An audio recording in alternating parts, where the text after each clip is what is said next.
Bom dia, meu nome é Fernando Oliva, sou curador aqui no MASP. Gostaria de, primeiramente, agradecer a presença de todos vocês aqui hoje para esse nosso seminário sobre o Van Gogh. Como sempre fazemos, né, no museu, com 2 ou 3 anos de antecedência, realizamos um seminário preparatório para um ciclo curatorial futuro, né, do futuro próximo. No caso, as histórias da loucura, um tema que em 2027 vai nortear as exposições, palestras, cursos e demais ações também da mediação e programas públicos do museu. Então, nesse ano de 2027, além da grande exposição coletiva, Histórias da Loucura, a gente vai ter a exposição Van Gogh Delirante, em meados de 2027, daqui então a aproximadamente 2 anos.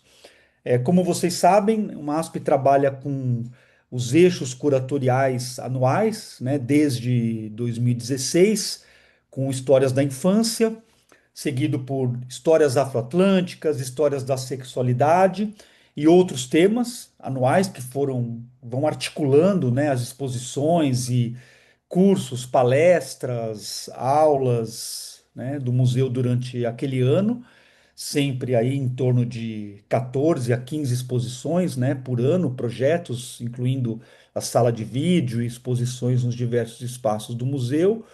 E desde esse ano também o prédio novo, né, o edifício Pietro, que no momento está com a exposição Histórias da Ecologia. Então, nesse ano de 2025, o nosso tema são as histórias da ecologia, né? No ano que vem teremos histórias latino-americanas e em 2027 histórias da loucura. É importante lembrar também que já houve, de certa forma, um projeto preparatório para esse ano das histórias da loucura, que em 2015 o museu realizou a exposição Desenhos do Juqueri. Foi uma mostra que reuniu obras doadas pelo psiquiatra Dr. Osório César, que trabalhou no Hospital Psiquiátrico do Juqueri, que é um hospital que fica nas redondezas de São Paulo, né, na Grande São Paulo, em Franco da Rocha. E foi uma exposição que abordou questões ligadas à loucura, questões mentais, né, e o delírio, por meio da produção realizada pelos internos dessa instituição. Bom, também importante agradecer os palestrantes de hoje, Simon Kelly, Alison Perelman, Felipe Martinez, Laura Prince, Martin Bailey, Renske Cohen Tervaert e Beno Temple.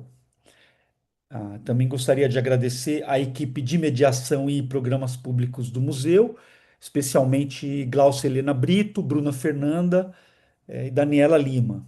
Agradecer ainda o Adriano Pedrosa, diretor artístico do MASP, que também participa da organização desse seminário, e a Isabela Ferreira Loures, assistente curatorial no MASP.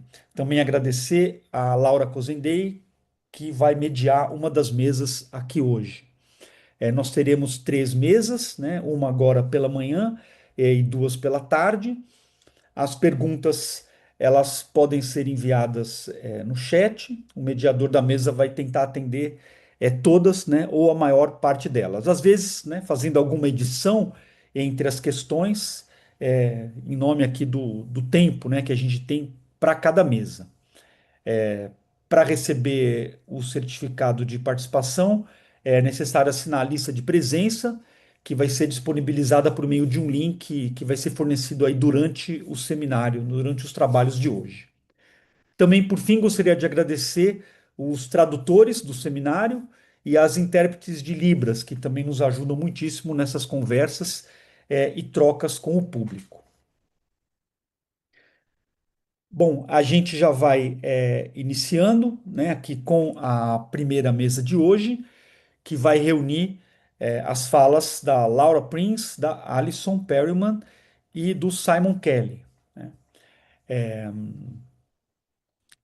Vamos iniciar então com a fala da Laura, os riscos de ser artista, Vincent van Gogh e a ideia do gênio louco no século XIX.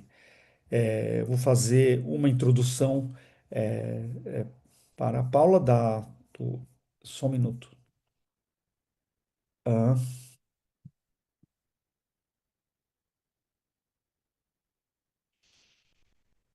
vou fazer uma introdução para a Laura, já que gostaria de eh, convidá-la a iniciar a sua apresentação. Laura Prins é professora de História da Arte na Universidade de Utrecht e obteve seu doutorado com uma tese sobre a história da relação entre criatividade e doença mental, em Amsterdã.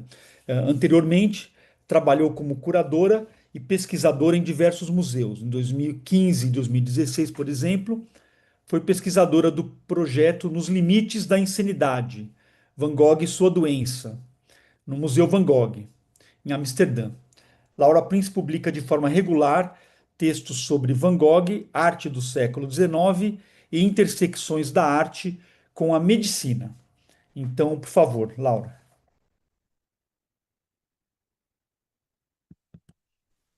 Thank you very much for having me, and I'm very honored to start this seminar.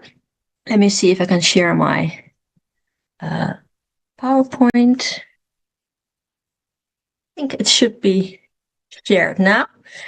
And since I'm at the beginning of this delirious Van Gogh, I thought I also give you some context on that idea of the mad genius in the 19th century.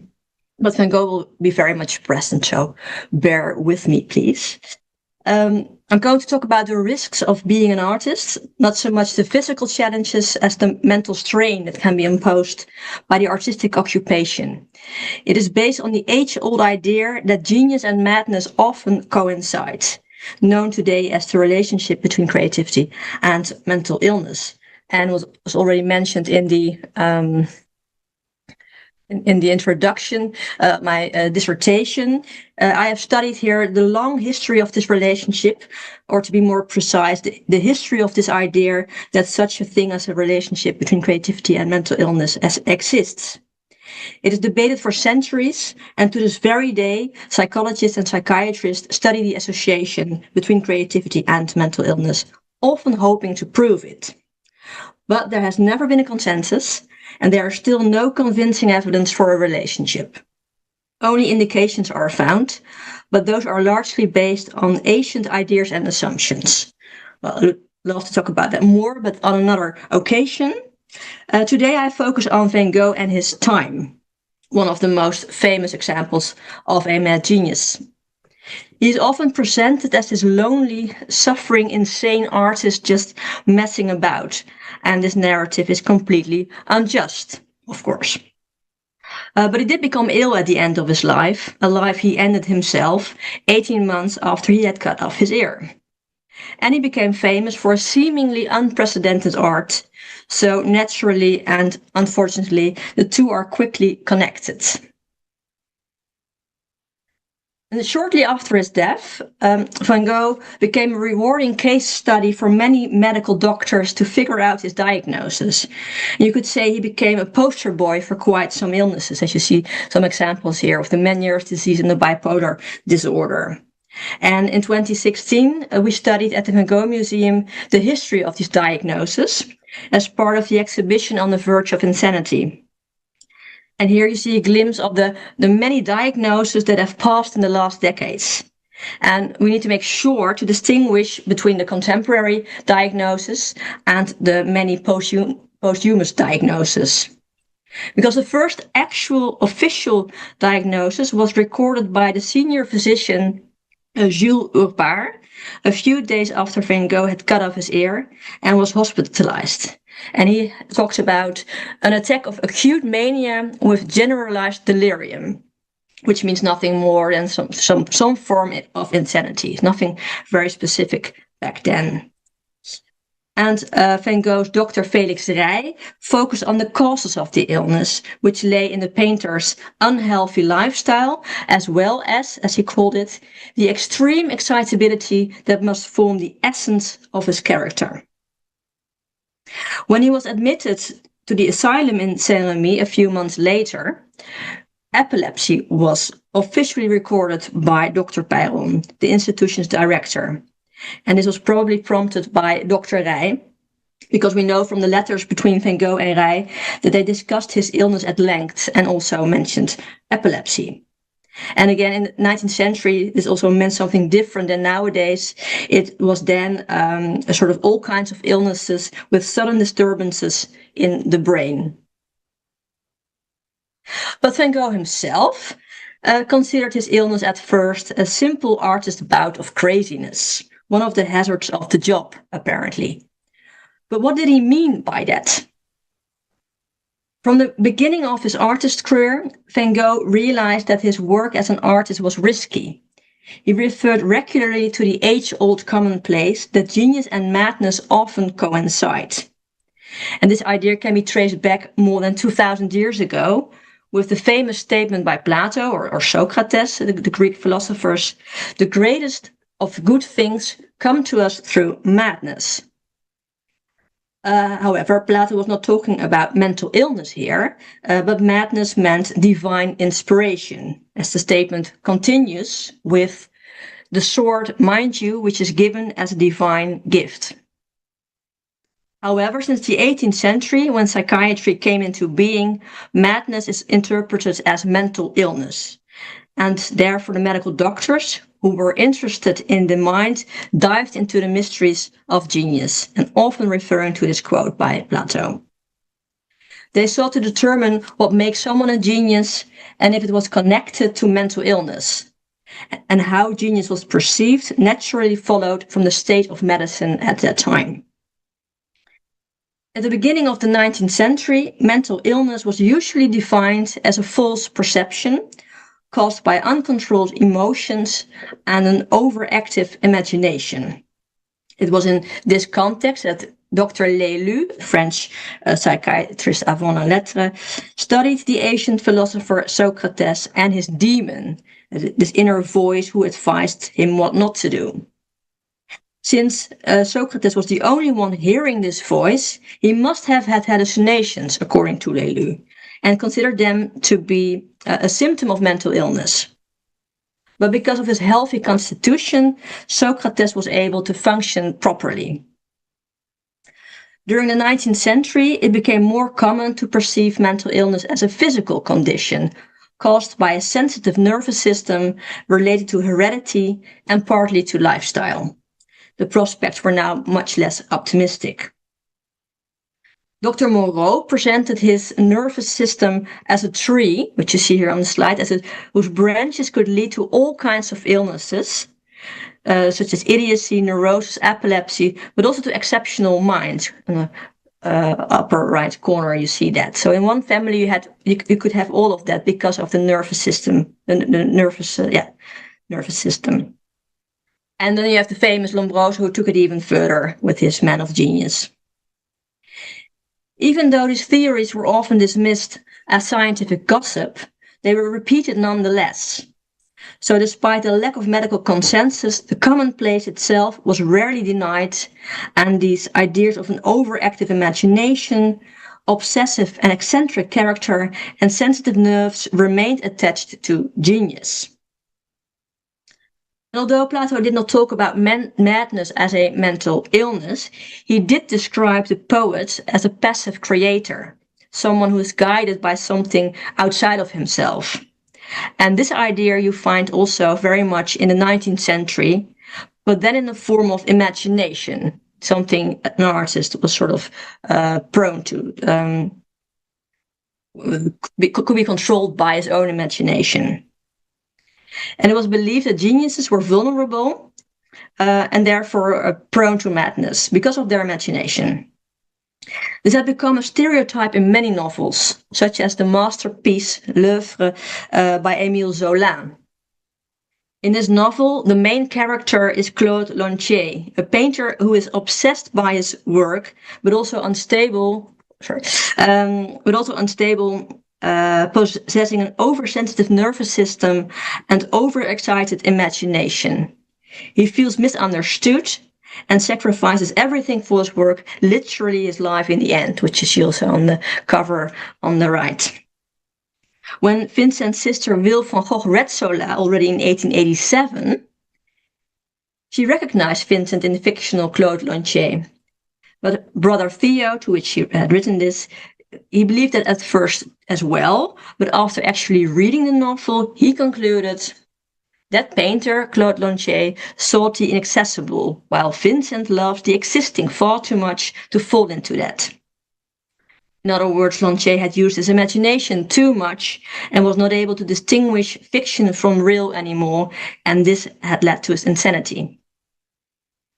But what was Van Gogh's view on the relationship between his health and work?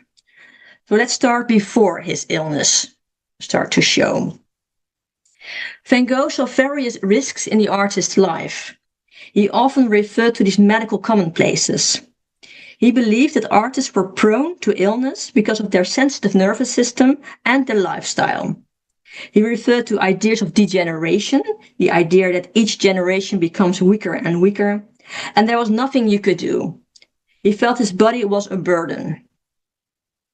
He also saw a relationship between his art and health, however in all directions, both positively and negatively. This came up a lot during the summer of 1888, when his ambitions were at the very height, hoping to create an artist colony in the Yellow House in Arles and waiting for Paul Gauguin to come. He mentioned how working hard took a toll on him, but he also believed his work was a pleasant distraction, maybe even a medicine for his suffering. And at the same time, he believed that the suffering made a better artist of him. So he writes to his brother, "The more I become dissipated, ill, a broken pitcher, the more I too become a creative artist in that great revival of art of which we're speaking." He believed that artists had to sacrifice a lot for their work and were forced to adopt an unconventional lifestyle, which is why society rejected them. There was little one could do about a nervous temperament or rejection by society, but Van Gogh found ways to deal with these issues. For one, he drew much comfort and inspiration from the lives of artists he admired and who had experienced similar struggles. In the summer of 1888, when he repeatedly made statements about the relationship between his painting and his health, he often referred to other artists. When he became exhausted after weeks of painting in the cornfields, he wrote to Theo, and I think very, very often of that excellent painter Monticelli, who people said was such a drinker and insane. For Van Gogh, after a long day of work, the only thing that comforts and distracts is to stun oneself by taking a stiff drink or smoking very heavily. And according to Van Gogh, Eugène Delacroix, the famous painter in the early 19th century, had also certainly overtaxed his brain in his work. But because of his better, more privileged position, he was able to take better care of himself than Van Gogh. Charles Mérion was another artist with a heavy burden to bear. Van Gogh had read about his difficult years in a psychiatric institution, where he refused to eat and died of starvation in 1868. And Van Gogh often referred to Mérion as well. For instance, when financial worries threatened to overwhelm him in early October, Vincent wrote to Theo, "But I have a horror thousand times of these melancholies à la Mérion." In October 1888, which just before Gauguin's arrival, Van Gogh informed Theo that he had worked really hard without proper food and that he was, once again, nearly reduced to the state of madness of Hugo van der Goes in Emile Wouter's painting. This Flemish painter from the 15th century was seized with some strange madness and given music therapy in the cloisters that you see here on the screen. But Van Gogh says, almost, because, as he continued later, if it wasn't for the fact that I had something of a dual nature, something of both the monk and the painter, I should be, and that long since, utterly and entirely reduced to the above-mentioned state. So Van Gogh was always in the search of that balance, being both the monk and the painter, and he found that in his own work, but also in paintings by the artists he admired, such as Puvis de Chavannes. and in the medical advices he had sought during his lifetime, such as Dr. Gruby, eat well, live well, see few women. After becoming seriously ill, Van Gogh's outlook on his art and health would become more and more gloomy. Although at first it came as a relief to Van Gogh to be able to blame his condition on an actual illness, epilepsy, rather than straightforward insanity. When he committed himself in the asylum of Saint-Remy, he was relieved to see that his condition was not that bad compared to the patients there. As he writes, "Before I had some repulsion for these beings, and it was something distressing for me to have to reflect that so many people of our profession, Troyon, Marchal, Mirion, Jund, Maris, Monticelli, a host of others, had ended up like that. I wasn't even able to picture them in the least in that state. For although there are some who howl or usually rave, there's much true friendship that they have for each other." So he found camaraderie among the patients now. But this changed quite quickly when he suffered another breakdown while working, and this one had a devastating impact. When he was slowly recovering in September 1889, he wrote to Theo, "Perhaps something will happen to me like the thing Delacroix speaks of. I found painting when I had neither teeth nor breath left, in the sense that my sad illness makes me work with a pent-up fury, very slowly, but from morning till night without respite, and, this is probably the secret, work for a long time and slowly. What do I know about it?" Van Gogh felt his work was still both a cause for his illness and a remedy. What is striking is that Van Gogh believed his experiments with the imagination had also aggravated his mental health. Already in Arte, so before he became ill, when Gauguin was with him in the Yellow House, they had discussed the imagination endlessly. Gauguin stimulated Van Gogh to work more from his mind. And after he fell ill and the more his illness worsened, Van Gogh believed that the imagination was too risky for him. He preferred to avoid too much abstractions and too much exaggerations. And you remember Claude Lantier, the Zola character, who fell ill because of his imagination. It was very much present in that time. There was another cause Van Gogh recognized for his illness, the south of France. This was another common idea, also discussed by Lombroso, a famous doctor, who claimed that hot climates increased the numbers in both geniuses and madness. Going back to the north would be healthier, Van Gogh believed, which he would do in the last months of his life. In the meantime, Van Gogh's art was exhibited at Lavin in Brussels, and he had come to the attention of art critic Albert Aurier, who was quick to romanticize the idea that the work had been produced by an artist in an asylum. Interestingly, in his article, Aurier emphasized Van Gogh's Dutch roots and placed him in the tradition of Frans Hals.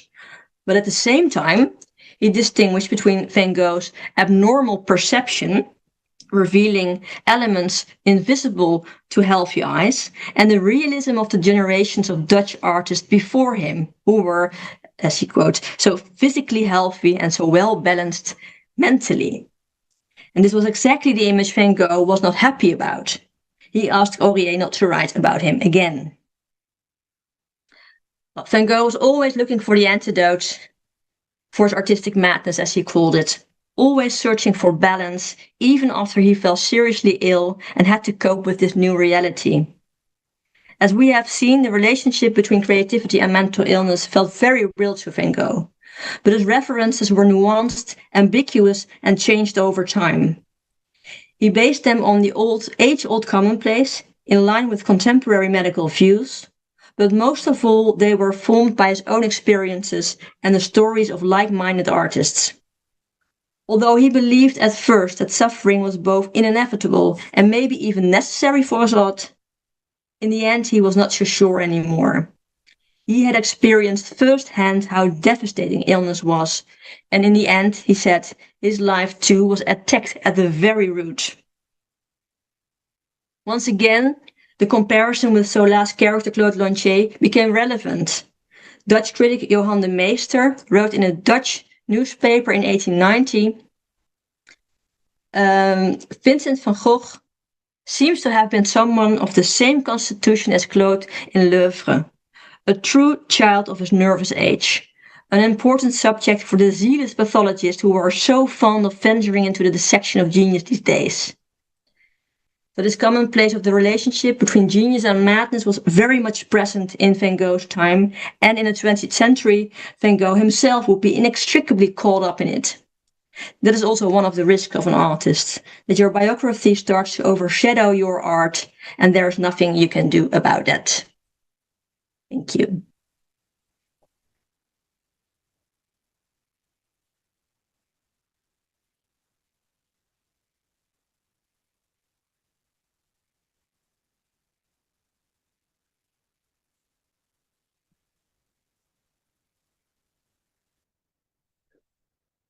Muito obrigado, Laura. Parabéns pela apresentação. Quero pedir, por favor, a quem está nos assistindo que envie suas questões aos palestrantes aqui no chat. Bom, a gente vai dar prosseguimento agora com essa nossa primeira mesa do seminário, com a fala da Alison Perelman, chamada O Olho da Mente, a série Reminiscência de Brabante de Van Gogh. A Alison Perelman concluiu sua tese chamada Espaço Privado e o Público, Estúdios da Vanguarda na França do fin de siècle, e obteve seu doutorado pela Universidade de Washington em maio de 2025. Antes de seus estudos de pós-graduação, Perelman atuou como pesquisadora associada especializada em exposições do século XIX, no Departamento de Pintura e Escultura da Europa, no Art Institute of Chicago, incluindo as mostras Os Quartos de Van Gogh, em 2016, e Gauguin, Artista como Alquimista, em 2017.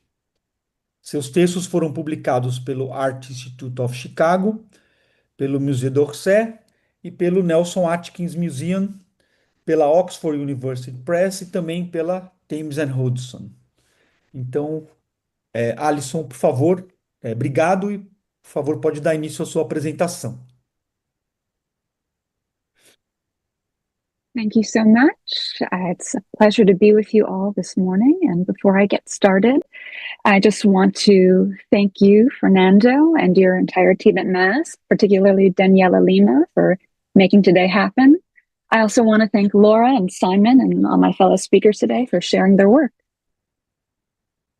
During the year he spent in an asylum in the south of France, Vincent van Gogh produced a body of work that attests to his enduring creativity and experimentation.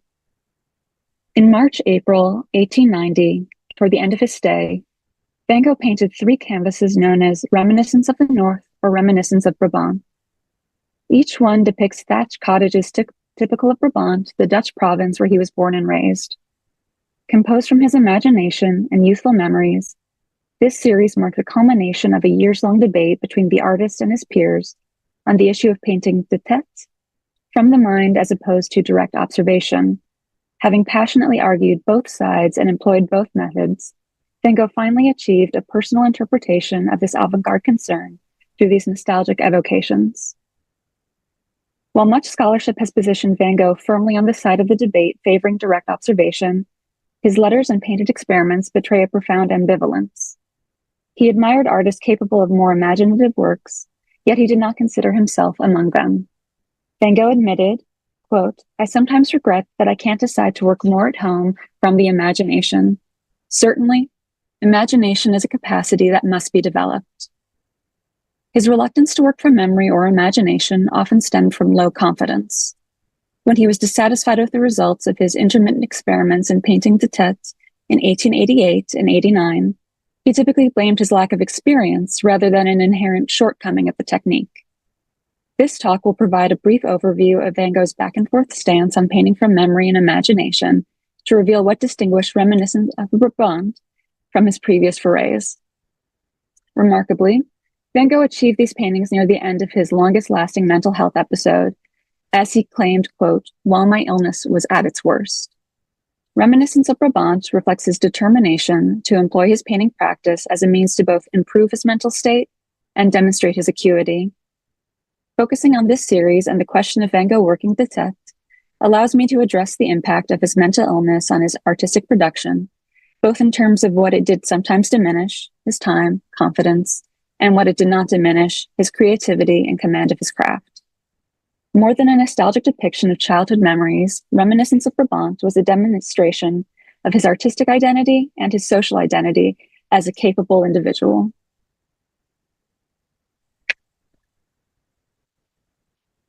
With the series, Van Gogh engaged with a key question that pervaded 19th century French art discourse and sparked debate within his immediate circle.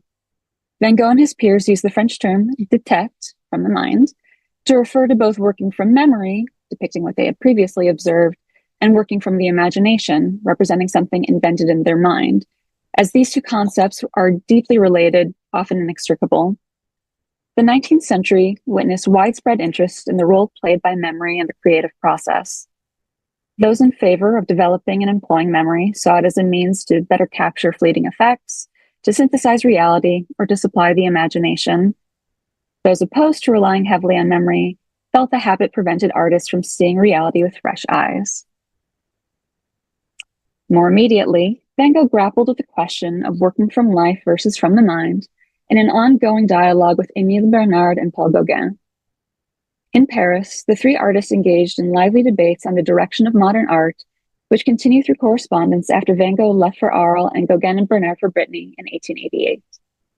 Both Gauguin and Bernard emphasized memory and imagination as a filter in the creative process, which promoted the essential qualities of the subject while omitting what they considered unnecessary detail. By working de tête, they aspire to arrive at a synthesis, and they often refer to the result as an abstraction in their writings. These terms began to appear in Van Gogh's own letters in the summer of 1888. Many subsequent accounts on Van Gogh's position on the debate on observation versus imagination have drawn overarching conclusions from a brief period in his career. In the fall of 1889, during his stay at an asylum in Saint-Rémy-de-Provence, Van Gogh expressed a strong negative reaction against canvases by Gauguin and Bernard depicting biblical subjects. While his response to Gauguin has not survived, Van Gogh wrote a scathing letter to Bernard, calling his biblical compositions a nightmare and atrocious. Furthermore, Van Gogh added a revisionist account of his previous experiments working de tête, claiming, "When Gauguin was in Arles, I once or twice allowed myself to be led into abstraction. But that's enchanted ground, my good fellow, and one soon finds oneself up against a wall." Why did Van Gogh voice such a strong rejection of Gauguin's and Bernard's works at this moment? Notably, earlier that year, he had dared to push himself by painting a biblical scene, Christ in the Garden of Olives. He made 2 attempts, but was so dissatisfied that he destroyed them both. Understanding his remarks as coinciding with a personal low point, his current mental health struggles, and a professional one, the destroyed compositions, we recognize that they do not fully encompass Van Gogh's complex and shifting opinions on painting de tête. It is worth revisiting Van Gogh's initial experiments to better appreciate the evolution of his efforts. Between 1888 and 1890, Van Gogh made several attempts to paint from memory and imagination with mixed success. Even earlier, however, while still living in the Netherlands, in the mid-1880s, Van Gogh alternately spoke both for and against creating from memory. He advocated for, quote, sitting in front of reality, yet he also appreciated the productive potential of working de tête rather than relying on finding models or good weather conditions. In his effort to create a showpiece with the Potato Eaters in 1885, he completed enough preparatory studies directly from life that he could paint the canvas away from his subject. He wrote to his brother Theo, "I'm painting this from memory on the painting itself, but you know yourself how many times I've painted the heads." This excerpt marks an early instance where Van Gogh recognized that painting de tête was not necessarily independent of copious observation. 3 years later, in early October 1888 in Arles, Van Gogh began experimenting with the approach championed by Bernard and Gauguin a few weeks before the latter would join him there. Van Gogh's first effort was likely the roughly painted The Brothel, which he did not consider a success. He wrote to Bernard, "I don't want to sign this study because I never work from memory." Despite his disappointment with the outcome, Van Gogh did not condemn painting from memory, but rather lamented his inability to do so. He stated in the same letter, "I can't work without a model," due to his own fears. Thus, at this moment, his resistance to painting from memory was not a matter of staunch conviction, but a question of his own comfort level.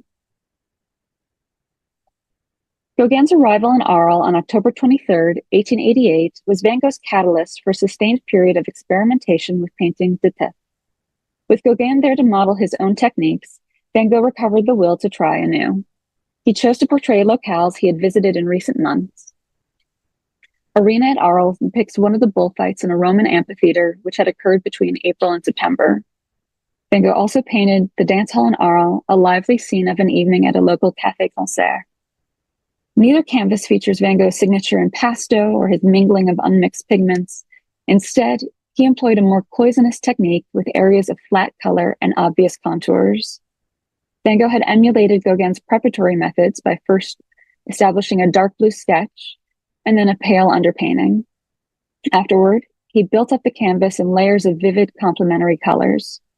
At this point, Van Gogh echoed not only Gauguin's theoretical approach, but also his painting style, rather than translating these ideas to his own aesthetic. Having completed several works de tête, Van Gogh was gaining confidence, claiming, quote, "Gauguin gives me courage to imagine." The last two canvases Gauguin painted de tête during this time with Gauguin were Woman Reading a Novel and Memory of the Garden at Eton. For these forays, Van Gogh did not select recent memories of Arles, but deeper, more personal associations. The subject of woman reading recalled his earlier still lifes of books. Likewise, it may have been inspired by Rembrandt's engraving, Holy Family, reading the Bible. However, the execution is rough and awkward, and the figure is a vague stock type. In contrast, Memory of the Garden at Eton is more developed and a more intimate subject. Memory of the Garden at Eton is a key precedent for the Reminiscence series. The image is a composite, blending the public park in Arles with his memories of the garden at his parents' homes in Brabant. Unlike working from recent memory, he struggled to, quote, "invent the whole picture" from distant recollections in his imagination. Again, he took some inspiration from the compositions Gauguin produced around the same time, such as Arlésiens, with which his canvas shares a decorative emphasis on flatness and a definition of space through curving zones of color. Yet, Van Gogh also drew from his own recent depictions of the park across the street from the Yellow House, as well as the stippled neo-impressionistic painting technique with which he had experimented the year before in Paris. The resulting amalgam suggests that Van Gogh did not know when or how to complete the painting, muddling the effect with too many ideas. He believed the canvas to be spoiled, in his words, and a failure. However, rather than entirely dismissing the practice of painting de tête, he instead lamented that he had yet to develop the habit he considered, quote, "necessary for works of the imagination." For Van Gogh, the issue of painting from memory or imagination was irrevocably tied to his sense of confidence in his own abilities. As he wrote to Bernard, "Others may have more clarity of mind than I for abstract studies. Perhaps myself when I'm old, but in the meantime, I'm still living off the real world." Van Gogh's self-confidence was soon rattled when, on December 23, 1888, he suffered a mental breakdown that resulted in him being confined to a hospital, at which point Gauguin fled back to Paris. Unsurprisingly, Van Gogh began to question not only his ability to work de tête, but his ability to paint in general. Nevertheless, he did not entirely abandon his experiments with painting de tête, even after he voluntarily committed himself to the Saint-Paul-de-Mausole asylum in the nearby town of Saint-Rémy in May 1889. On the contrary, he continued to innovate his painting practice in terms of both technique and sources of inspiration. Van Gogh's mental illness impacted his art making in that it caused intermittent periods of no productivity and it diminished his self-confidence at times. However, he worked only while lucid, and both his paintings and writings from this time attest to his resilient creativity, artistry, and insightfulness. Beginning with the events of December 1888, he suffered from periodic episodes during which he was incapacitated.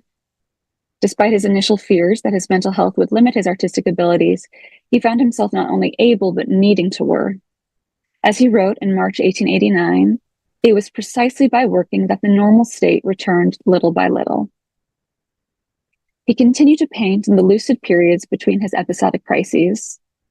During the year he spent in the asylum, Van Gogh produced about 150 paintings, over 100 drawings, dozens of watercolors, and more than 60 letters.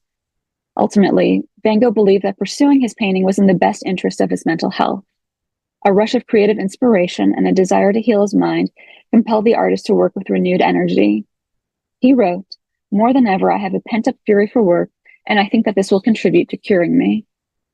Furthermore, he returned to experimenting with working tête-à-tête in the summer of 1889 in an ongoing effort to engage with Gauguin and Bernard at a distance. Among these experiments was his Starry Night. Although the contours of the mountains and the prominent cypress trees locate the scene in Provence, the architecture of the homes and the church steeple would be more appropriate for Northern Europe.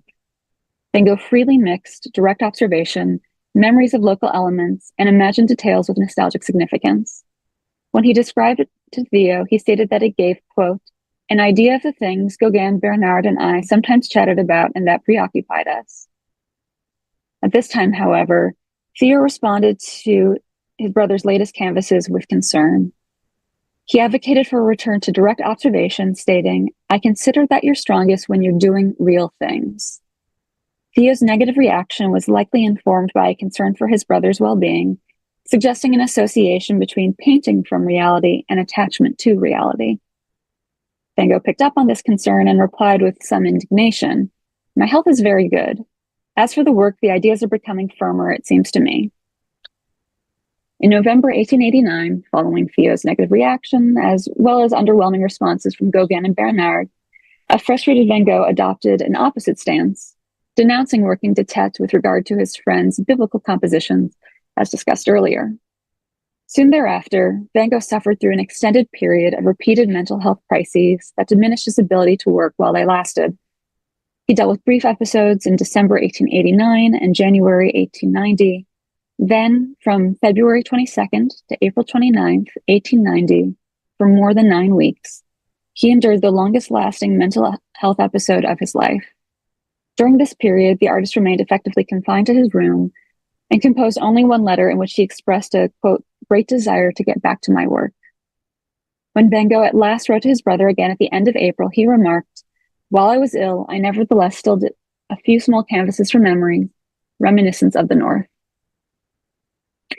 These canvases comprise the Reminiscence of Brabant series.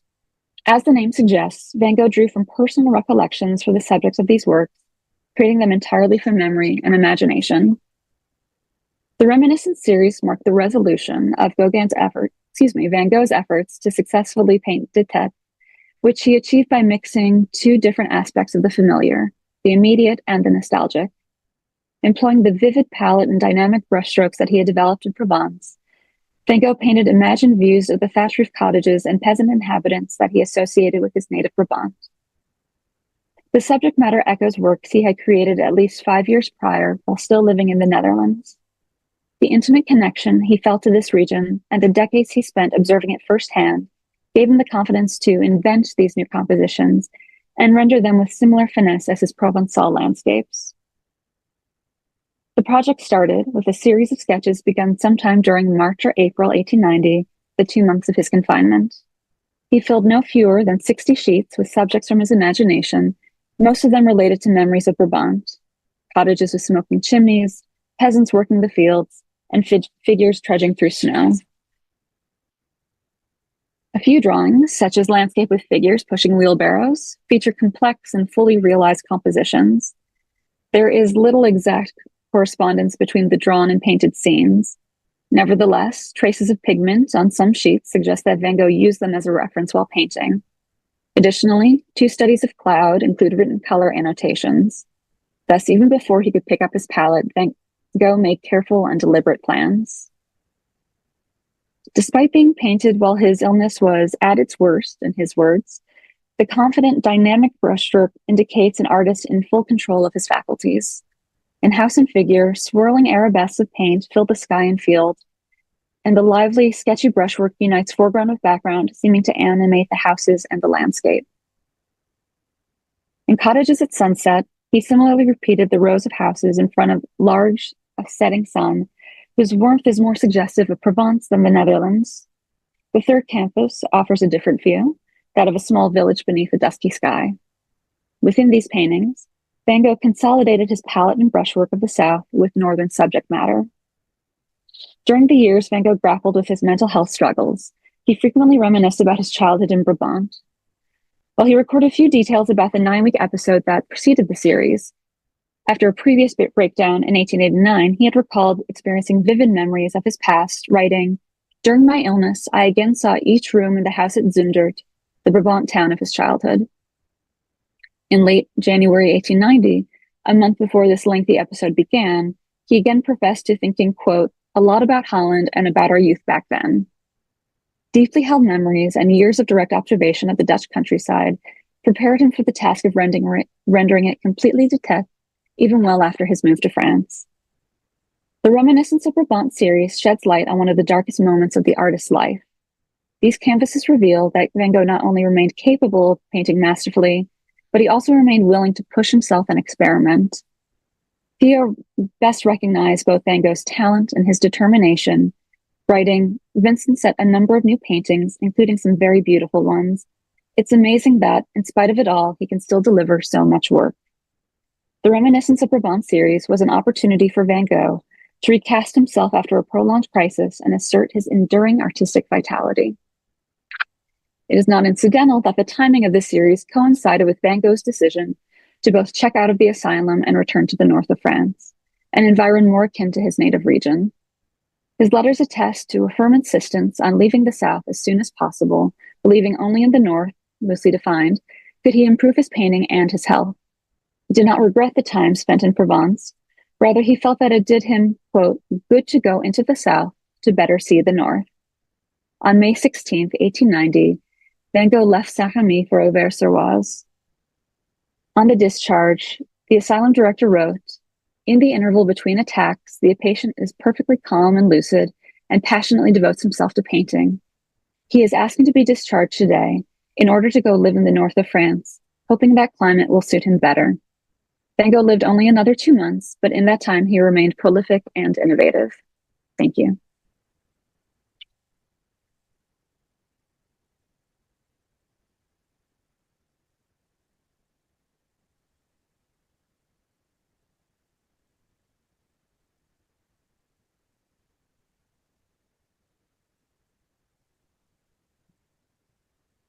Muito obrigado, Laura. Desculpa, perdão. Muito obrigado, Alisson. Parabéns pela sua apresentação. Isso já está gerando assim muitas questões, né, aqui entre os nossos participantes. Peço a todos que sigam enviando questões para os palestrantes, né, para alguns especificamente ou para o grupo, né, de maneira geral. Após a última apresentação, que a gente vai fazer agora, a última apresentação dessa mesa, a gente vai abrir para colocar essas questões aos palestrantes. Agora a gente vai ouvir a apresentação do Simon Kelly, cujo título é O Último Médico de Van Gogh. O Simon é curador e chefe do Departamento de Arte Moderna e Contemporânea do Museu de Arte de São Luís, nos Estados Unidos.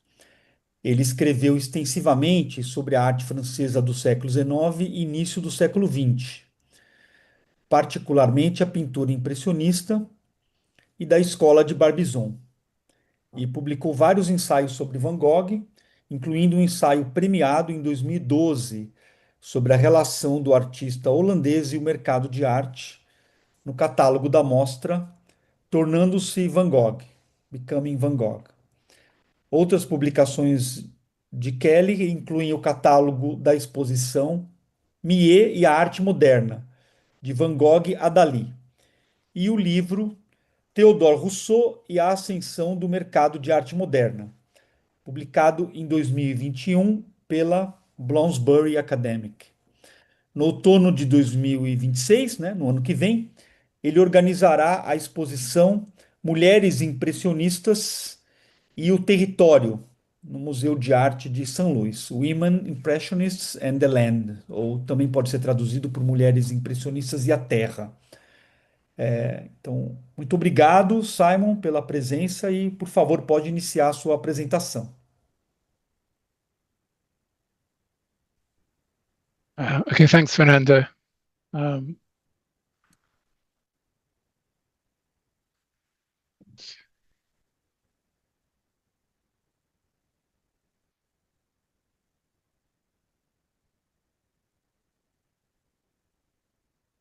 okay. Paul Ferdinand Gachet was Vincent van Gogh's final doctor, treating the artist for just over 2 months during the final period of Van Gogh's life, from the 20th of May to 29th of July, 1890, a period which was spent in the small rural town of Auvers, some 20 miles to the north of Paris. Over that time period, the two men will grow close, not only as doctor and patient, but also as mutual artist friends, both of whom were deeply interested in art and culture. Vincent even spoke of the physical similarities between them, with their having red hair and comparable features, and those similarities are suggested in a comparison between Van Gogh's self-portrait from 1889 and Norbert Gernut's. Hang on a sec. I lost my PowerPoint. Okay. Even though there was an age gap between them of 25 years, with Vincent being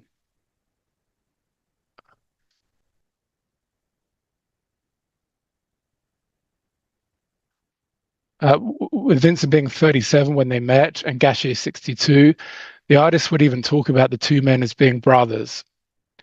This talk explores the complex, ongoing connection between artist and patient, both of whom are strong-willed and powerful personalities.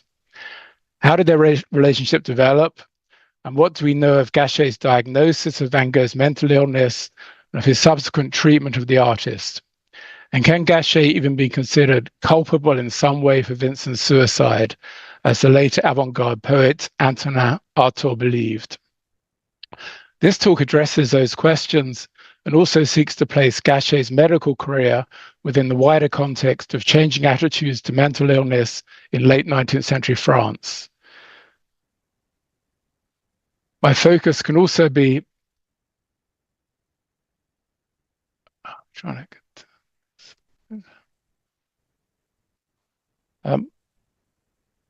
hang on, can we share the next slide? My focus can also be situated within the growing contemporary discourse around disability studies and the history of psychiatric treatment, much of which builds on Michel Foucault's seminal 1961 text on the history of madness. Trying to show that here.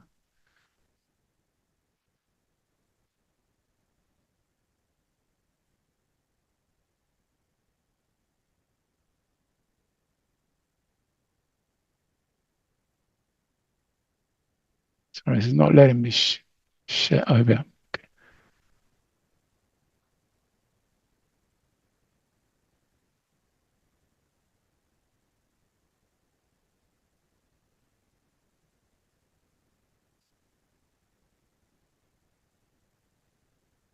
I don't know why I can't continue to share this. Hang on a second.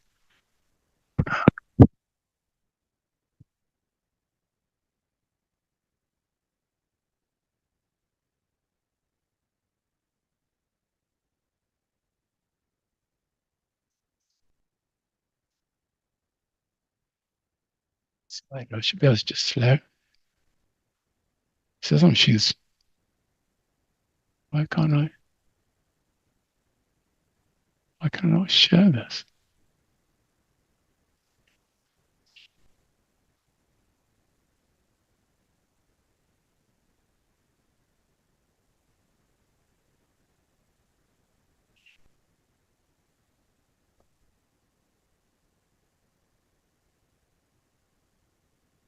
Gosh.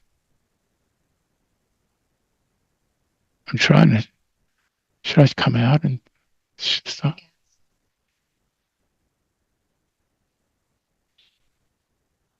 Try share again.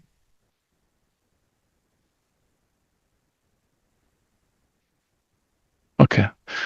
All right. Okay. I apologize for that.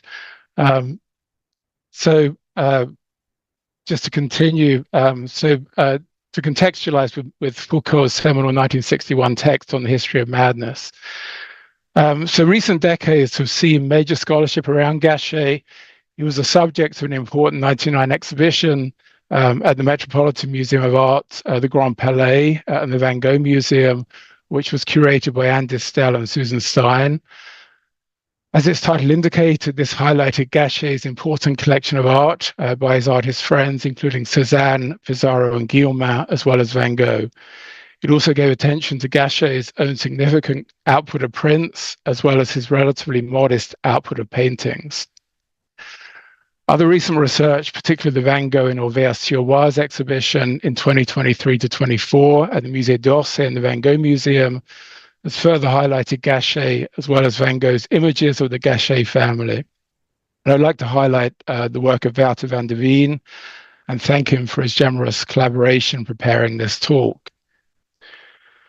Van Gogh made two portraits of Dr. Gachet, the first in a private collection, which until recently held the auction record for a Van Gogh painting, and the second now in the Musée d'Orsay. He also painted a large portrait of Gachet's 19-year-old daughter, Marguerite, at the piano, the only vertical double-square portrait he ever made amidst all his other double-square landscapes. In addition, he made two landscapes of Gachet's garden. He produced a print of Gachet in his garden, the only print he would ever make. And I think all this production serves to highlight the closeness between Van Gogh and Gachet. What I'm going to try and do in this talk is focus on Gachet's medical career, an area that I think has been somewhat overlooked, particularly within the art historical discourse, drawing on research in the Gachet archive in the Wildenstein-Platner Institute, as well as in the collections of the Musée d'Histoire de Médecine in Paris and the Science Museum in London. Briefly, Gachet was born in 1828 in Lille. He enrolled at the Faculty of Medicine in Paris in 1848 at the age of 20. In 1854, he displayed considerable bravery in risking his life to treat victims of a cholera epidemic in Jura in eastern France. Here he is in the process of treating victims. There's also a portrait from 1854 by his close friend Armand Gautier. Gautier's long history of treating mental illness dates back to his time as an extern in the 1850s at the Parisian psychiatric hospitals of Salpêtrière for women and Bicêtre for men. In 1858, Gachet wrote his doctoral dissertation, Études sur mélancolie, a study on melancholy, which was published as a book in 1864.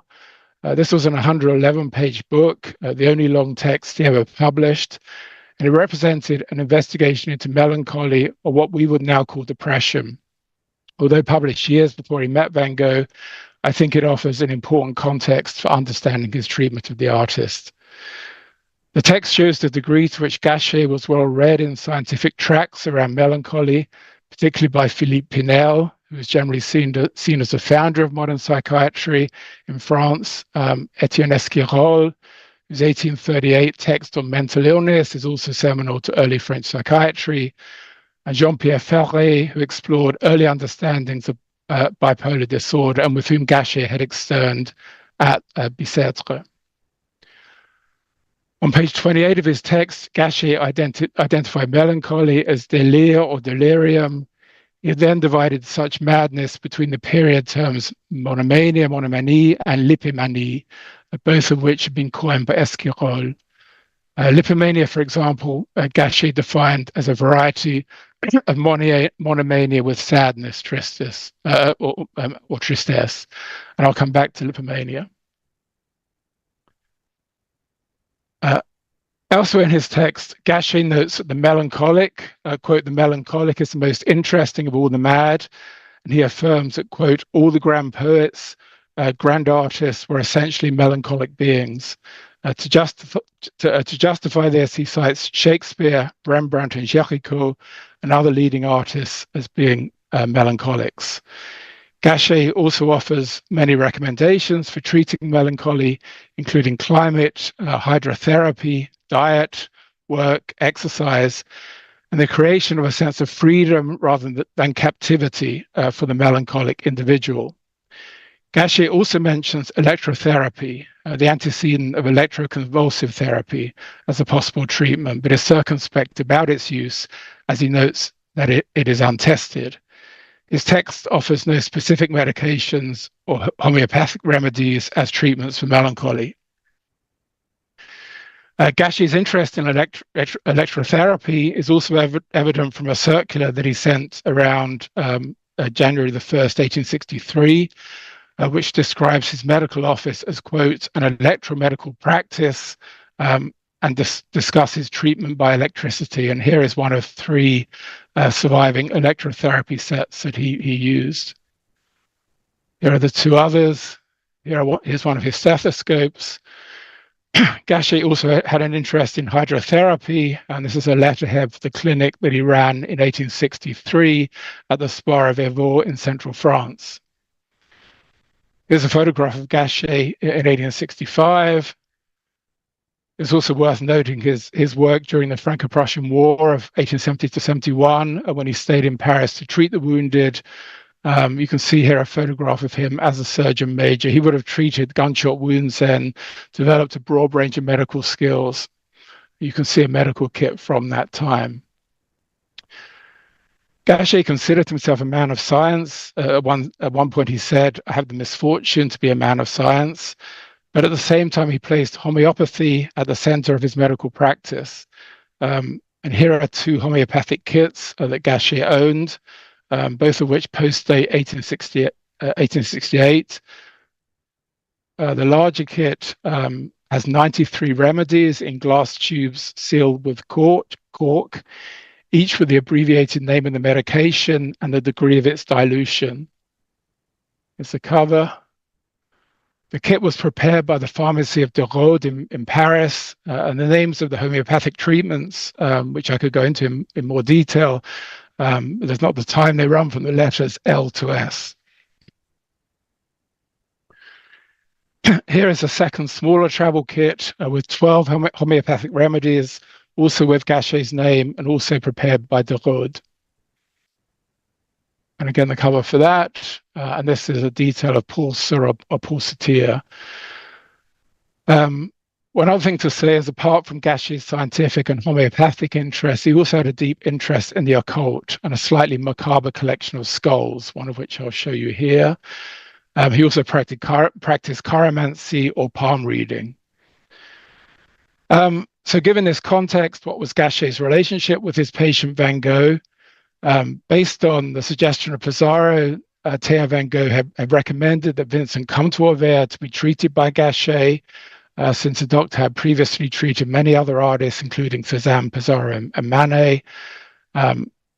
Gachet was kind of splitting his time between Paris and Auvers, where he had a house. Here is a listing of his office in Paris in 1890. What do we know of Gachet's diagnosis of Van Gogh's illness? There are 3 main sources here. One is a previously unpublished handwritten note by Paul Ferdinand Gachet in a private collection, which has kindly been passed on to me by Wouter van der Veen. This stated that the artist was a lipomaniac avec des idées de suicide, a lipomaniac with ideas of suicide. The Latin there translates to, now you are educated, what about those who lie?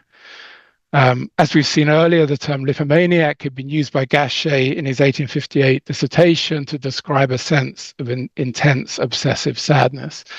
And Van Gogh talked about sadness in his final letters in relationship to this painting. He writes that there are immense stretches of wheat fields under turbulent skies, and I made a point of trying to express sadness, extreme loneliness.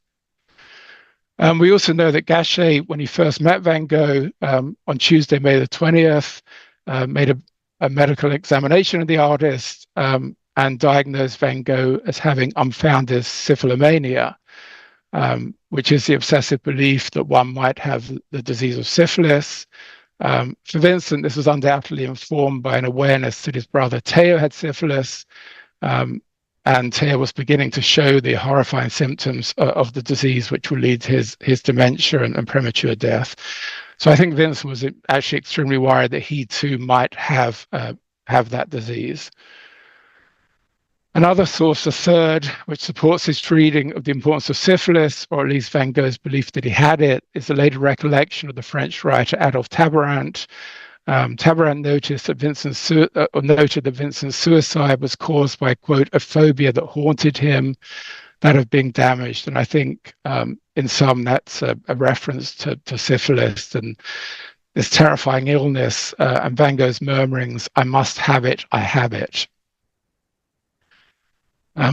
So again, a sort of further account that references the importance of syphilis to this discussion. What was a treatment of Van Gogh that Gachet recommended? We can look to the Gachet's recollection of the May the 20th meeting. A number of areas there, again, just briefly.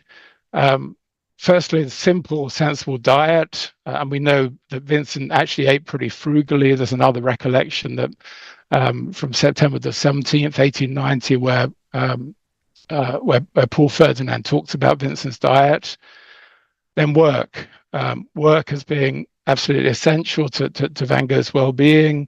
And that's an element that's repeated in the correspondence. We know that Auvers was the most productive period of Van Gogh's whole career. And then the third thing that the Van Gogh recommended was, or the Gachet recommended rather, was that Van Gogh should try not to think about his previous mental illness, just try to forget it, essentially. So those 3 points kind of sum up Gachet's general approach to treating Van Gogh. The doctor was overall optimistic for the artist, initially telling Theo, even before meeting Vincent, that he thought the artist could be cured. In early June, he told Theo that he thought Van Gogh was cured. Gachet considered that an important part of treating Van Gogh was creating a supportive environment for the artist, and he really welcomed the artist into his family, inviting him repeatedly to Sunday lunches at his home through the end of May and the whole month of June. One might say that if Van Gogh considered Gachet a brother, then the doctor almost considered the artist as a son. And that closeness is certainly evident in the correspondence that Van Gogh wrote. There's also the possibility that Gachet offered some kind of medical or homeopathic treatment. On Sunday, May the 25th, Vincent wrote that Gachet told me that if melancholy or something else were to become too strong for me to bear, he could well do something again to lessen its intensity. What could this something have been? Notable in this context is Van Gogh's portrait of Gachet himself, in which the artist tried to suggest, quote, the melancholy expression of the doctor. Vincent's well-known portrait of Gachet shows the doctor outdoors in his garden alongside a foxglove, the dry leaves of which were used to create digitalis, which was a homeopathic medicine. And it's often been speculated that Van Gogh might have taken digitalis on the prompting of Gachet. Today, digitalis is principally used for regulating heart conditions like an irregular heartbeat. But in the 19th century, it was used for a wider range of ailments. However, there's no convincing evidence that I've come across that it was used to treat melancholy at the time. I think it's actually more likely that Van Gogh used foxglove as a symbol of Gachet's homeopathic interests, rather than this specific plant having too much meaning as a treatment for the artist. Moreover, as a plant with brightly colored purple flowers, we know that Van Gogh originally painted the flowers purple, which would have complemented well the yellow of the books. The purple, however, has now faded to blue. So the foxglove worked pictorially well in the composition, And this image also related to Van Gogh's interest in painting other flowers at Auvers, like acacia and flowering chestnut and roses.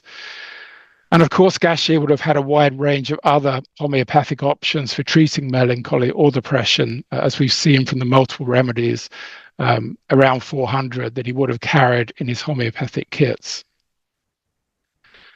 Vincent and Gachet were close through the end of May and June, but they saw each other much less in July, in part because of their mutual travel, but also because of a notorious episode on Tuesday, 15th of July, when Vincent visited Gachet's home and saw the Guillemin nude picture, which he had previously described as very beautiful. Vincent seems to have been frustrated that the picture was still unframed and apparently grew angry with Gachet. Although there's no evidence that Vincent ever physically harmed anyone, a later narrative developed that he might have had a revolver in his pocket and even considered shooting the doctor. Gachet, as his son later recalled, stared down the artist and Vincent back down. This was, however, the last time that Vincent visited the doctor. We know that Gachet continued to send invitations to Vincent to come to his house, but these remained unanswered. In line with his belief that the melancholic patient should be closely watched, Gachet also had spies at the Auberge Revue who kept an eye on Van Gogh and reported that the artist continued to work hard. As is well known, Van Gogh, however, shot himself on the evening of Sunday, July the 27th, soon after Gachet, who was in Auvers, came to the artist's bedside but could not save the artist, who died early on the morning of July the 29th. Gachet made a charcoal sketch of Van Gogh on his deathbed and then later a painting. He showed Vincent clean shaven, as the artist seems to have been during his time in Auvers, and with the side of his ear with the ear cut off.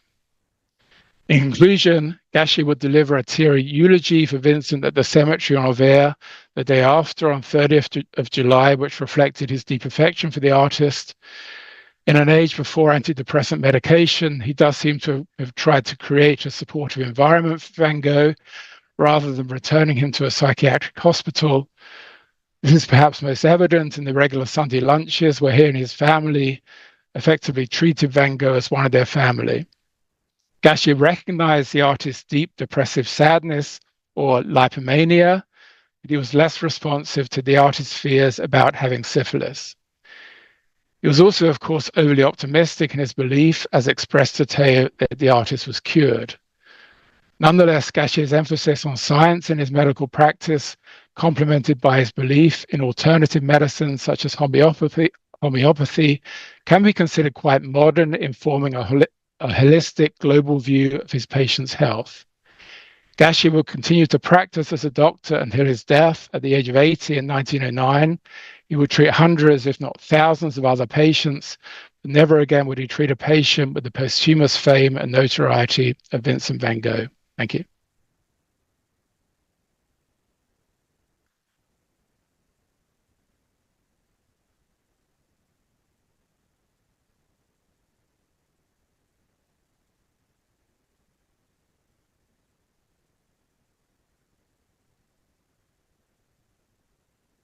Muito obrigado ao Simon pela apresentação. Parabéns, Simon. Parabéns, então, também a todos os integrantes dessa mesa, dessa nossa primeira mesa do seminário. Também parabéns a Alison e a Laura. A gente recebeu muitas questões aqui no chat. Eu vou dar início, então, a essas questões para vocês. Algumas são específicas para o palestrante, outras são mais abertas, né, para a mesa. Também antes gostaria de lembrar que essa nossa mesa hoje termina à 1 da tarde, essa primeira mesa. Depois a gente vai fazer uma pausa para o almoço e voltaremos às 14h30, com a mesa que reúne as falas da Hensky, Cohen, Tervaert, o Beno Temple e o Martin Bailey. Então, dando início aqui à nossa conversa, uma primeira questão que foi colocada tanto para a Laura, quanto o Alisson e quanto o Simon. Aí vocês podem, os três podem responder, né, em sequência, ou, né, quem tiver interesse específico sobre essa questão. A pergunta diz: um pouco em contradição às especulações médicas, por favor, gostaria de ouvir vocês falarem também sobre como a historiografia e a crítica no campo das artes visuais se relacionou com essas questões. É um assunto amplo, obviamente, mas lembro, por exemplo, do teórico do teatro Antonin Artaud e do escritor Georges Bataille, que escreveram textos muito interessantes com perspectivas originais sobre esse problema. Por favor, vocês poderiam comentar um pouco as principais leituras que se criaram simultaneamente e a posteriori sobre esse assunto, talvez para o campo, para além do campo mais estrito da medicina? Se a Laura quiser começar, por favor.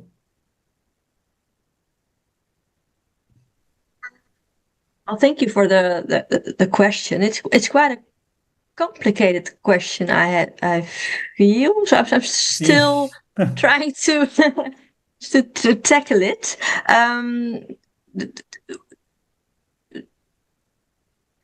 Can you maybe repeat the sort of the historiography of the?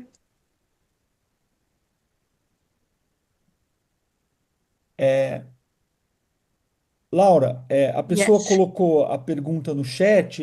Me parece que ela está se referindo a essas construções, né, contextuais, de leituras e aproximações e esse aparato que faz parte, né, da história da arte, da crítica de arte, e de que maneira isso contribuiu, né, ou foi ao encontro, né, ou foi contra a ideia de um gênio louco, né, ou de uma relação entre a questão mental, uma situação mental do artista e uma ideia de loucura.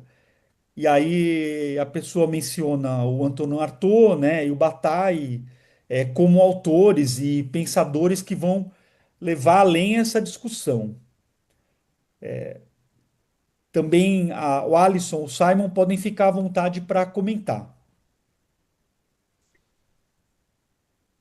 Well, what comes to mind is that the way artists are depicted in their own time by critics, for instance, is quite. Let's stick to Van Gogh for a moment to keep it a little bit more concise. With Aurier, he presented Van Gogh in a certain way. Which related him to the symbolism, to the symbolists, and you see that being repeated again and again. Not so much that Van Gogh was related to Gauguin anymore and the symbolists, but the idea of the artist being very pure in his art, very this isolated artist just doing something. So it has an influence on that mad genius stereotype, which was repeated and still is very present, I believe. And I think in art, if you look at art history, in the sort of the historiography of it, how to deal with that idea, I think until the Second World War, art historians had trouble positioning Van Gogh because he was still seemingly different than other artists. So there was still very much room to interpret his art in connection to his illness and all the anecdotes that were there. So it was quite so that mad genius image built up more and more and more. And I think after the Second World War, art historians were more able to grasp Van Gogh's position as an artist. But his image was still there with that mad genius type. And Artaud, what is mentioned, Artaud was very much against the idea of seeing Van Gogh as someone who was ill. He felt society was ill, so sort of more in line with the or with the God, I forgot the name, the anti-psychiatry movement. That is not, it's not about the people, but it's about the people who suffer, but it's about society who has no room for these people. So that's sort of another, that's yeah. I think it still emphasizes that Van Gogh was different, being a different person, and that something must have been, well, with him, something wrong or special with him. Well, just to, it's a very large question, this.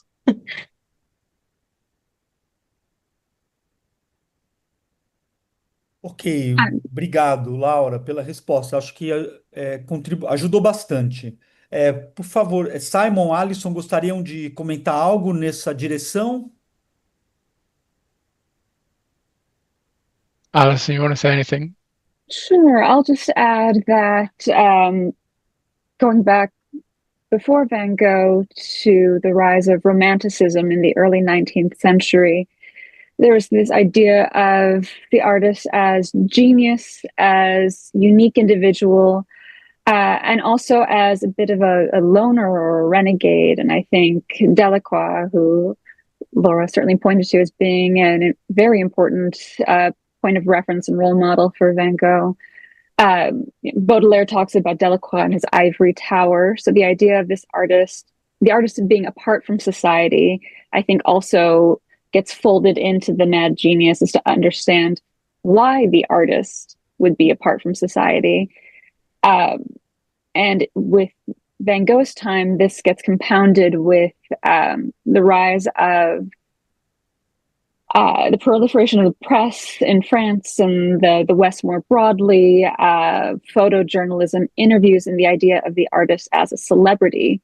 So it becomes this idea of seeing the artist as, again, another way of understanding the artist as a singular individual and trying to find ways to justify what makes this particular individual special and different, and on a case-to-case basis. And of course, as we've seen and we'll continue to see all day with Van Gogh, his mental health struggles becomes a part of understanding what made him apart from society, from other artists, trying to resolve the question of what made him different. Yeah, I mean, I would add to that just the context of the marketplace, because writers Robert Johnson and others have talked about and the white and whites, the whole idea of the dealer critic system, and the way in which the mad genius idea was actually a very marketable construct. It was an idea that was appealing to collectors. So I think what Laura said about, I mean, Aurier seems to be sort of key, at least in terms of Van Gogh, in constructing that idea for him. But it's kind of picked up on not only by later critics, but also later dealers in Van Gogh's work, like Vollard and Cassira, because they see it as having sort of marketable potential. So just to bring in that market dimension as well.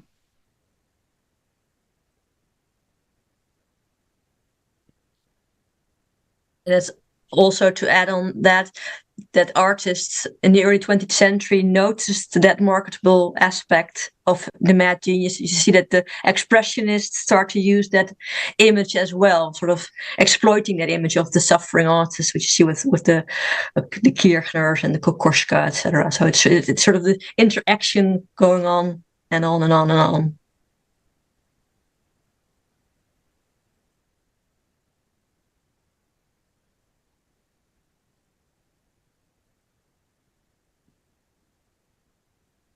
Ok, muito obrigado. Acho que, responderam muito bem a essa questão colocada. Eu gostaria de ir para uma próxima questão que eu achei muito interessante, que ela é mais voltada, mais dirigida para a Alison e Simon. Mas também, claro, caso a Laura queira comentar, também fique à vontade, obviamente. É sobre a relação do Van Gogh com a religião. Na tese do Dr. Gachet sobre melancolia, ele vai falar de um tipo de melancolia e delírio associado com sentimentos religiosos. E aí a gente pode lembrar também que o Van Gogh tem um passado religioso, né, muito forte, filho de um pastor, né, essa relação também é muitas vezes complicada, né, que ele tinha com o pai, né, ele foi missionário também em Borinage, mas aí o artista, a partir de um certo momento, o Van Gogh se desilude, né, e essas menções religiosas vão se tornando mais escassas, né. Então, gostaria que vocês comentassem, né, sobre uma possível relação entre a relação do Van Gogh e mesmo das questões mentais do Van Gogh com a religião, e se vocês acham que é possível dizer que a influência da religião no Van Gogh, da sua condição, de modo geral, não apenas, né, da sua loucura, entre aspas, poderia passar por esse contexto protestante, né? Até mesmo na ideia de uma vocação profissional.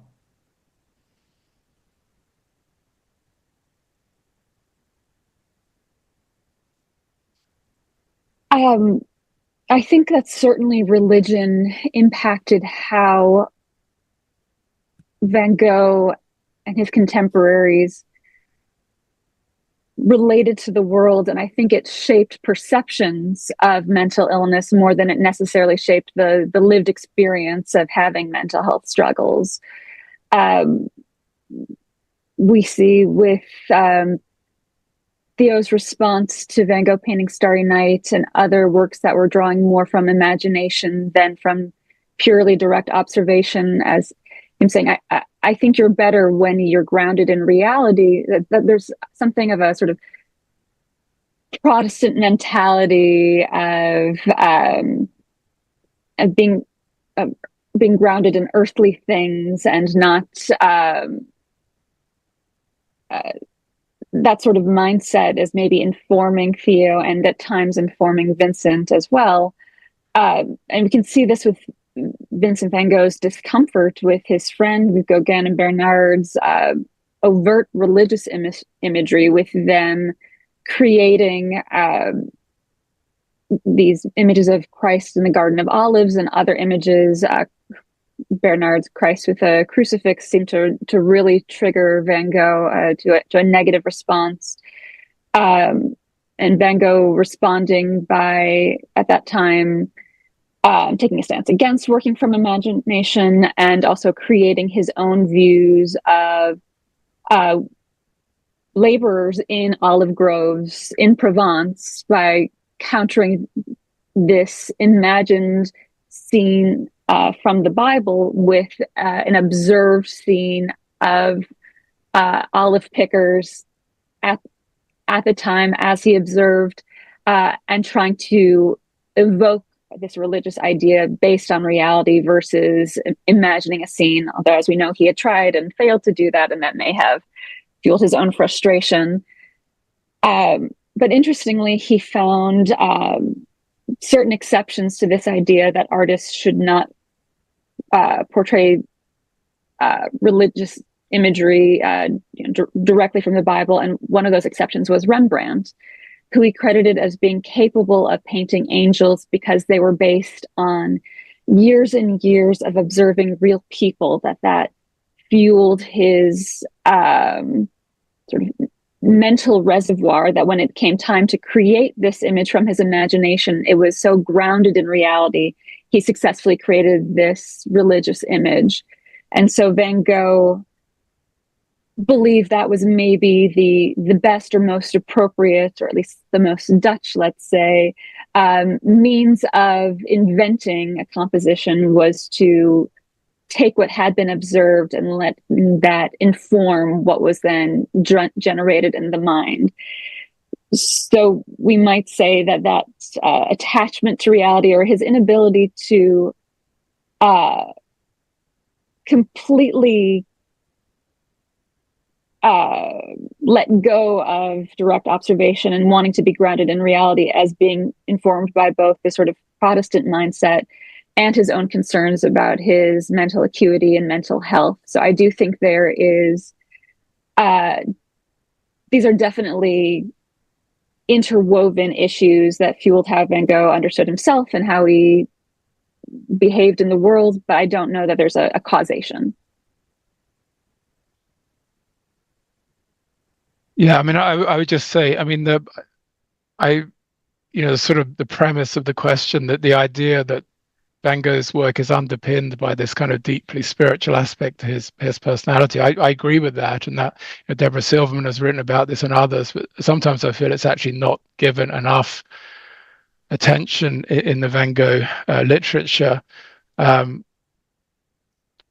said, I think it's difficult to connect Van Gogh's mental illness directly with his religion. That seems kind of potentially problematic to me, but it's definitely worth exploring more. So I'm going to think more about that after this question, and also think more about religion as being a potentially sort of linking point between Van Gogh and Gachet.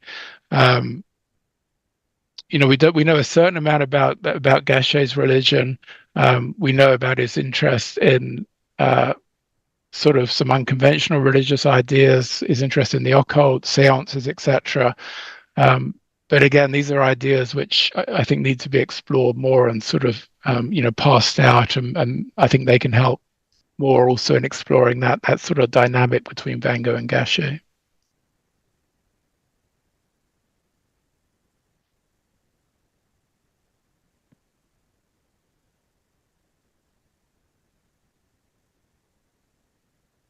Ótimo, muito obrigado. Temos uma próxima questão aqui, muito interessante, dirigida para Alison especialmente, mas, obviamente, tanto o Simon quanto a Laura podem também fazer comentários. Alison, muito obrigado pela sua reflexão.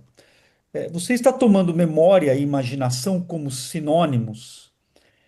Não estaria a memória a meio caminho entre a imaginação e o que foi extensamente observado na realidade? Fico pensando no século XVII e a diferenciação entre memória e imaginação, que é muito clara nos tratados de história da arte, né? Por exemplo, os clássicos alemães como Hegel. Mas no século XVIII e XIX existe uma distinção? Na sua visão, como esses termos se encontram, se entrelaçam? Yes, thank you for that question. There certainly is a distinction that persists through the 19th century. There was a movement, it's a question that divided artists into groups across aesthetic lines. It's quite interesting. Those who fell into the camp of direct observation versus those who fell into the camp of working de tête. But there was a movement led by an art teacher, Lecoq, who wanted to promote the idea of memory and truly the act of observing something, whether it was a scene, a still life, or another work of art, copying it until it became sort of muscle memory, and then being able to recreate that same scene from memory as an important element to drawing instruction in the 19th century. But with the circle around Van Gogh, with Gauguin, Bernard, they don't draw quite the same distinction, and they use the term de tête to reflect both. And it's because they're not necessarily synonyms, but they are deeply interrelated. We have not arrived at the moment of pure abstraction yet among these artists. So even when Gauguin, for example, is inventing a scene from his mind, of course, he can't help but be informed by a lifetime of visual observation. He will invent a face, but he is in necessarily basing that face on those he has observed before. And even working from direct observation requires some memory, because you're rarely looking at what you are depicting. As you're depicting it, you have to look up and down, and as you are actually making the mark, you are remembering what you've just seen.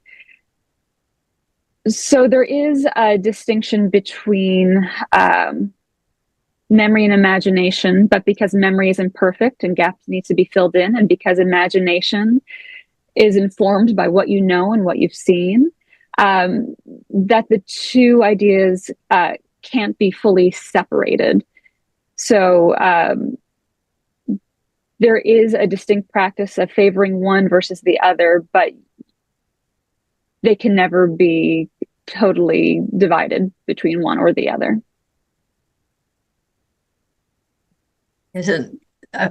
What I found interesting is that in the 19th century, you see it that also psychiatrists start to discuss the imagination and wonder, when is it imagination, when is it an hallucination? That they have this quite energetic debates, I believe, to see where that border exactly is, and if it's almost sort of more than just an imagination, is it already part of a mental illness? And what I think is maybe sometimes confusing with the word imagination is that we nowadays link it straight away to fantasy. Whereas in the 19th century was not that much the case. It was more of indeed with the memory, imagination. I agree totally. It's very much interrelated and sometimes sort of synonymous with artists. When you're able to sketch an image in your mind and then you're able to present it on the canvas or in a book. Which makes it complicated sometimes to understand what are they talking about now. Which type of imagination are they discussing at the moment? I mean, I just add to that. You know, I spent some time looking through some of the medical literature. You know, particularly in the sort of mid to late 19th century in France, and there is just so much of it, and you know, I feel in some ways it needs to be mined more just as a context for Van Gogh, and these terms are, you know, are discussed, and there's a, you know, Ferré and you know, Esquirol and others that they're talking about in some detail about the different kinds of mania at the time, and that, you know, the ideas of hallucination are discussed, for example, and that again, I think that medical discourse sort of delving into that is an important area kind of going forward for, you know, as context for the whole 19th century, but for 19th century art history, I mean, but also for Van Gogh.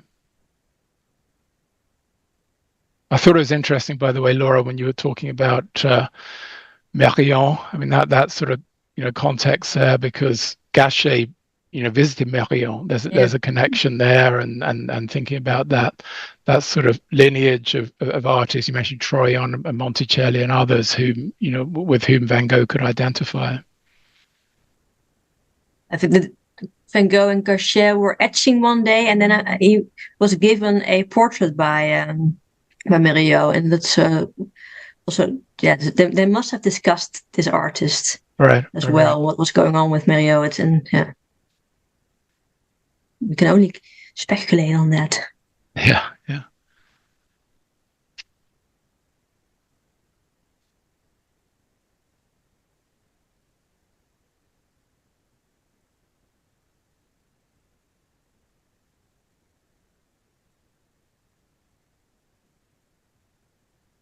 Ok, muito obrigado.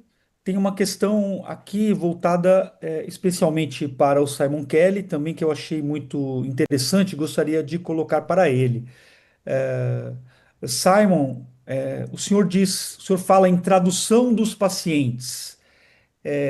Se tomarmos a ideia de tradução no que há de singular e de específico do próprio tradutor, quanto dessas interpretações podem falar também ou mais dos médicos e menos do paciente?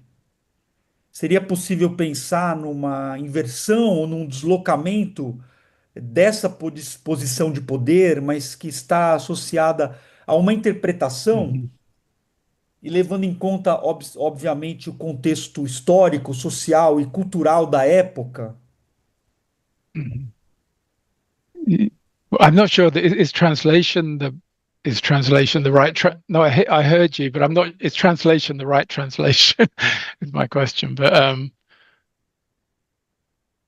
I'm just not quite sure about what the question is, because I didn't talk specifically about translation in my paper. What I can maybe speak to is, and I think this probably would connect to the question, is that the more you look into this medical literature, you realize that it was contested. There wasn't like a clear viewpoint about treating mental illness at the time. There were a range of contesting viewpoints, and Ferre was having a different approach on certain things to Esquirol, or people were looking back to Pinel, and Gachet was kind of situated within that wider discourse, and he doesn't always agree with some of those other psychiatrists with whom he'd been working before. So I sort of my sense, looking at the looking into this in some detail, was that there was a great deal of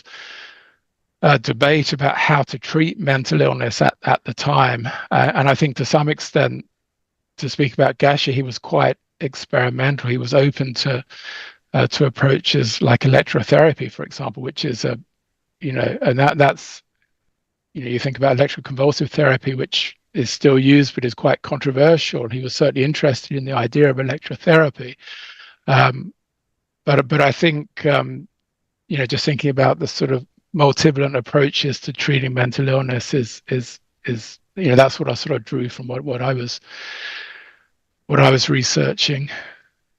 I'm not sure what that is. That what you had? The question about translation is. Maybe you can? I don't know if you can amplify that a little bit.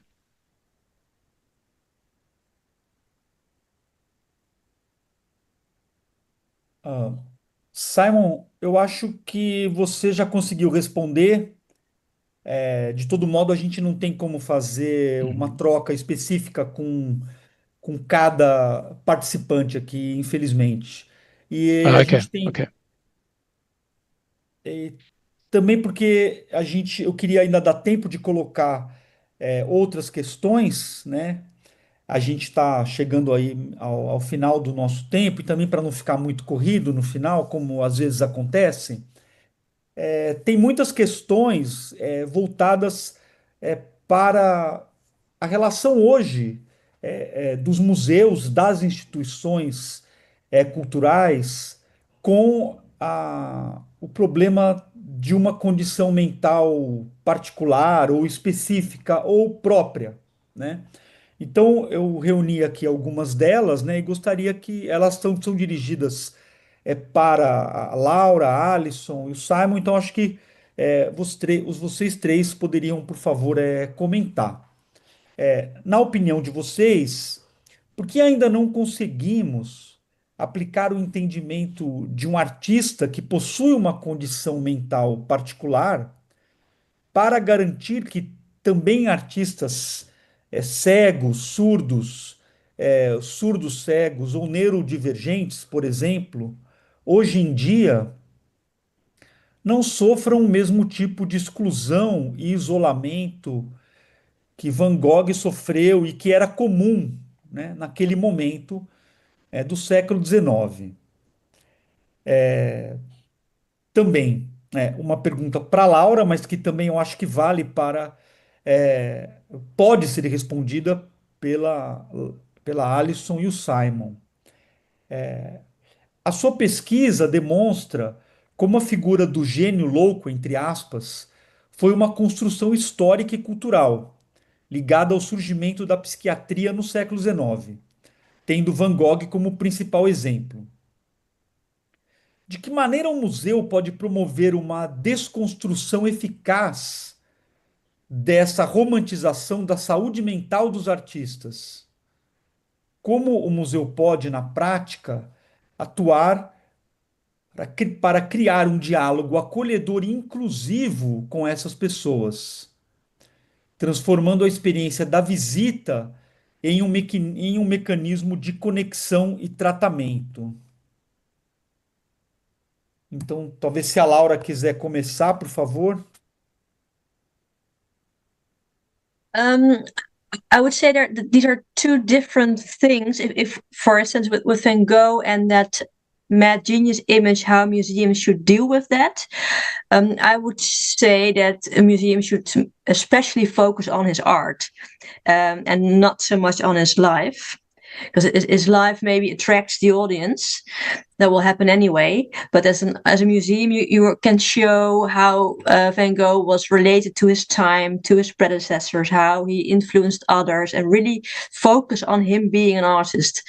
And I really very much believe that he was a very good artist, despite his illness. Of course, there are some influences there, but I think every life experience influences you in one way or the other. So we should be careful with that.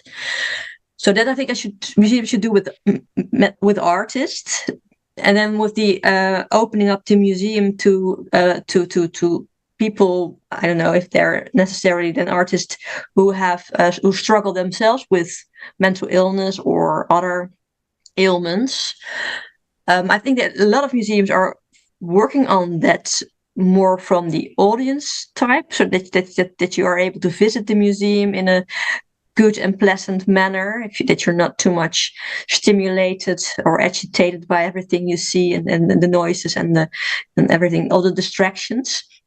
And they have programs for people who are blind that they still can enjoy art. But there's of course another thing to open up the museum for people who make art, who struggle with mental illness. And then I still believe that you should separate the two. And you should not say he's not a good artist because he has a mental illness, but also not say he's a good artist because he has a mental illness. You should say, is he a good artist? And then illness shouldn't be relevant to that, unless it's of course part of the topic of his art, and you can sort of include that. But Laura, do you think that, I mean, I have a question about that, because I know that's a sort of, that's often the kind of line, but it just seems difficult to me. I mean, it's like, it seems that in some ways his illness must fuel his work in some way. And the idea of saying that his art is always produced in spite of his illness, I mean, it just seems a bit reductive to me in some ways. And it just seems more complicated than that. I think in some ways his mental illness, to completely separate it from the artwork, I just have a problem with that, because it must impact the artwork in some way. I think it must fuel the artwork. I mean, it's even the works, Alison, you were talking about. I mean, he talked about those as being produced at a time when he was in a sort of deep mental distress, right? So weren't they produced at that time, or were they? Maybe you can clarify that. I mean, this is kind of the crux of the exhibition in many ways, Fernando, I think. To sort of trying to sort of work through that relationship. Yeah, I mean, because this crisis, which lasted for 9 weeks, which is an extraordinarily long time, just to put it in perspective, this crisis, this final episode, lasted 66 days. His entire time living with with Gauguin in the Yellow House in Arles was 64 days. So to go that entire span with writing only one letter, with creating so few works other than the sketches and these 3 paintings, it's unclear exactly at what moment he painted them, because there is this blind spot of information, because he wasn't writing, because he wasn't well enough. It seems to have happened towards the very end in mid-late April. So as he was coming out of this crisis, perhaps as a means to help him recover from this latest episode. I think you both make great points, that I think museums have responsibility to put the artist and the artwork forward more so than the life and the individual, that these are institutions dedicated to what they created and the context in which they did so, more so than biography. But of course, biography can never be fully elided. I think it comes down to a question of priority and sensitivity. I think we've come a long way since the 1950s, when you have, Lust for Life, this, Vincente Minnelli film where you see Van Gogh as the archetypal starving artist, mad genius, where it presents him almost as this conduit where he is seeing the world the way his painting looked, and it's not his creative mind and his deliberate choices as a purposeful, intentional artist creating works that look this way. It's as if he, because of his mental illness, could not help but see the world in a certain way and had to thus create artworks that were a one-to-one translation of that, and not an active, purposeful interpretation that was, as we know, not in isolation, but very much in conversation with his peers, his contemporaries, as well as the artists of the past that he admired and beloved in many cases. So I think emphasizing artist capability is maybe the compromise, not to dismiss personal struggles, whether it's mental illness or any of the many other hardships that artists might endure and persevere through or take inspiration from, whatever the individual cases may be. But there are also ways to be sensitive, both for the sake of the legacy of the artist and for the audiences of museums, who will include people with many struggles of their own, whether they be mental illness or anything else. And I think of something like a museum that produces beautiful exhibitions, catalogs, didactics, wall labels that sensitively treat these issues, but then have a gift shop that will sell. I can't tell you how many times I've been gifted ear-shaped erasers with Van Gogh's name on them, making light and profit off of what was a violent, terrible, dark episode in this real human being's life. So there are ways to sensitively address this, but also making sure you're not making light of it or making fun of it, not just for Van Gogh's sake, but for the sake of all the people who are coming into your space. I would also say, I think a good strategy could be, and I know at in Sao Paulo, you've been great in doing this, Fernando and Adriano, is placing these 19th century artists within wider art historical narratives. And I think to think about the dialogue between art and madness, not only in terms of historical artists but contemporary artists. That's the way of Yayoi Kusama, for example, is somebody who springs to mind. That there's sometimes that discourse around her work, and that's the way also of making these debates seem very current.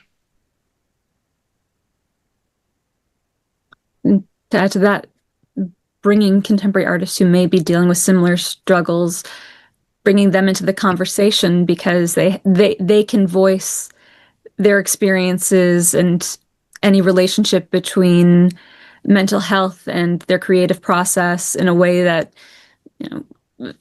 artists of the past are no longer able to participate in a back and forth dialogue. Yeah, and to come back to that idea of I don't say you should neglect his mental illness totally if you look into his art, but I do think you have to be very much careful and not say, oh, he's this yellow, or it's not very realistic because he was ill, which happens a lot, especially if you read the medical literature, which is quite shocking sometimes. Yeah. But what I think was interesting, when I dived into for my research, I dived into different artists, and also Delacroix, who is considered to be mainly a healthy artist until he had some physical illness at the end of his life. You see him, especially as a very young artist, and also later on, he struggles with creating the burden of to create constantly, to find inspiration, or when you have inspiration that you have to work on it and not to look at other women, for instance, or go out, just as the normal issues all young people have. And that you see with all artists who have high ambitions and who wants to do something new, they're always struggling with it, and also how will it be received? No one is waiting for your work yet, and that struggle is, I think, that's very much there also with Van Gogh. But in the end, he wants his art especially to give joy to the people, not to be sad or be a burden with his mental illness. Consolation. Yeah, consolation and joy, yeah.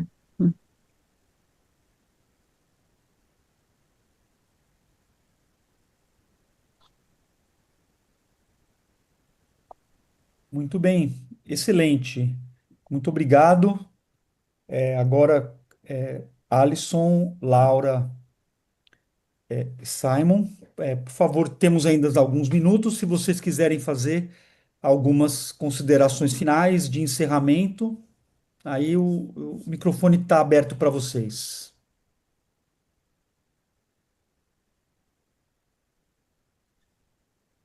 Well, I thought it was very interesting to hear the other talks and have the questions from the audience. Although I'm sort of careful with the topic, it's also very much my topic to dive into. So I'm very happy to discuss it every time I can. So and I learned a lot already from Simon and Alison. So thank you for organizing this. I'll echo that. Thank you so much. This was a fascinating conversation, and I'm very familiar with both Laura and Simon's writings on Van Gogh, among others, and it was a pleasure to hear more about your work today and to speak with you. And looking forward to hearing this afternoon's speakers, and of course seeing Fernando, where you and MASP take these ideas with the exhibition to come in 2027. Yeah, I mean, I just echo what Laura and Alison said, and Fernando's really kind of stimulating to hear both of their talks, and it does seem that this topic is very timely. If you look at whole range of discourse, academic discourse, just popular literature, the whole idea of thinking about disability and disability studies and thinking about it carefully, as I think this exhibition will do, and thoughtfully, is really timely. So I applaud MASP for doing this exhibition and pushing forward with the subject, which isn't an easy one, but it's an important one.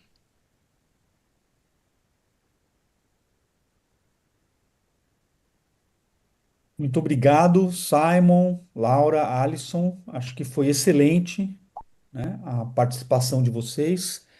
Espero que a gente possa continuar dialogando e que vocês possam continuar contribuindo com o projeto aí até a abertura da exposição, né, do Van Gogh, que vai ser aí em meados de 2027, né, quando teremos todo um ano dedicado à questão das histórias da loucura.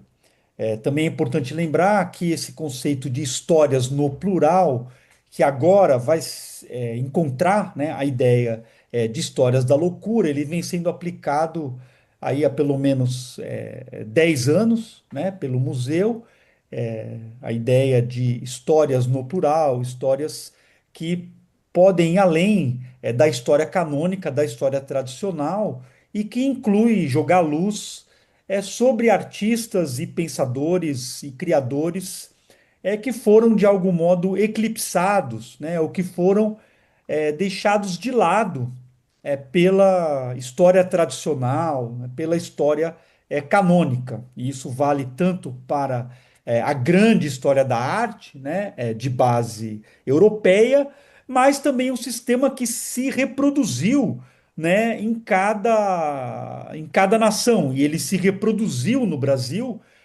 também, né, havendo então uma grande história da arte brasileira tradicional que deixou de fora, né, grande parte dessa produção, né? Parte dessa produção, às vezes é possível se resgatar, né, com os arquivos, às vezes com os poucos vestígios, né, que sobraram dela. O museu, obviamente, ainda está aprendendo, né, nesse campo. Os seminários são muito importantes, né, nesse sentido, porque a gente traz pessoas de fora, e no seminário, histórias, no próprio seminário, histórias da loucura, né, a gente vai ter isso também ainda bastante evidente. Talvez ainda indo um pouco além, né, do campo da história da arte propriamente dita, né? A gente pode lembrar também o nome do livro, enquanto vocês falavam, obviamente me veio à mente o nome do livro de uma pessoa que é muito próxima ao museu, né, que é a pesquisadora Kaira Cabanhas, né, que publicou recentemente em inglês e também foi publicado aqui no Brasil, o livro Aprender com a Loucura, né? Então a gente tem pensado bastante nessa ideia de aprender com a loucura, né? Mas também como fazer isso, de que modo fazer isso, certamente é uma questão delicada, e não é uma tarefa simples. Também gostaria de lembrar de experiências recentes do MASP com a ideia de artistas autodidatas que também são chamados aqui no Brasil de artistas populares. Aí, pessoal, da tradução, cuidado, porque essa tradução de popular não está associada à ideia de arte de pop art, né? Mas é mais na ideia de folk, né? E também de um artista autodidata, né? Self-taught. E aí a gente sempre lembra aqui do trabalho que a gente fez com a Maria Auxiliadora, que era uma artista autodidata, né, de origem humilde, que não estudou, obviamente, no sistema da arte tradicional canônico, e uma pessoa que também não possuía redes sociais que a colocassem nos espaços tradicionais. Então, o que aconteceu é que ela acabou, apesar de ter feito uma exposição no MASP, na década de 60, ela acabou ficando cerca de 40 anos, aí 4 décadas esquecida. Quando a gente foi fazer um trabalho com ela, primeiro, isso tem a ver com uma questão que o Simon falou. Havia muito escrito, muito não, né? Mas havia muita coisa escrita sobre a biografia dela. Era uma abordagem totalmente hagiográfica e muito pouco escrito sobre a obra dela em si. Então, como sempre a gente veio tentando fazer no museu, a gente passou a olhar e convidou historiadores, pesquisadores a escrever sobre a obra da Maria Auxiliadora, olhar, voltar o trabalho voltar o olhar para o trabalho dela e menos para a vida dela. E é isso que a gente vai tentar fazer nesse ano do Histórias da Loucura, não só com Van Gogh, mas com outros artistas que vão estar presentes aí em 2027. Então, mais uma vez, parabéns, muito obrigado aos palestrantes, né, pelo alto nível aqui da nossa conversa hoje, muito interessante. Agradecer também aos participantes aqui que estão com a gente online, né, no YouTube. E a gente vai fazer então agora uma pausa e voltaremos às 14h30, né, com a mesa que vai reunir as falas da Renske Coen-Tervaert e do Beno Tempel, que são do Museu Kröller-Miller, né, na Holanda, e também do Martin Bailey, que é o biógrafo, um dos biógrafos, né, do Van Gogh, e depois, às 16 horas, o Felipe Martinez. E aí a gente vai ter a apresentação específica, né, para essas mesas, obviamente. Então, muito obrigado e até logo mais. Tchau, tchau.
o nosso convite e agradecer também a todas as equipes envolvidas na organização do evento.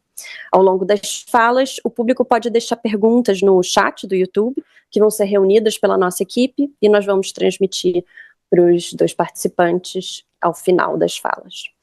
E começaremos então pela Renske Cohen-Tevert. Renske Cohen-Tevert é curadora do Kröller-Müller Museum em Otterlo, nos Países Baixos. Ela é mestre em História da Arte pela Universidade de Amsterdã e se especializou na produção artística do fim do século XIX e início do século XX, com interesse especial por Vincent van Gogh, a história do colecionismo e o mercado de arte internacional. A fala que ela apresenta nesse seminário foi elaborada em parceria com o Benno Tempel, atual diretor do Kröller-Müller também. Tempel também foi diretor do Kunstmuseum Den Haag entre 2009 e 2023, e em 2019 foi curador do pavilhão holandês da Bienal de Veneza. Ele também foi curador assistente do Museu Van Gogh, em Amsterdã, entre 97 e 2000, e retornou entre 2006 e 2008 como curador de exposições. Então, Renske, por favor. Thank you so much. I'll share my screen.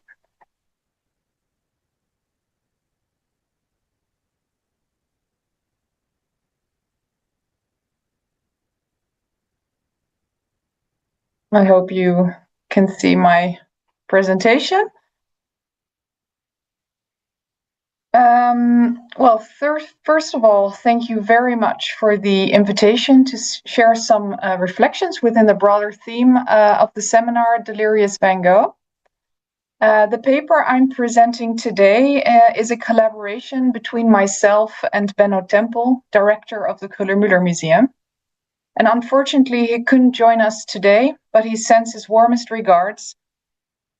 It's still a paper that is work in progress, and its aim is to reflect on Vincent van Gogh's painting technique. And I will start with one of many quotes from the beautiful letters written by the artist himself. Now, at long last, this morning the weather has changed and has turned milder. And I've already had an opportunity to find out what this mistral's like too. I've been out on several hikes round about here, but that wind always made it impossible to do anything. The sky was a hard blue, with a great bright sun that melted just about all the snow. But the wind was so cold and dry, it gave you goose pimples. This was written by Vincent to his brother Theo, 3 weeks after arriving in Arles, in the south of France. This first encounter with Provence, fully covered by snow and battling a strong wind, was in stark contrast to what he had envisioned before he set off. Tired and overwhelmed by his life in Paris, Van Gogh left for Provence on 19 February 1888, driven by an idealized vision of the South. He imagined a landscape reminiscent of Japan and hoped for a simpler, more affordable life than in the fashionable capital. He believed the milder climate would allow him to work more, and the absence of big city distractions would help him focus entirely on his art. With the promise of pleasant weather, better food, and greater peace and quiet, he also hoped to recover both physically and mentally, because the bustling city life had worn him out. Once settled in Arles, he dreamt of convincing his fellow artists to join him there. But with so many expectations, disappointment was almost inevitable. Life did not suddenly become easier for Vincent. In hindsight, the snow was an omen. He continued to struggle with financial worries, loneliness, doubts about his work, and ongoing health issues. Nonetheless, in the south of France, Van Gogh went through a highly dynamic period. After 8 years of searching, he finally discovered his own artistic style. But it was also a time marked by several mental crises.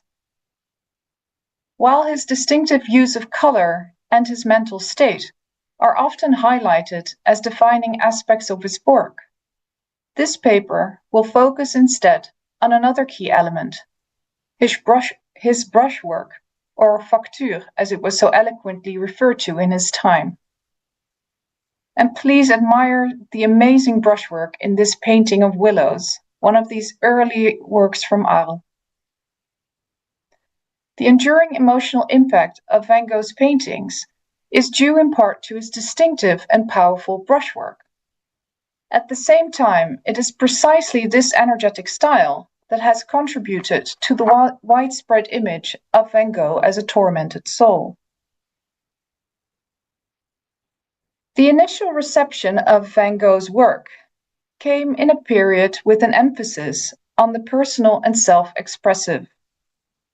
This has colored the interpretation of Van Gogh's work until this very day.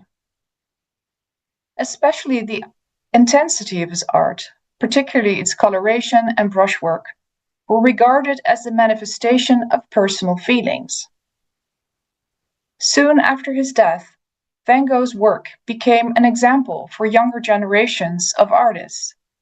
First and foremost, the expressionist, but also influential is outsider art, for which Van Gogh became one of the most important references. In Art brut, art created by self-taught artists of whom some were known to have mental health issues, it is often the brushwork, the way of drawing or painting, that defines the work as outside the boundaries of official art. For example, a simplification of forms, giving it a naive appearance, and by intense filling of the painting's surface, giving the impression of a horror vacui, a fear of leaving parts of the medium empty. It is only natural that their work also shaped the way Van Gogh's art has been interpreted. When analyzing the vocabulary used to define Van Gogh's brushwork, it is notable that it is done in terms that are often used to describe the state of mind of people with mental health issues. Words such as turbulence, restless, busy, manic, but also ecstatic, twisted, oppressive, claustrophobic, are by no means unusual to find in descriptions of his compositions and brushwork. Some of these images are oppressive, come at you, and give you a claustrophobic feeling. Sometimes everything swirls so much that objects cannot be clearly distinguished from each other. The shapes merge. Figures sometimes blend into the surrounding nature, as in the ravine from the Kröller-Müller collection. This raises an important question. Are we witnessing traces of his illness expressed through his brushwork? Or are we looking at an artist who consciously used technique to achieve a particular effect? We find that Van Gogh frequently wrote about his artistic intentions, suggesting that the intensity of his brushwork was a deliberate choice or a result of specific external circumstances rather than a symptom. In this presentation, the focus will be on the effect of weather conditions on his style, like the intense summer heat and the mistral, a cold, dry wind from the north-northwest, which blows in the Rhone Valley and the coastal regions of southeast France. It is well known that these conditions have profound effects on the well-being of the people living in this region.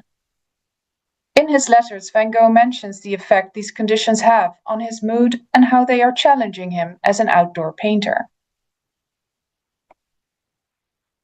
In Arles and Saint-Rémy, the scorching sun and the mistral wind are palpable in Van Gogh's work. When the mistral blows, it often lasts for several days at a time.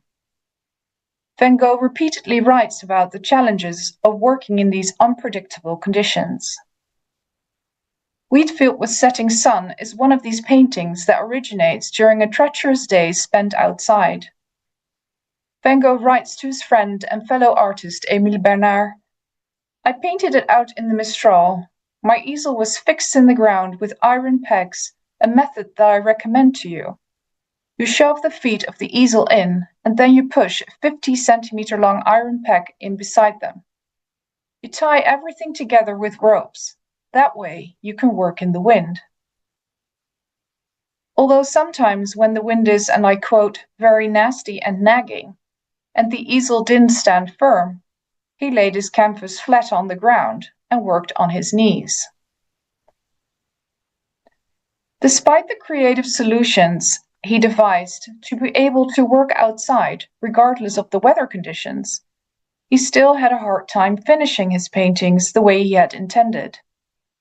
His immense frustration shines through in a letter to his brother a few weeks later, in which he writes, "How I'd make a painting if there wasn't this bloody wind. That's the thing that's annoying here when you plant your easel somewhere. And it's definitely for that reason that the painted studies aren't as finished as the drawings. The canvas shakes all the time.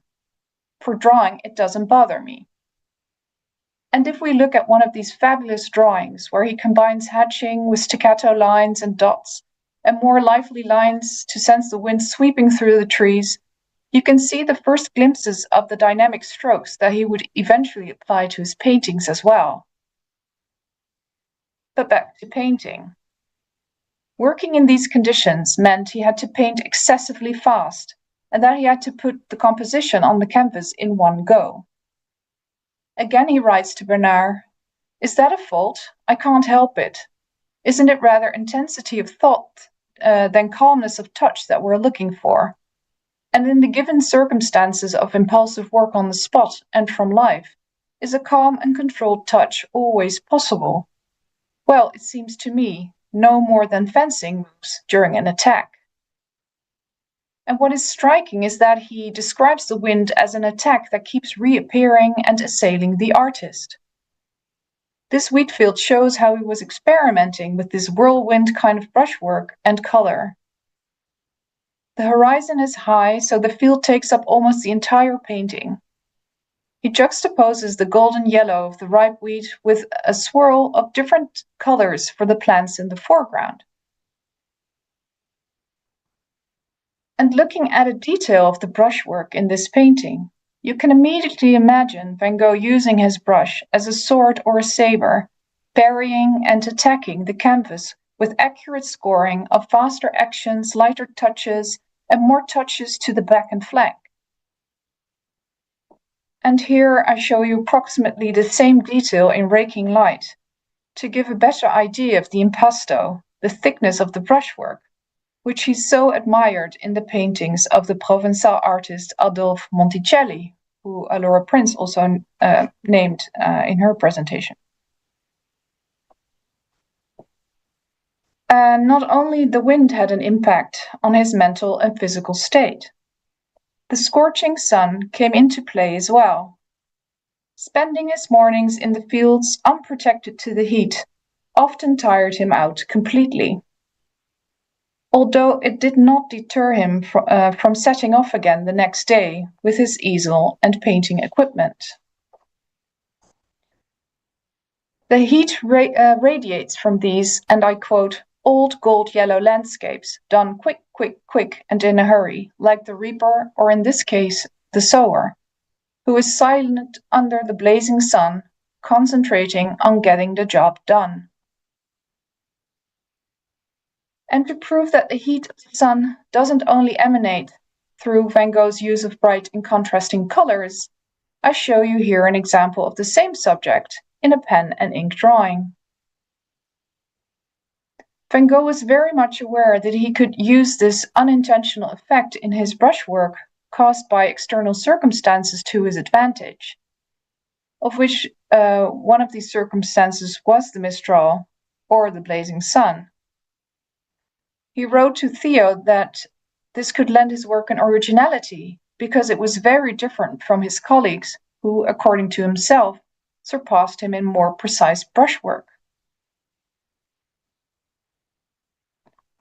While the idea of fencing suggests that the artist found a way to manage the harsh conditions, he confessed to Theo that his struggle against the wind absolutely prevents one of being in control of one's touch.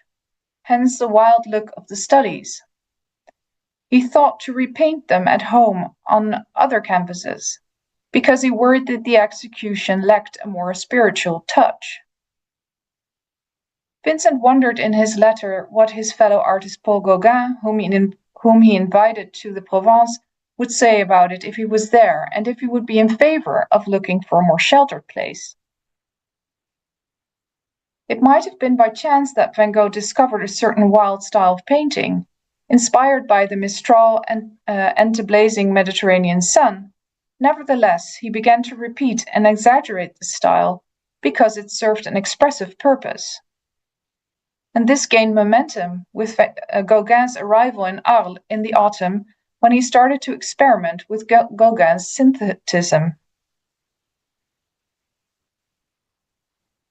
Synthetism emphasized the role of memory, imagination, and personal expression. The artist's feelings about a subject were to be visualized through bright patches of anti-naturalistic color, abstracted shapes, and flat decorative patterns and lines contorted like those of ancient woodcuts. Reminiscence of Garden of Eden is one of these paintings Van Gogh created from memory.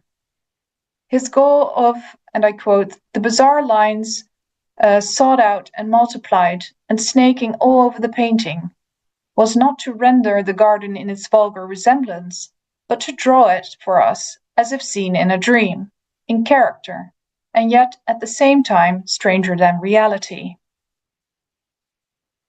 Following the snaking white line, the image plane can diagonally be divided into two parts, like yin and yang.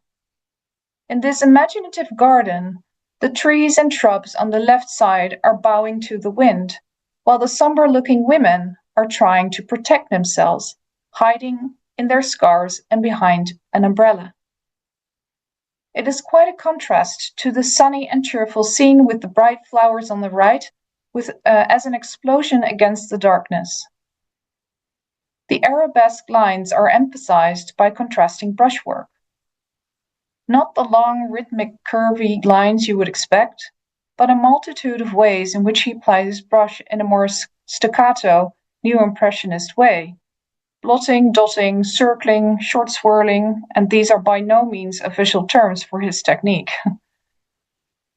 All hoping to enhance the poetic and dreamlike quality he was looking for. But as mentioned by Ellison, he was not satisfied with the result. Gauguin painted the same subject in his Arlésien Mistral. Except for the women hiding in their shawls and for the title of the painting, the wind is not perceptible by means of his brushwork. In other words, both artists incorporated the Mistral into their imaginative compositions, but each in their own distinct way. Van Gogh wanted to explore the expressive potential of synthetism to connect in his own way with Bernard and Gauguin. To Van Gogh, it was important that he didn't invent the entire painting, but that it was based on nature, albeit abstracted and exaggerated in line and color. It is clear from his letters that the confrontations with the other artists on this topic affected him deeply, and that he was trying to hold his own. He continued to work like a man possessed, the emotional roller coaster fueling his drive to work. In Saint-Rémy, Vincent ventured these experiments anew, with as the most important results the three night and evening landscapes: A Starry Night, Landscape with Wheat Sheaves and Rising Moon, and Country Road in Provence by Night. Nowadays, these are three of Van Gogh's most admired paintings due to the incredibly dynamic brushwork, but also the hallucinogenic effect. In these paintings, Van Gogh created imaginary landscapes by combining real motifs. His goal was to depict the spirit of the place, meaning the Provence, convincingly. One of the ways to achieve his goal was to use a stronger and more virile viral draftsmanship by simplifying and accentuating, for example, by emphasizing the glow of the moon and the stars.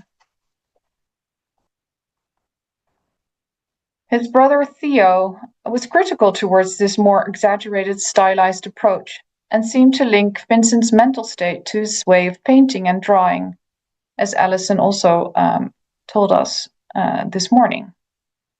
The latest drawings, amongst them this drawing by Starry Night, look like they've been done in a fury and are a little more distanced from nature.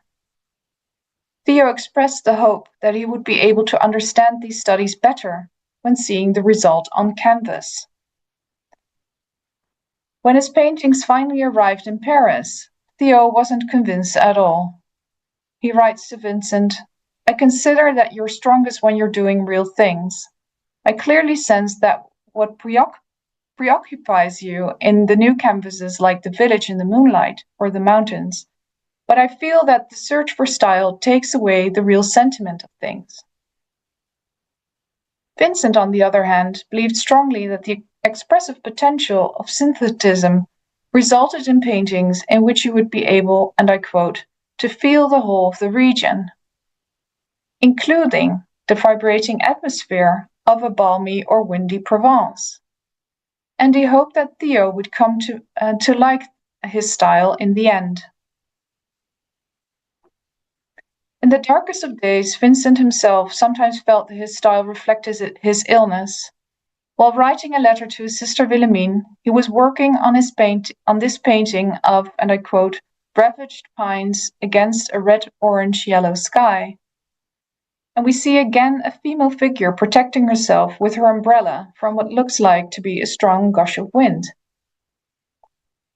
He writes, "I don't know what thoughts came to me. Upon looking at my canvas, I told myself, that's not it." And he decided to slash a green tone all over the sky, very clearly enlivening the sky with these soft green lines. Following this impulsive act, he continued to write that some of my paintings, when I compare them to others, certainly do bear the trace that it's a sick man who paints them. And I can assure you that I don't do it deliberately. But despite myself, my calculations end up at broken tones. It is fair to say that although, in certain cases, the brushwork gives the impression that it was painted by a troubled soul, and even the artist himself had doubts about the way his sanity was reflected in his art, Van Gogh always remained in control, even when his canvas was swaying in the wind. Thank you so much.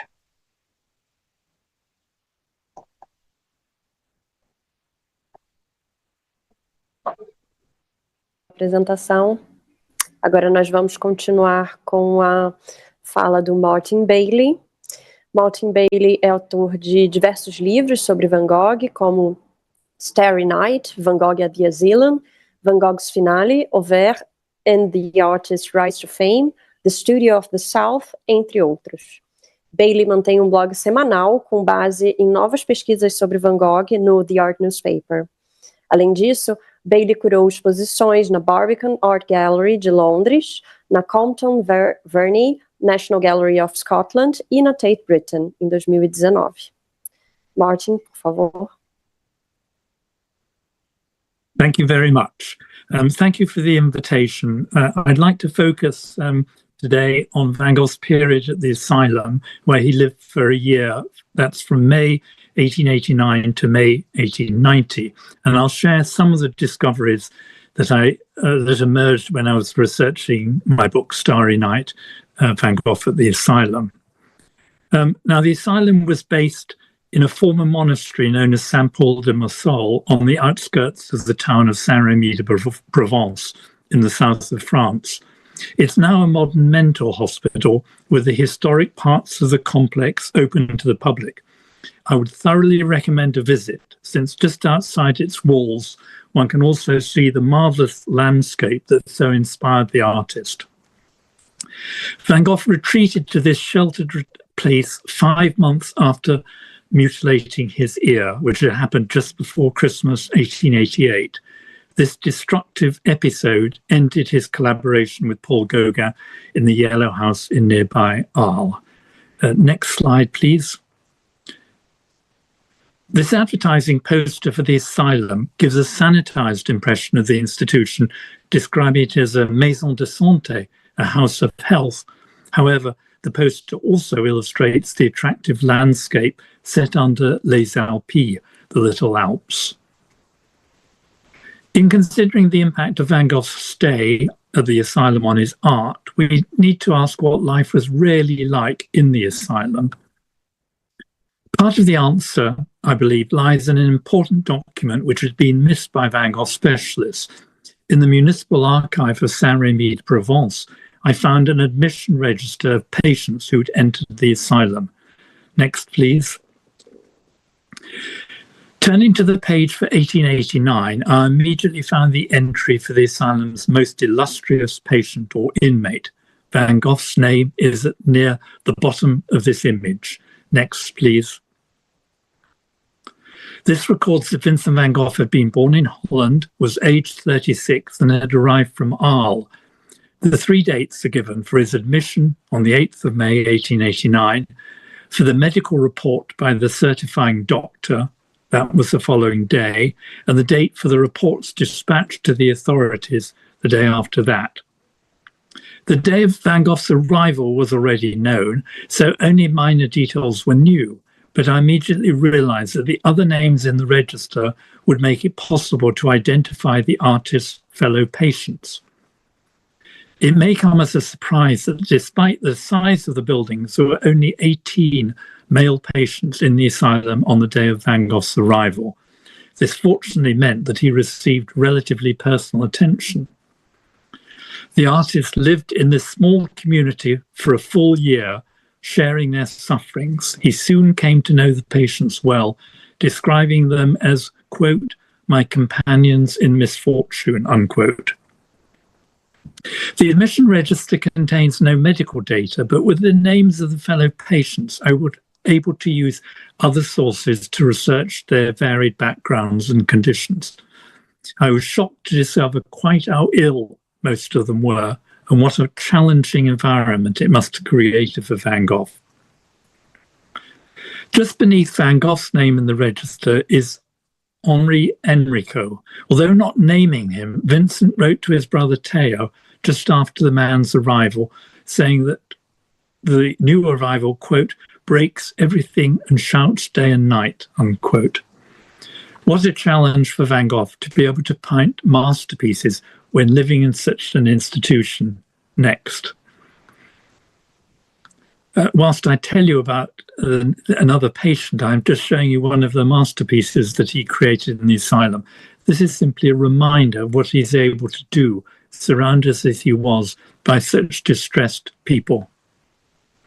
Jean Ravello was aged just 20 when he had arrived in May 1887, 2 years before Van Gogh, and his name appears slightly earlier in the register. Ravello never learned to speak and was prone to acts of violence, but this isn't surprising since he was unable to communicate verbally. Vincent described the young man to Theo without actually naming him. Quote, a new person has arrived who is so agitated that he breaks everything and shouts day and night. He also tears the straitjackets, and up to now he scarcely calms down, unquote. Ravello was to end up living his entire life in the asylum. He died in 1932 at what was then the relatively old age of 65, after being confined there for nearly 45 years. In Van Gogh's studies, we rely enormously on the artist's letters, but I suspect that Vincent deliberately tried to avoid worrying his brother Theo in their correspondence.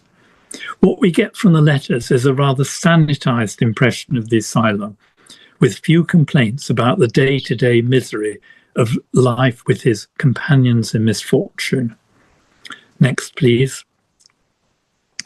Moving on from the register, this is Van Gogh's painting of the corridor of one of the two male wings. Presumably one of the patients is in the far distance. Learning of the sufferings of the patients encouraged me to delve into the story of the asylum, which has surprisingly been little investigated by Van Gogh specialists. I wanted to learn more about what life must have been like for Van Gogh and for Enrico and Ravello. Unpublished papers from an 1874 official inspection of the asylum revealed very unpleasant details. Most distressing is the horrific revelation that the straw of the mattresses of the senile, demented patients was, quote, literally reduced to manure, unquote. Another source recorded that immobile patients were moved around the asylum in wheelbarrows. Fortunately, the 1874 report had led to prompt reforms headed by the recently appointed director, Dr. Théophile Peyron, the doctor who 15 years later would treat Van Gogh with such kindness and sensitivity. But although Dr. Peyron and his staff did their best, little was then known about the causes and nature of mental illnesses. Treatment was rudimentary, virtually non-existent. Asylum life for Van Gogh would have been very disturbing. It must have been difficult taking his meals in the refectory and trying to keep warm in the common room with his fellow patients. Both rooms were just off this corridor in the painting. Many of the patients, probably most of them, were in considerable worse condition than himself. None of the inmates would have been interested in art. Although Van Gogh was very well read himself, most of the men would have been illiterate. Needless to say, he was far away from family, friends, and fellow artists. As for art, he only saw occasional reproductions in books and journals. So much of what he valued most in life remained elusively far away. But what he did have was the opportunity to continue to paint. Next, please. This is what he painted on his first full day at the asylum, flowers coming to life in the men's garden. It is an astonishingly optimistic image for someone who the day before had entered a mental institution. The other patients must have been astounded to see their new arrival set up his easel, take out his palette and paints, and produce such an exuberant painting at great speed. Van Gogh's year at the asylum certainly had its ups and downs. For most of the time, he was in relatively normal health, but at other times he faced severe crises and became completely disoriented and extremely distressed. At the asylum, he suffered 4 separate crises. These incapacitated him for a total of around 17 weeks, or roughly a third of his time. During these periods, he was forbidden from working with paint and even entering his studio, which was in another wing from that of his bedroom. He was therefore able to paint for a total of around 36 weeks, which makes his output even more impressive.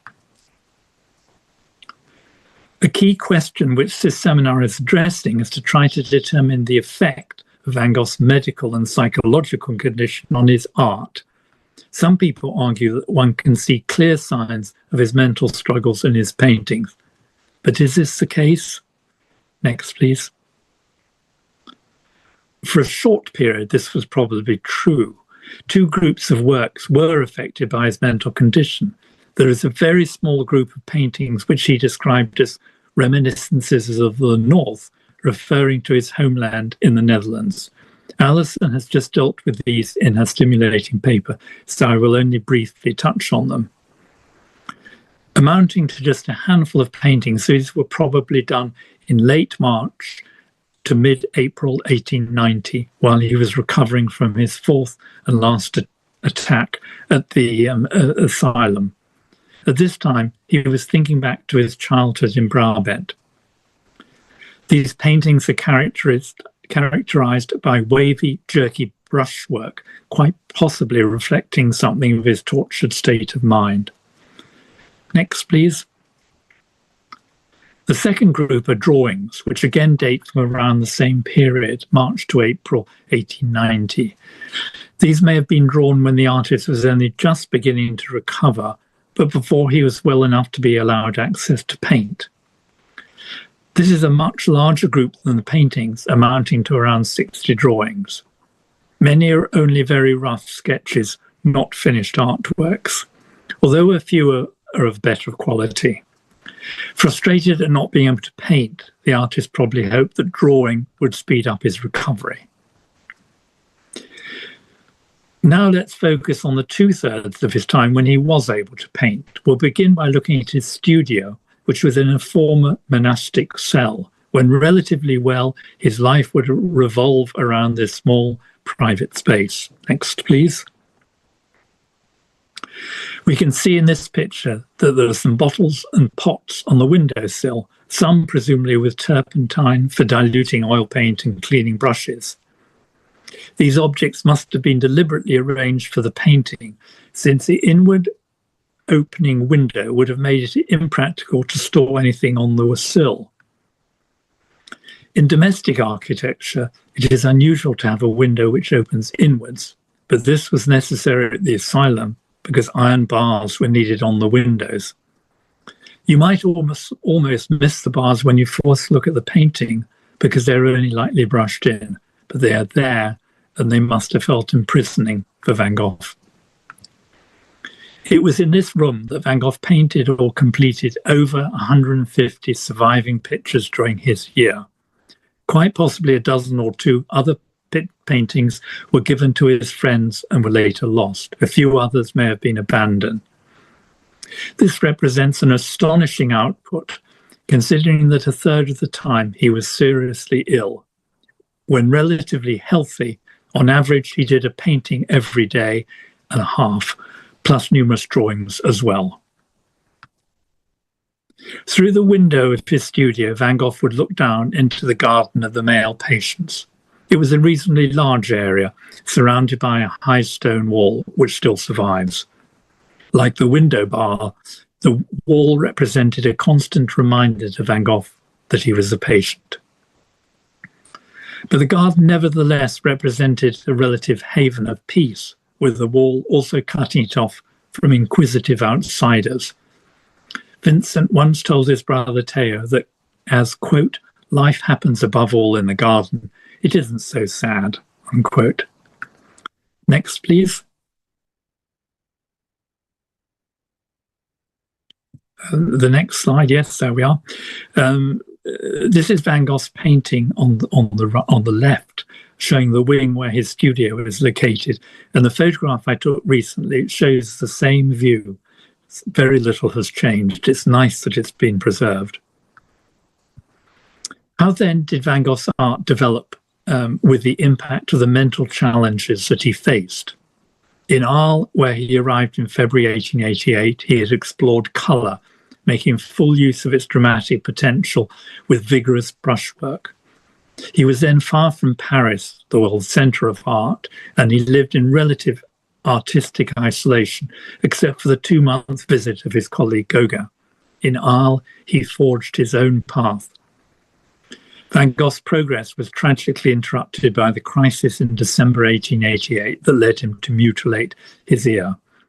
Although the physical wound healed remarkably quickly, he was psychologically scarred. He stayed for several months in the hospital at night, sometimes going out to paint during the day. Just before he left Arles for the asylum in May 1889, he produced some very fine landscapes. At this point, he had lost none of his skill. In the asylum, he was constrained in his subject matter by circumstances. If allowed access to his paints, he would often work in the garden, but he could only venture into the magnificent surrounding countryside when he was well, and then sometimes only if accompanied by an orderly. Next, please. This landscape, the olive trees, now at New York's Museum of Modern Art, is among the finest done while Van Gogh was at the asylum. Sometimes critics have argued that the swirling hills and apparent holes in the rock are evidence of his mental instability. However, the 2 holes, they're visible on the left side of the horizon. They're known as les deux trous, in French, the true holes. They actually exist in the limestone crest, and they could be seen from just outside the asylum in the far distance. Next, please. This is a photograph of the 2 holes close up. Van Gogh certainly exaggerated the holes and the swirling of the limestone hills. The vibrant olive trees seem alive, almost moving, and at first sight the green strip beneath them seems like a fast-flowing river rather than a path. But these could all be seen as signs. These could all be seen as signs of his mental turbulence. Some people have seen them as so, but equally they can be regarded as artistic license using his great skills. Whichever it was, the result is a masterpiece. Next, please. Van Gogh liked painting portraits, but he seems to have found it difficult to get sitters. Perhaps the asylum doctor only rarely allowed him to paint his fellow patients.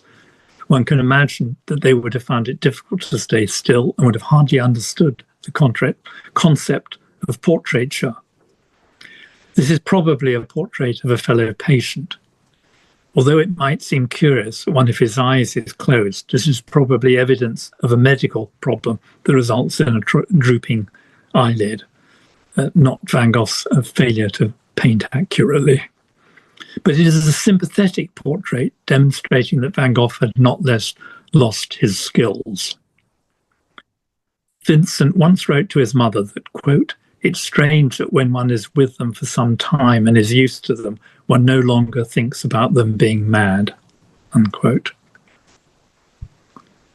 When Van Gogh left the asylum in May 1890, after his arrival, he headed north to Auvers-sur-Oise, a village just outside Paris. In the 70 days he was there, he completed at least 73 paintings. That's even more productive than in Saint-Rémy.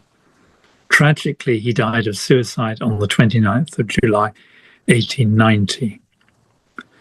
To conclude, Van Gogh's mental condition obviously had a huge impact on his life. Before the ear incident in Arles, he was his own master, free to go as he pleased and paint what he wanted, and then to go to a cafe for a glass or two of wine. His restricted everyday life at the asylum, on the other hand, surrounded by other patients, could hardly have been more different. But did his mental condition impact on his art? It would be easier to answer this question if one knew the nature of his mental problem. Was it epilepsy, as thought at the time, or bipolar disorder, or something else? However, despite endless studies and hundreds of medical papers by specialists, we still do not know what Van Gogh suffered from. What is clear is that in general, Van Gogh successfully worked despite his mental problems. This is evidence of his enormous commitment to his art, his prodigious talent, his vivid imagination, and his amazing use of brushwork and colour. Last slide, please. And finally, if you're intrigued by Van Gogh, you might be interested in my weekly blog entitled Adventures with Van Gogh. It's posted every Friday on the website of the Art newspaper. Thank you very much.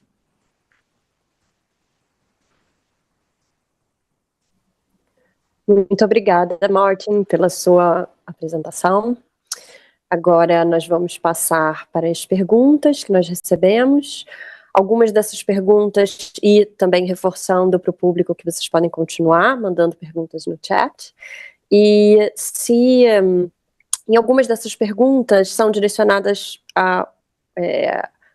especificamente para alguém, mas vocês também podem ficar à vontade para responder as demais, para comentar. A primeira é direcionada a Hensky. Quando Van Gogh se mudou para o sul da França, ele escreveu que estava pintando a luz do Japão. Essa afirmação se relaciona diretamente ao movimento do japonismo, que se espalhava pela Europa naquela época. Um fascínio pelo Oriente, ou melhor, por uma ideia de Oriente construída a partir do contato com objetos decorativos e, sobretudo, com as gravuras japonesas. Esse contexto nos leva a pensar até que ponto esse território pintado não é também uma projeção idealizada?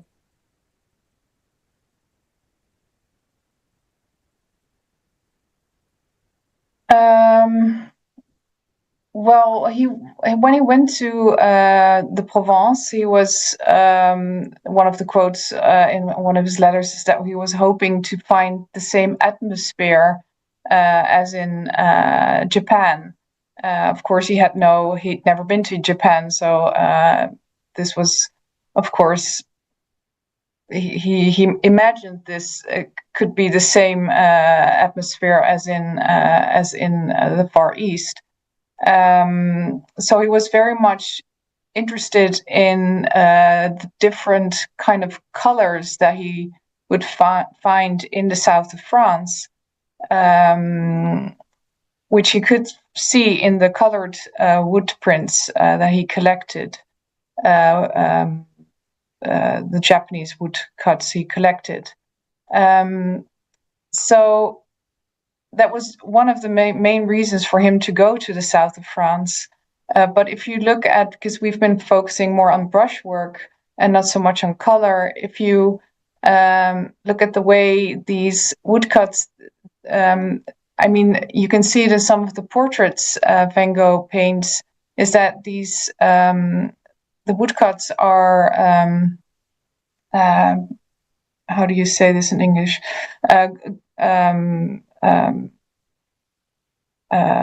I mean, these are not highly decorated in the sense of that the background has these very curly lines. I mean, these are one-colored. So the lines are very thick, and then they are colored with one color and not multiple brush strokes. So it's interesting how he uses all these sources of inspiration and tries to find his own style, which I think the highlight of it is at the end when he lives in Saint-Rémy.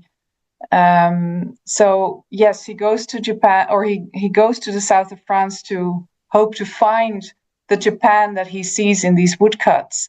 But if you look at style, he only takes a few artistical elements from that. And that's something that he discussed, of course, with Gauguin as well.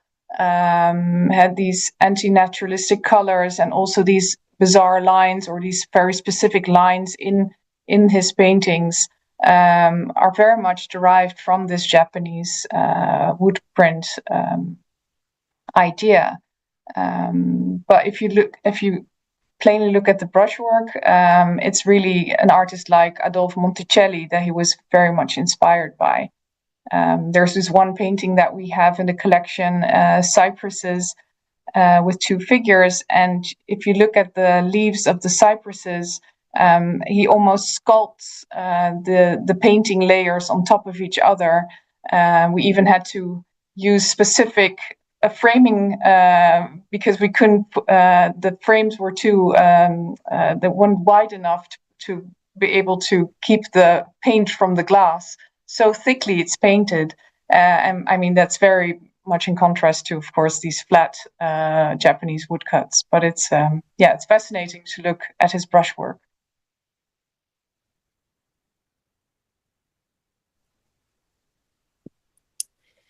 E, Renske, a literatura médica do período também abordava os efeitos do clima no bem-estar das pessoas.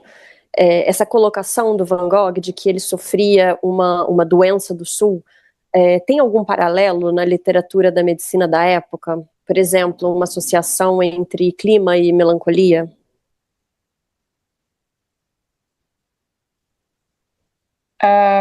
I have not studied the medical literature that intensely, but yes, at the time, and we still make a connection between certain weather conditions and mental state. So I'm not entirely sure about 19th century literature on that. That's something that we're still working on. And hopefully we'll be able to address this in the essay that hopefully comes from this presentation. But it would make sense to look into this subject and how melancholy was related to weather conditions. but I think it does, yeah.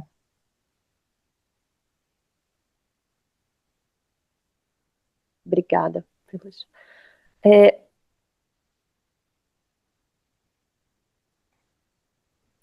Martin, se por um lado o Van Gogh descreve a sua condição psiquiátrica ou neurológica como uma doença do Sul, em Saint-Rémy ele se volta para uma memória mais melancólica do Norte.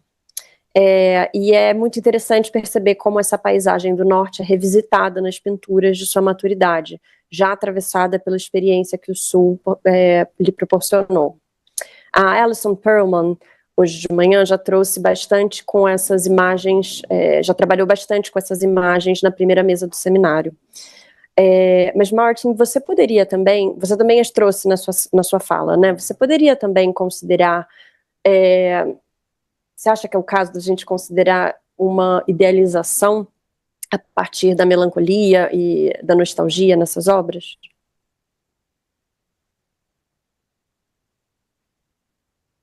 Well, he certainly was thinking back to his youth, mainly his childhood, although he also lived with his parents in Newnan later.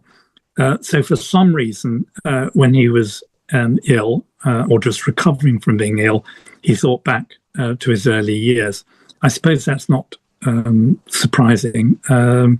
Many people would do that. I don't think he didn't know why he was ill. So although he may have described it as a disease of the South, that was just a convenient label. He didn't know what it was. He was obviously living he was living physically in Provence, and most of the time he was thinking of that. But his mind would go back to his childhood. And I presume the memories were both positive and negative. He had lots of difficulties at home. He had loving parents, but he was an awkward child. So I think his memories must have been a mixture of good and bad. And he would have been lying on his bed when he was ill. Very little to think about, very little outside stimulation, none really. So it's not surprising that his mind went back.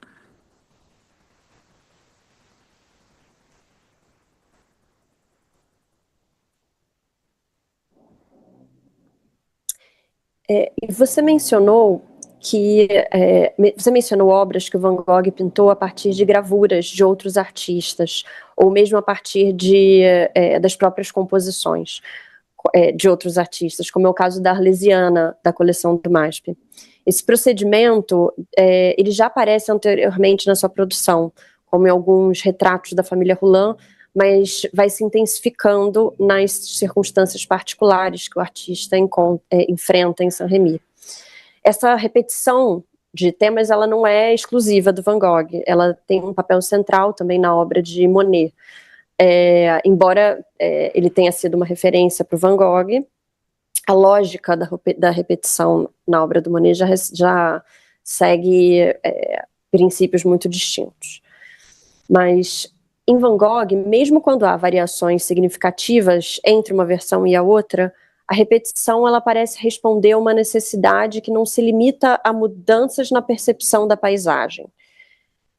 Para além das limitações impostas por situações específicas, como o confinamento em Saint-Rémy, o que essas repetições também podem nos revelar sobre as obras de Van Gogh?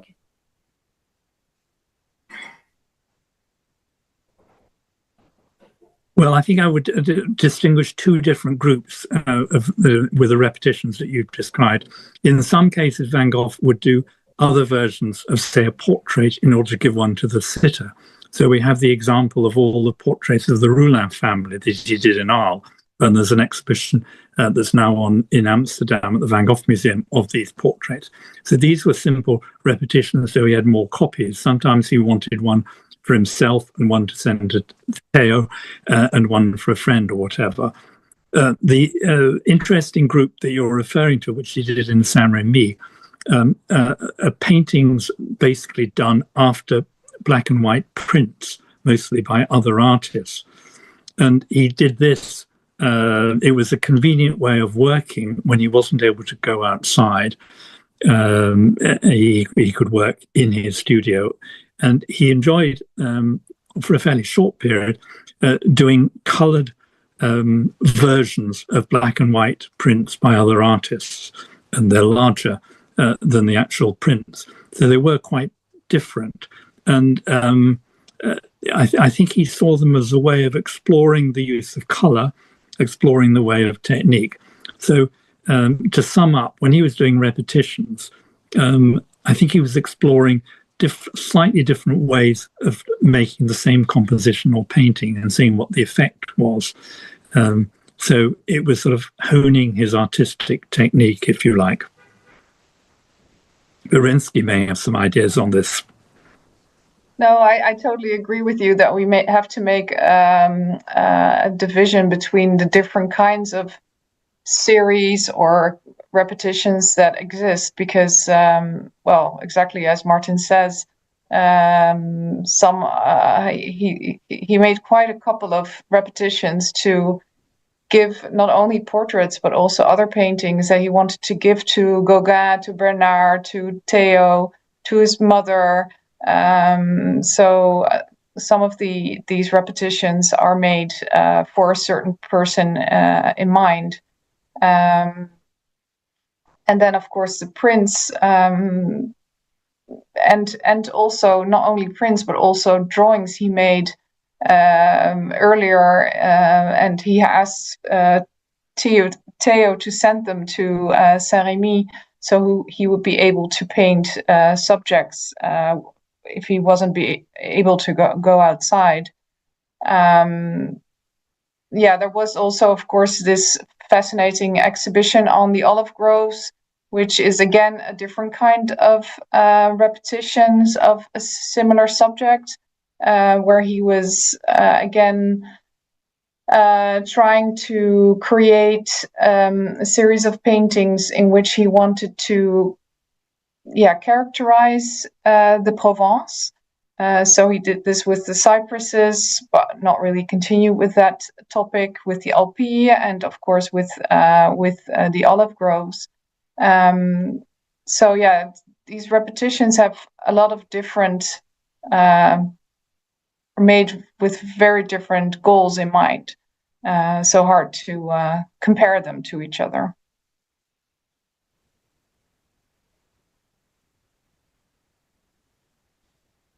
Obrigada.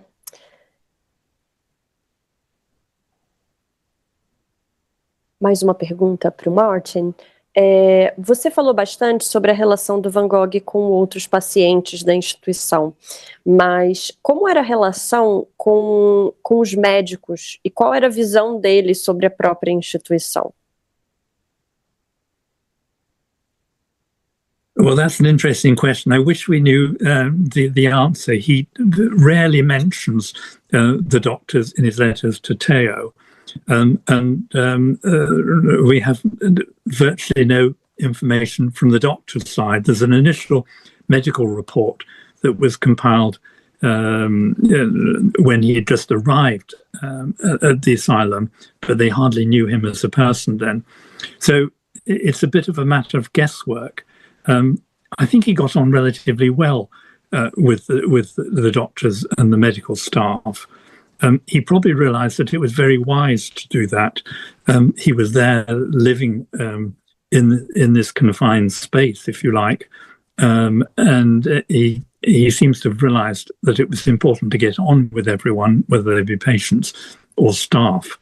I should imagine that when he was in relatively good health, he was almost certainly the most interesting and congenial patient among the 18.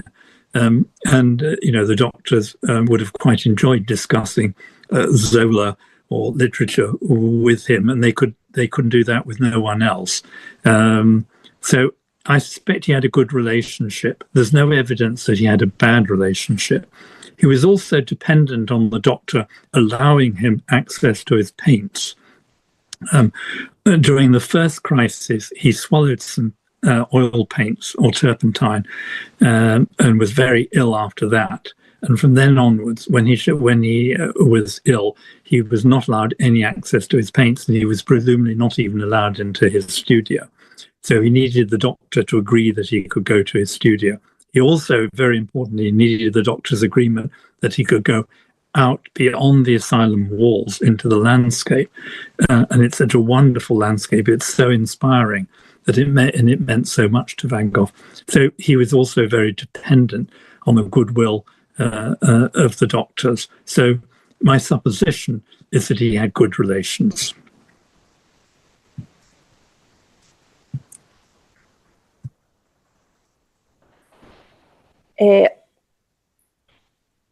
Como você mencionou, você tem o blog semanal no The Art Newspaper dedicado à obra do Van Gogh. E além disso, você desenvolveu uma pesquisa muito interessante, muito investigativa, como podemos ver na sua apresentação, visitando os locais pintados em Saint-Rémy. Realmente, me parece que a melhor palavra para descrever seu trabalho é investigativo. Como você entende essa maneira de olhar para a produção do Van Gogh? E como foi essa... De que maneira essa perspectiva investigativa e biográfica contribui para pensar as narrativas já consolidadas sobre o Van Gogh? E como foi a sua própria trajetória para que despertou o seu interesse nesse objeto de estudo?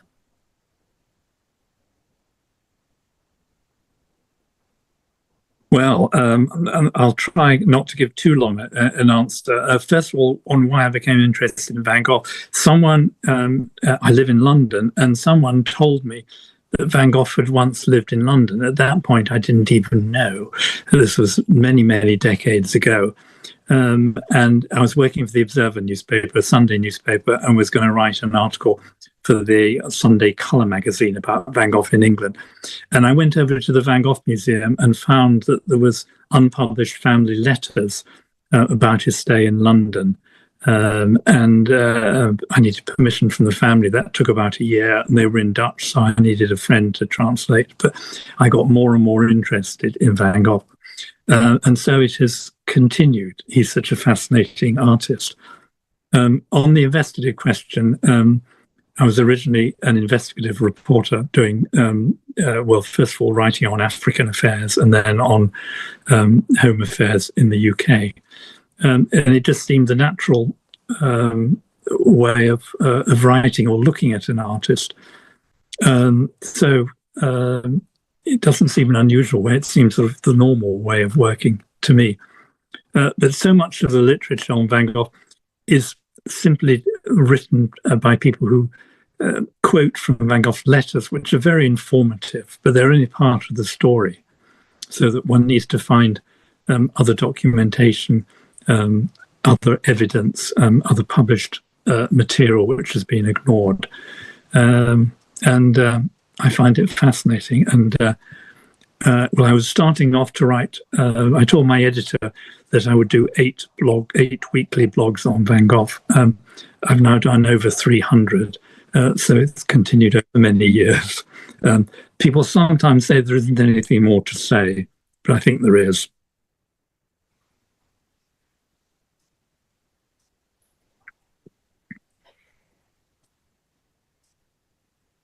Hensky, por outro lado, né, pensando em uma abordagem curatorial, o Kröller-Müller, o Museum, abriga uma das mais importantes coleções de obras do Van Gogh.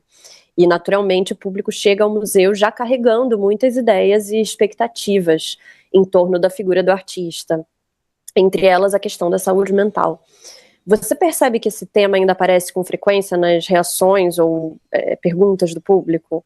E, nesse caso, como o museu, em sua prática curatorial, procura lidar com essa dimensão biográfica sem reduzir a leitura da obra sobre ela?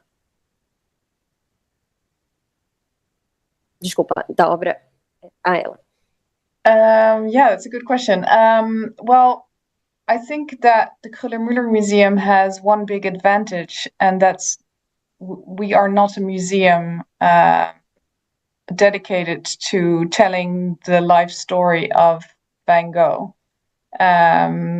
we are a museum with a female founder, Helene Krüller-Müller, who was very much passionate about Van Gogh, and she was able to collect, well, the biggest private collection already in the early decades of the 20th century, so quite early when it comes to appreciation of Van Gogh.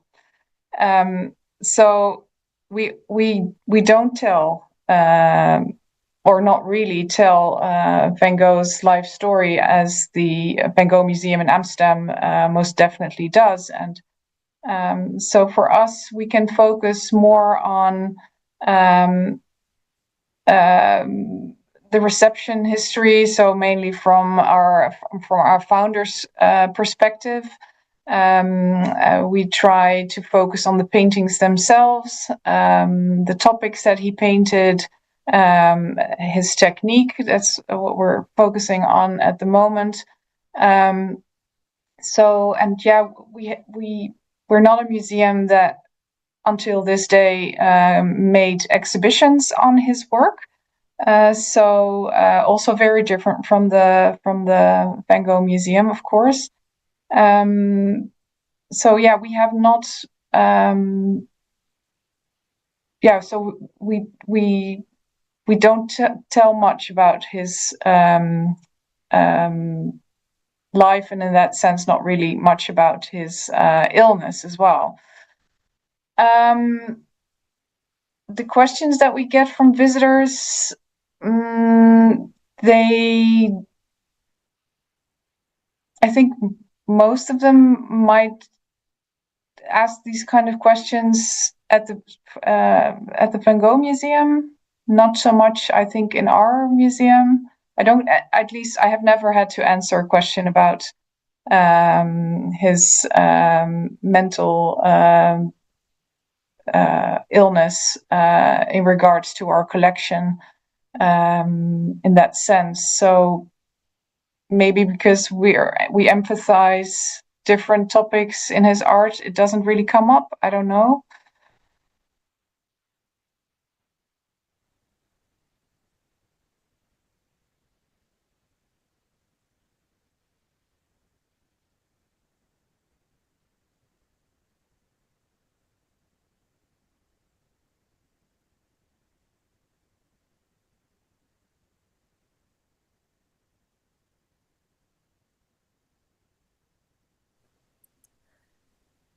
Martin, acho que retomando também a sua fala, acho que você comentou algumas dessas questões, mas vou juntar aqui algumas perguntas. Para além da interação com os outros pacientes, né, e com a relação com os médicos, sabemos que ele passava por períodos alternados de lucidez e crise, o Van Gogh no caso, e que desfrutava de certa autonomia dentro da instituição. Em uma das suas cartas, ele menciona o comentário da senhora Trabuc, esposa de um dos funcionários, que dizia não acreditar que ele fosse realmente louco. Esse relato sugere que sua condição era distinta da dos demais internos. Há registros ou correspondências que esclareçam como eram suas interações cotidianas com os outros pacientes e o ambiente do asilo? E o que essa convivência nos revela sobre a maneira como ele compreendia a loucura e o isolamento?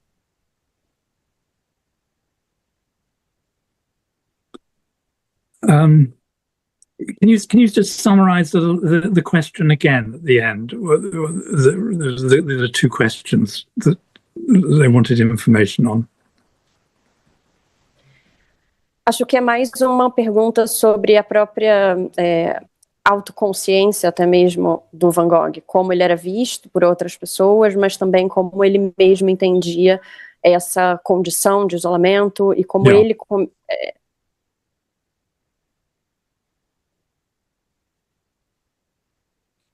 Well, I don't think he knew or understood what the nature of his mental problems were. He was obviously very aware of the symptoms. He didn't know what to call them. He didn't have a label for them. He might have said mad or that he was hallucinating. So I don't think he knew what it was.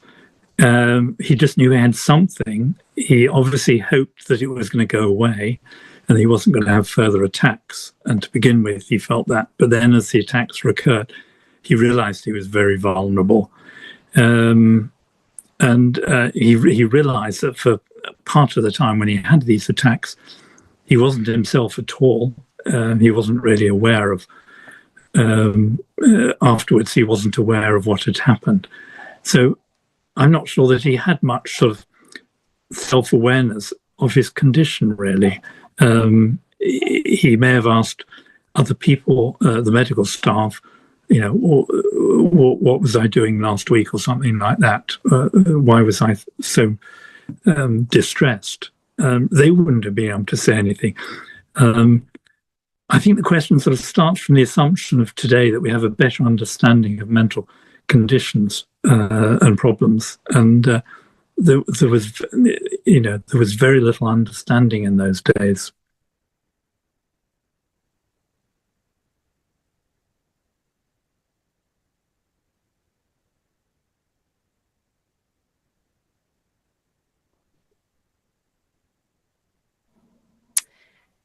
A gente vai começar agora a encerrar essa mesa. Queria saber, antes de tudo, claro, agradecer mais uma vez a contribuição do Martin Bailey e da Hensky Cohen, e saber se vocês gostariam de complementar mais alguma coisa sobre a pesquisa de vocês, enfim, e também fiquem à vontade.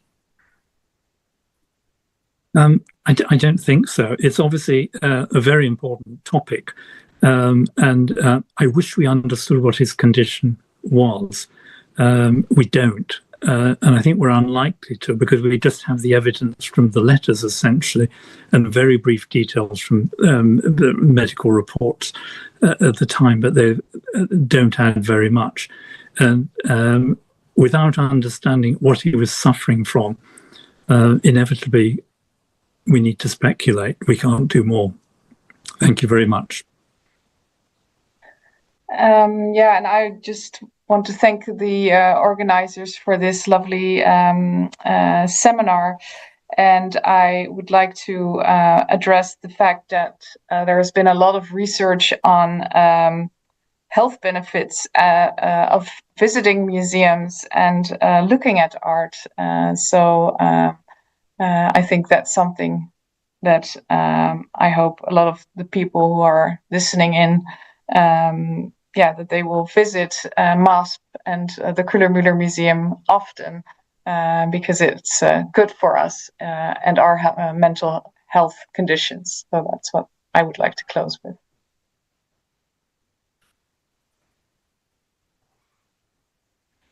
Muito obrigada, Martin. Muito obrigada, Hensky. A gente vai passar agora para a próxima mesa, uma fala do Felipe Martinez. Queria agradecer mais uma vez a contribuição de vocês para aceitarem o nosso convite a participar do seminário, e também agradecer à equipe que está trabalhando aqui no evento, tanto da pré-transmissão como as intérpretes de Libras. Agora, seguindo então com a Isabela Loures e o Felipe Martinez.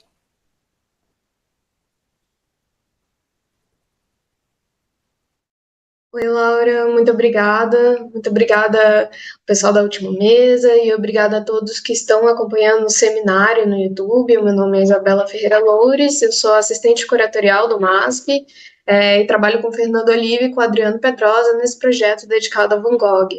A exposição vai acontecer em 2027, só lembrando, no ano dedicado a histórias da loucura e do delírio.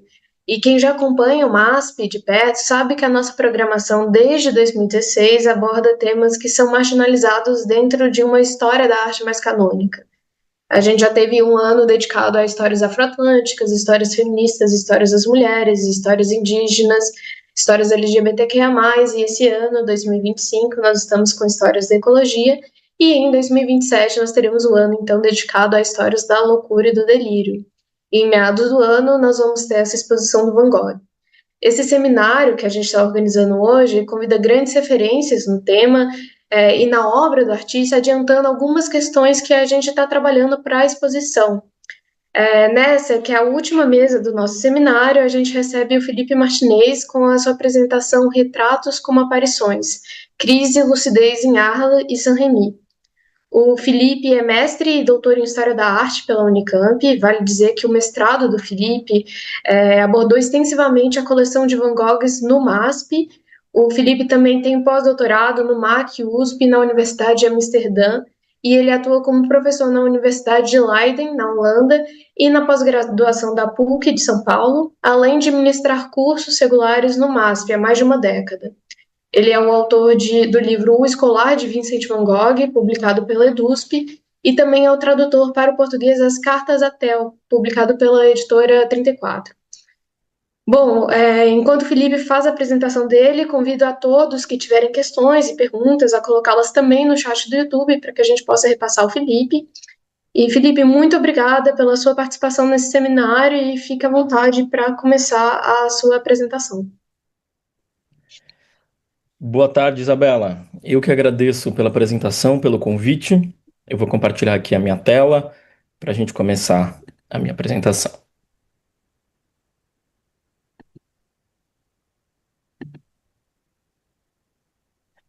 Gente, muito boa tarde. Eu estou um pouquinho rouco, então talvez se a minha voz for diminuindo é por causa disso, mas eu vou abordar ao longo da minha apresentação como a obra do Van Gogh está relacionada a um planejamento, né, a um pensamento do ponto de vista não só dos temas, como ficou muito claro aqui, mas também de um ponto de vista cromático, de uma estrutura de pensamento por meio da cor. Eu queria também ressaltar, antes da gente começar, que é muito importante para a gente ter essa exposição que vai acontecer no MASP em 2027, porque vai ser a primeira vez que mais do que 4 obras, né, do Van Gogh vão estar expostas no museu e no Brasil, justamente porque, além das obras do MASP, né, essas que virão para a exposição vão se somar às que já estão no acervo do MASP. De todo modo, eu começo aqui a minha apresentação e antes de passar para o assunto propriamente dito, eu queria fazer uma breve menção e dedicar essa apresentação a um professor holandês que foi também meu orientador de doutorado. Fiz meu doutorado no Brasil com um período na Holanda, ao professor Chris Stolwijk, que faleceu recentemente com apenas 59 anos, e ele foi uma pessoa muito importante na minha orientação dos estudos sobre o Van Gogh. Ele era um grande especialista, foi chefe de coleções e pesquisador do Museu Van Gogh, e depois diretor do Instituto de História da Arte da Holanda, o RKD. Então, em memória do Chris, que nos deixou tão cedo, eu também faço essa apresentação. Eu começo a minha apresentação aqui nessa imagem inicial, mostrando parcialmente uma foto icônica, que claramente tem tudo a ver com a construção do MASP, não só porque a gente vê o prédio do museu atual, que está na Avenida Paulista, né, em construção, a foto de 1967, mas a gente vê também a Lina Bobardi, arquiteta do prédio, e uma das pessoas por trás do projeto do MASP, junto a uma reprodução de um dos retratos do Van Gogh que está no museu, muito famoso, sobre o qual eu escrevi um livro, que é o Escolar. Isso dá um pouco a dimensão da importância que essas pinturas tiveram para o MASP, para essa coleção inicial de arte europeia no acervo do museu, e mais do que isso, quando a gente pensa, especialmente nos retratos, e eu vou falar especialmente sobre o Escolar e sobre a Arlesiana, os dois retratos do Van Gogh que estão no acervo do MASP, desde o meio do século XX, é importante a gente pensar que esses retratos, não só esses dois, evidentemente, mas os retratos do Van Gogh fazem parte de um projeto, ou melhor, de uma intenção, que, como vocês podem ver, fica muito clara nessa carta que ele envia à irmã dele, né? E vocês podem ver a carta que foi enviada nos meses finais da vida dele. Ele morre no final de julho de 1890, então é uma carta que ele envia quando ele está morando em Auvers-sur-Oise, e os palestrantes anteriores deixaram muito claro essa trajetória do Van Gogh, quando ele sai de Saint-Rémy-de-Provence, no asilo Saint-Paul de Mazolle, e depois vai para Auvers-sur-Oise. E essa carta que ele envia para a irmã dele, ele diz que gostaria, diz a ela, né? Eu gostaria, você vê que estou longe de dizer que eu possa fazer tudo isso, mas enfim, eu tendo para isso, eu gostaria de fazer retratos que daqui a um século surgissem para as pessoas de então como aparições. Portanto, não procuro nos fazer pela semelhança fotográfica, mas por nossas expressões apaixonadas, empregando como meio de expressão e de exaltação da personalidade nossa ciência e gosto moderno pela cor. Bom, ele mandou em 1890. A gente está em 2025, então dá para dizer que essa profecia se realizou, né? A gente pensando aqui nos retratos, na exposição e nas obras do museu, do MASP, claro, e nas obras dos museus aqui, aos quais os colegas que falaram anteriormente estão vinculados. E claro, como está presente ali na primeira foto que eu mostrei, com a Lina Bobardi ao lado do escolar, esse retrato, né, o escolar ou o filho do carteiro, né, era um dos 3 filhos de um carteiro, de quem o Van Gogh foi muito próximo. Aliás, o próprio Museu Van Gogh em Amsterdã agora está sediando uma exposição sobre a família do carteiro, né? O carteiro se chamava Joseph Roulin, e esse menino, que era o filho do meio do carteiro, se chamava Camille Roulin. O Van Gogh fez outros 2 retratos dele, mas esse é diferente dos outros 2, e esse tem muito a ver com aquilo que estava escrito na carta que eu mostrei no slide anterior, no trecho da carta, evidentemente. Ora, quando a gente olha para esse retrato, ele é muito mais do que uma representação do menino, evidentemente. Ele deixa muito claro a intenção do Van Gogh de pensar, lido, digamos assim, a dedo, a faixa laranja embaixo, a faixa laranja em cima. Ora, a faixa laranja, a faixa vermelho de uma crise, instâncias vieram depois. Depois ele vai combinar com o Theo, ele e o Theo vão decidir, mas é uma iniciativa dele de passar um ano no asilo de Saint-Paul-de-Mazol, como o Martin muito bem descreveu na apresentação dele agora há pouco. Portanto, de maio de 1889 até maio de 1890, ele fica internado no asilo e depois ele vai para o norte da França, para Auvers-sur-Oise. No final desse período do asilo, ali no comecinho do ano seguinte, quando ele deixa o asilo, ele estava sentindo, digamos, aquela saudade do norte, que ficou claro pela exposição da Alison e também do Martin. E claro, evidentemente, outras coisas passavam por isso, por exemplo, aquela ideia de que no norte o ambiente seria melhor para a saúde dele. Tem várias razões que explicam esse movimento. Mas o que eu quero mostrar é que, mesmo no meio dessa crise, ele está pensando os seus próprios retratos, ele está pensando a própria pintura de uma maneira muito bem refletida, e um projeto que a gente pode dizer, em grande medida, intelectualmente engajado.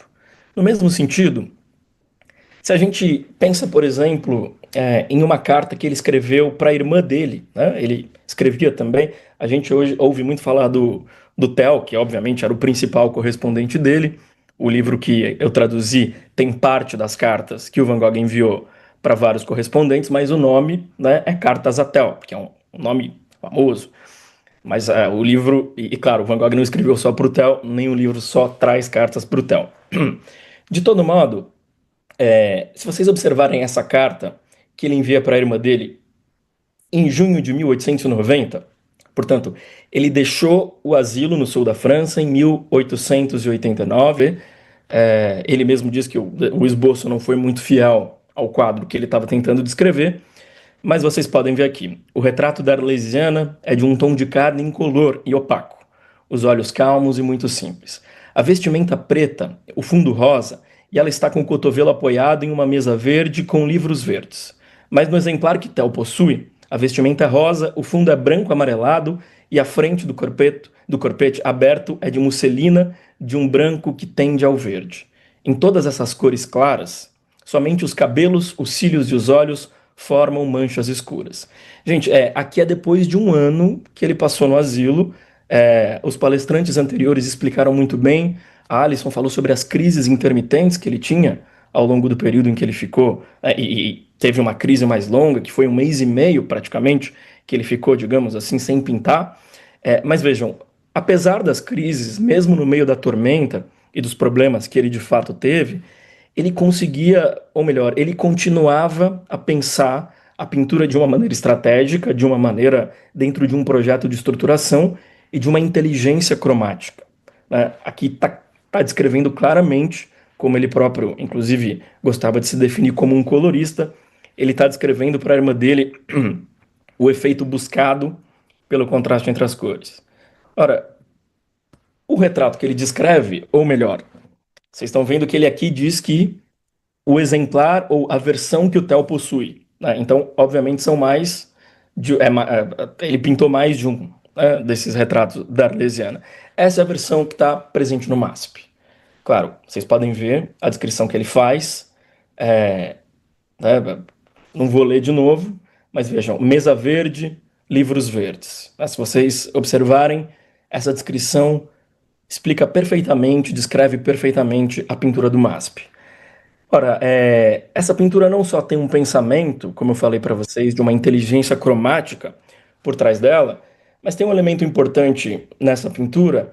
Ela também reflete, ou melhor, ela representa uma modelo que era amiga dele na cidade de Arles, quando ele morou, especialmente ali no ano de 1888.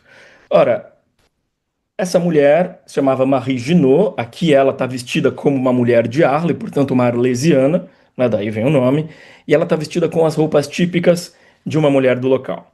Vocês podem observar que ela tem um gesto que refere a uma representação que vem desde muito antes da melancolia, essa cabeça apoiada sobre a mão, que ele também descreve na carta, e 2 livros sobre a mesa.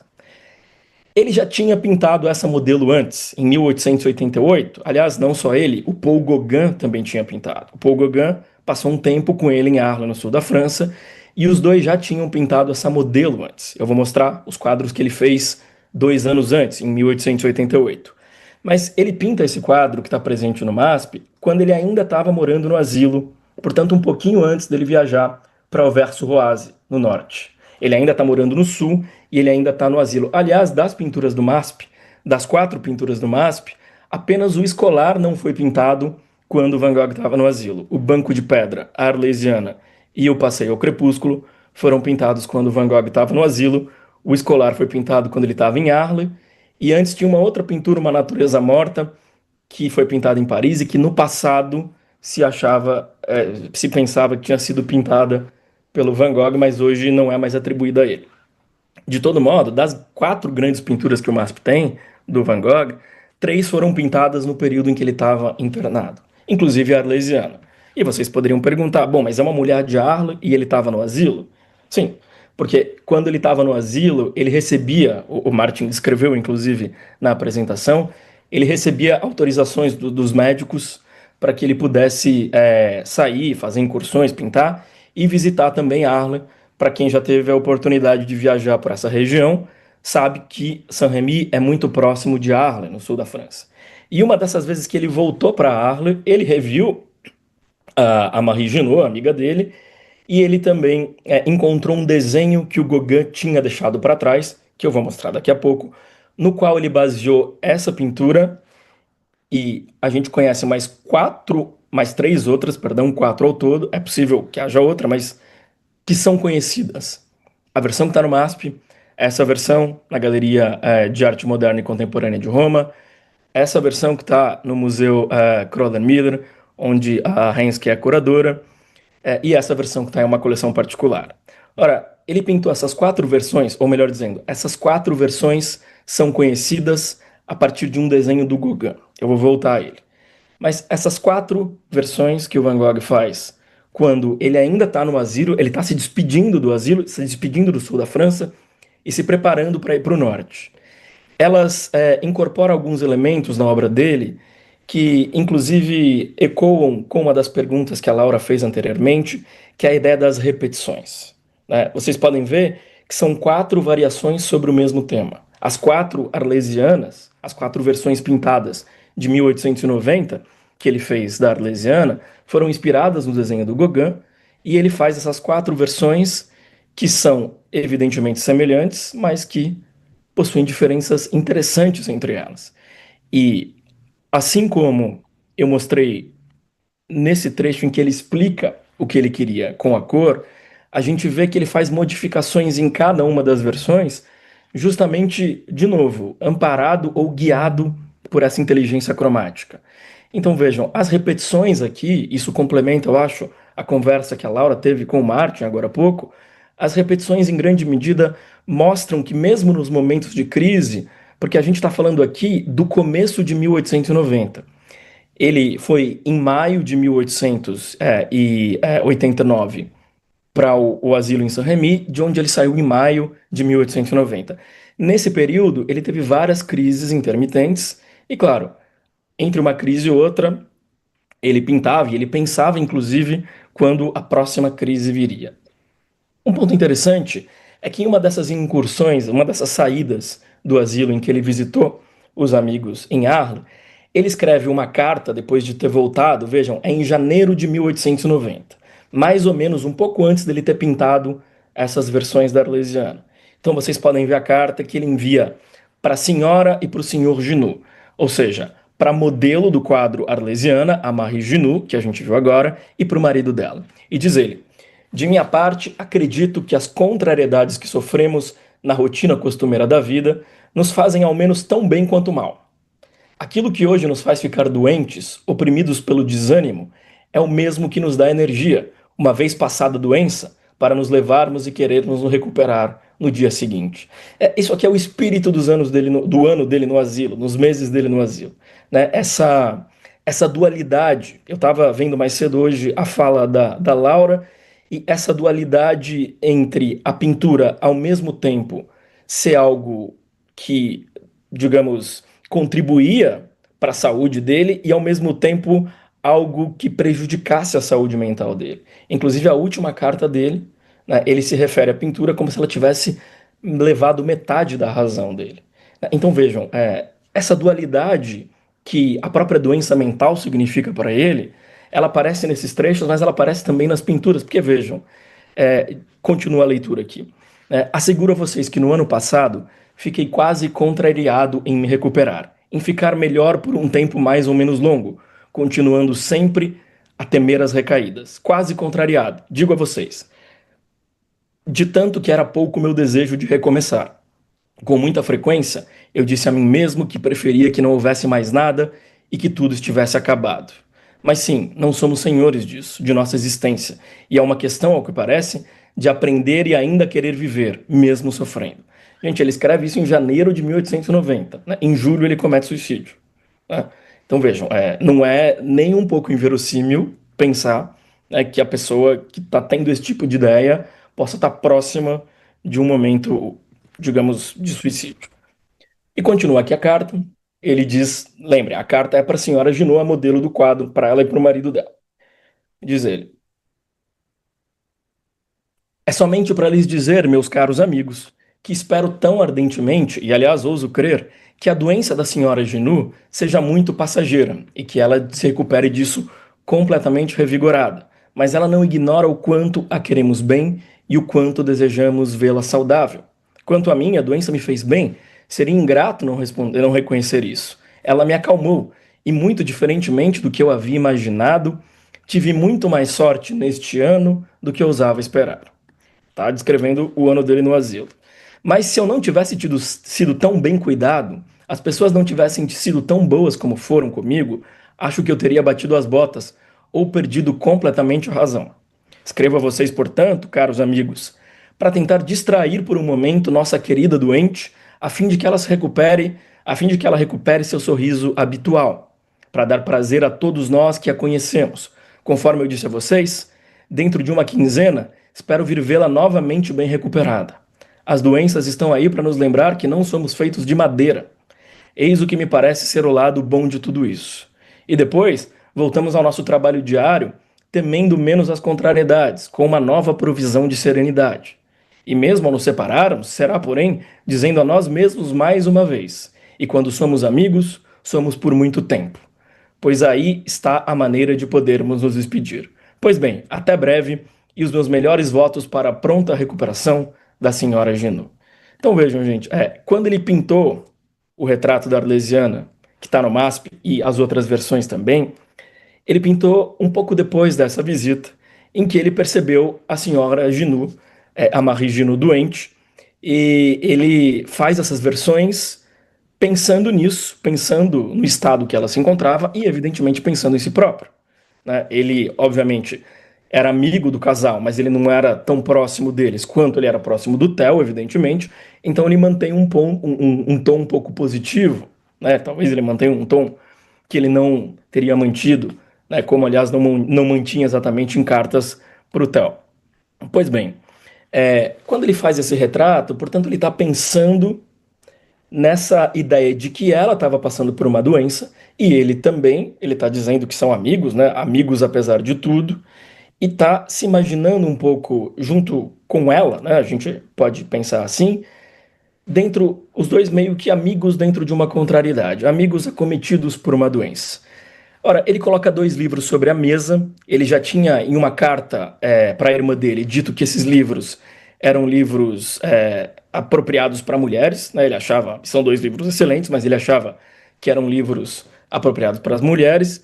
E esses 2 livros que estão sobre a mesa, na versão do MASP o nome está escrito de um modo bem claro, é o Conto de Natal, ou Canto de Natal, do Charles Dickens, né? Daí depende da tradução, Christmas Carol. E o outro é A Cabana do Pai Tomás, de uma escritora americana chamada Beecher Stowe. Os 2 livros, gente, eles falam muito sobre sofrimento, sobre contrariedade, sobre resiliência, sobre resistir e continuar vivendo apesar de todas as dificuldades que a vida traz, né? Claro, o livro A Cabana do Pai Tomás fala sobre a escravidão nos Estados Unidos, né, no século XIX, né? Então, claro, é um livro que traz a temática do sofrimento intenso por esse prisma.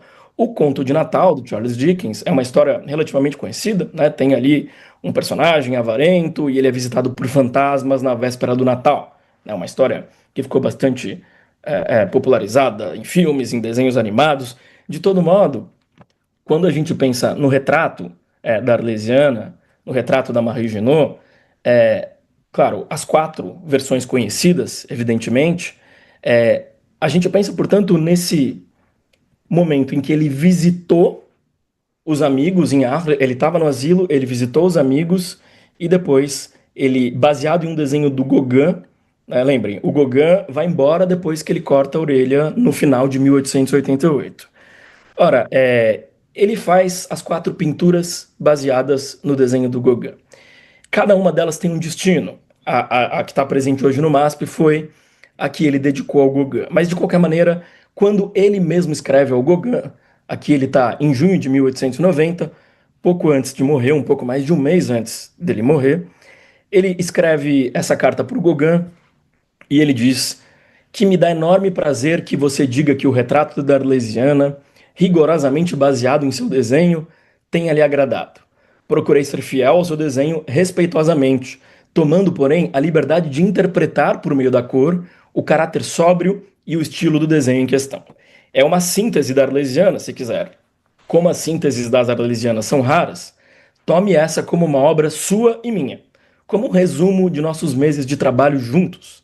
Para fazê-la, de minha parte, paguei ainda com 1 mês de doença, mas também sei que é uma tela que será compreendida por você, por mim e por raros outros, como gostaríamos que fosse compreendida. Aqui o meu amigo Dr. Gachet, que já foi muito bem analisado hoje mais cedo, aqui o meu amigo Dr. Gachet, após 2 ou 3 hesitações, a entendeu completamente e disse como é difícil ser simples. Bom, eu vou enfatizar a coisa ainda mais ao gravá-la em água forte. Essa coisa depois basta. Quem quiser, a terá. Você viu as oliveiras? Agora tem um retrato do Dr. Gachet, com a expressão desolada dessa nossa época.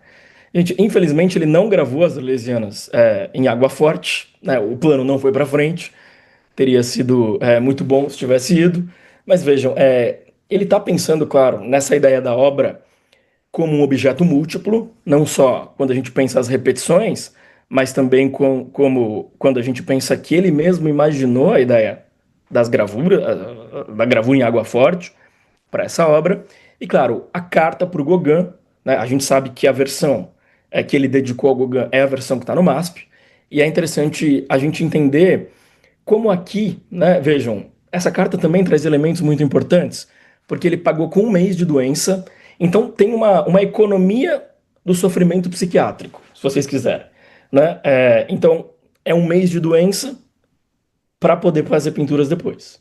Ele sabe que tem, digamos, um custo de saúde mental, isso evidentemente ecoa com a fala das colegas hoje na primeira mesa, não tenho dúvida, um custo de saúde mental, para a obra dele, né? Claro, vocês viram na fala das colegas a ideia de como o histórico da ideia de artista, do sujeito, do indivíduo artista, mas por outro lado, vejam aqui também que ele propõe a Arlesiana como um trabalho coletivo, assim como ele queria que a Casa Amarela, no sul da França, fosse também um ateliê coletivo de artistas. Então, claro, aqui tem um pouco dessa ideia do Van Gogh de querer um trabalho com outros artistas. A Arlesiana, para ele, sintetizando esse trabalho dele dos meses que ele passou com o Gauguin. Pois bem, o desenho do Gauguin é esse. Fica claro, né, que ele fez uma interpretação cromática, e daí, de novo, eu volto ao que eu estava descrevendo no começo da apresentação. Tem uma inteligência cromática do Van Gogh que, entre uma crise e outra, nunca deixa de pensar a sua própria pintura dentro de um projeto artístico-intelectual.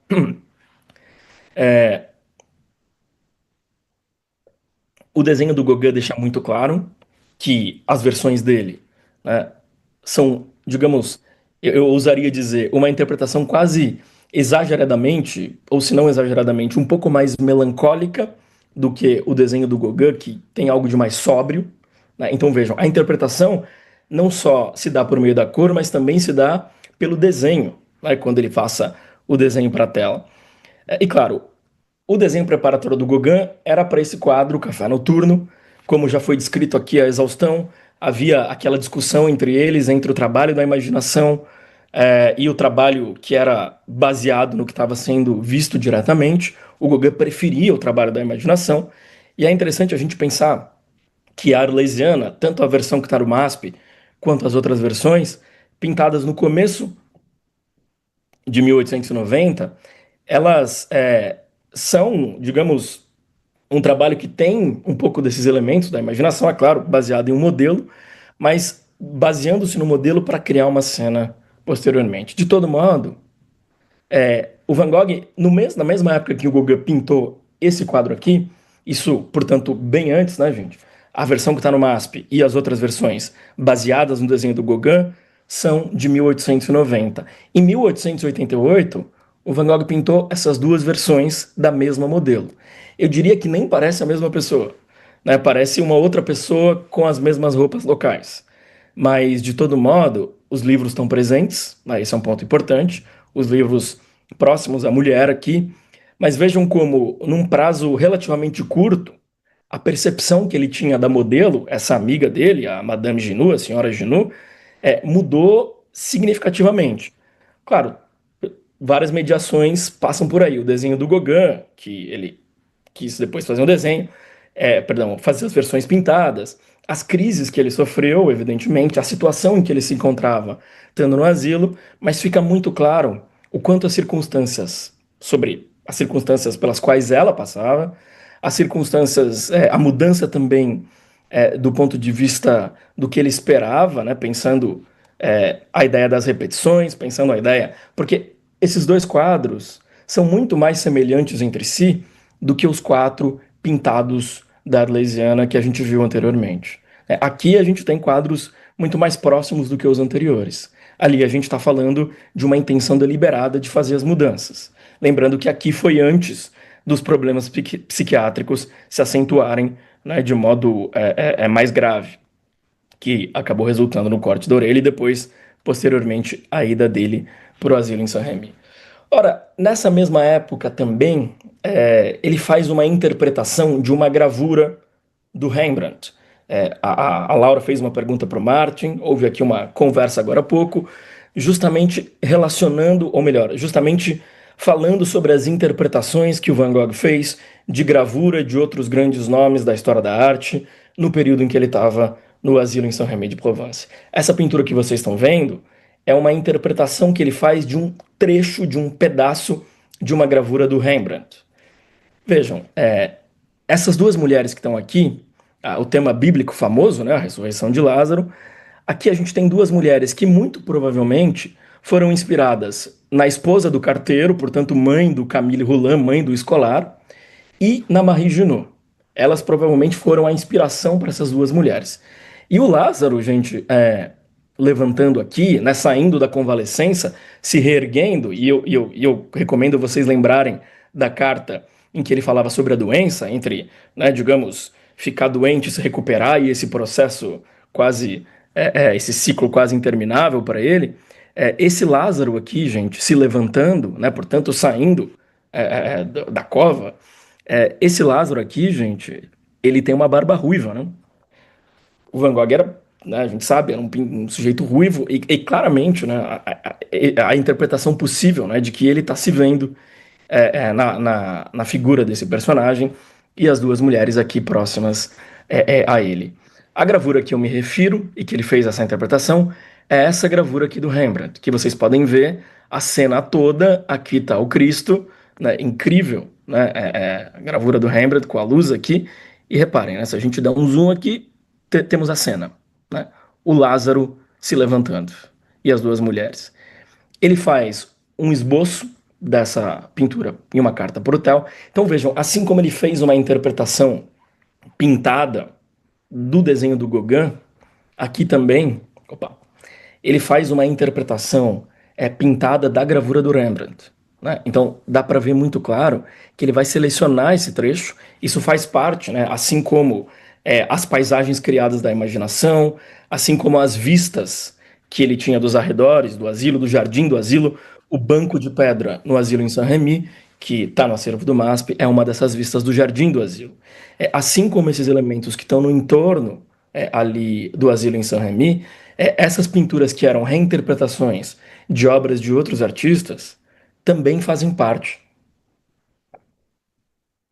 da produção dele nesse momento. E claro, aqui a mulher, os braços levantados, e aqui vocês podem ver o esboço que ele faz se referindo à gravura do Rembrandt. Mas o que é muito interessante da gente pensar é que essa pintura, que inclusive é a pintura que apresenta o seminário, né, o Passeio ao Crepúsculo, que é uma das obras do MASP, uma das obras do Van Gogh presente no acervo do MASP, essa pintura que foi feita em 1890, né, embora a data permaneça com essa dualidade, pelo menos assim oficialmente informada no site do museu, e vocês olham, vocês conseguem observar comigo essa obra, onde a gente tem esse casal caminhando no primeiro plano, eles estão andando entre essas oliveiras, que são elementos da paisagem local, né? O Martin descrevia a paisagem de Saint-Rémy, né? Elementos que ele dispõe aqui, e esse contraste entre essa sinuosidade, essa circularidade das oliveiras, a verticalidade do cipreste, né? As pinceladas que vão circundando a lua, depois ficando diagonais, chegam aqui na montanha, de novo o contraste entre laranja e azul, que está presente aqui, do mesmo jeito que estava presente lá no escolar. Contraste entre a barba alaranjada, a roupa azul, também vocês podem notar. E claro, esse personagem que caminha no primeiro plano se parece muito com o Van Gogh. Né? A roupa azul, a barba alaranjada, e ele caminha ao lado de uma mulher que tem um gesto muito parecido. Opa! Com esse gesto aqui, né? Vocês podem ver aqui o gesto, a mão levantada dessa mulher, que claramente parece uma versão. Aqui é como se tivesse invertido, né, colocado na outra mão, o mesmo gesto e os dois caminhantes no primeiro plano. Já se aventou, né, embora isso não possa ser provado, que essa personagem poderia ter sido inspirada também na Marie Junot, na amiga dele, que ele foi visitar e fez as 4 versões da Arlesiana, pelo menos essas são as conhecidas, que a gente viu anteriormente. É interessante, claro, eu disse que não dá para provar, porque a gente não tem nenhuma fonte que diga isso ou que permita concluir isso com toda certeza. Mas há uma interpretação possível no sentido de que a gente vê os dois caminhantes, identificando o caminhante masculino como ele e como ela, um pouco a ideia dos caminhantes no sofrimento. Mas claro, para além disso, a ideia da inteligência cromática presente aqui, a ideia, evidentemente, de uma pintura toda estruturada em torno de contrastes, e claro, quando a gente olha para esse casal caminhando no primeiro plano, obviamente, esse desenho que foi mostrado tanto pela Alison quanto pelo Martin, deixam muito claro que a gente está falando de uma mesma época, ali no finalzinho de 1890, um pouquinho antes dele viajar para o norte, onde ele vai ficar sob os cuidados do Dr. Gachet.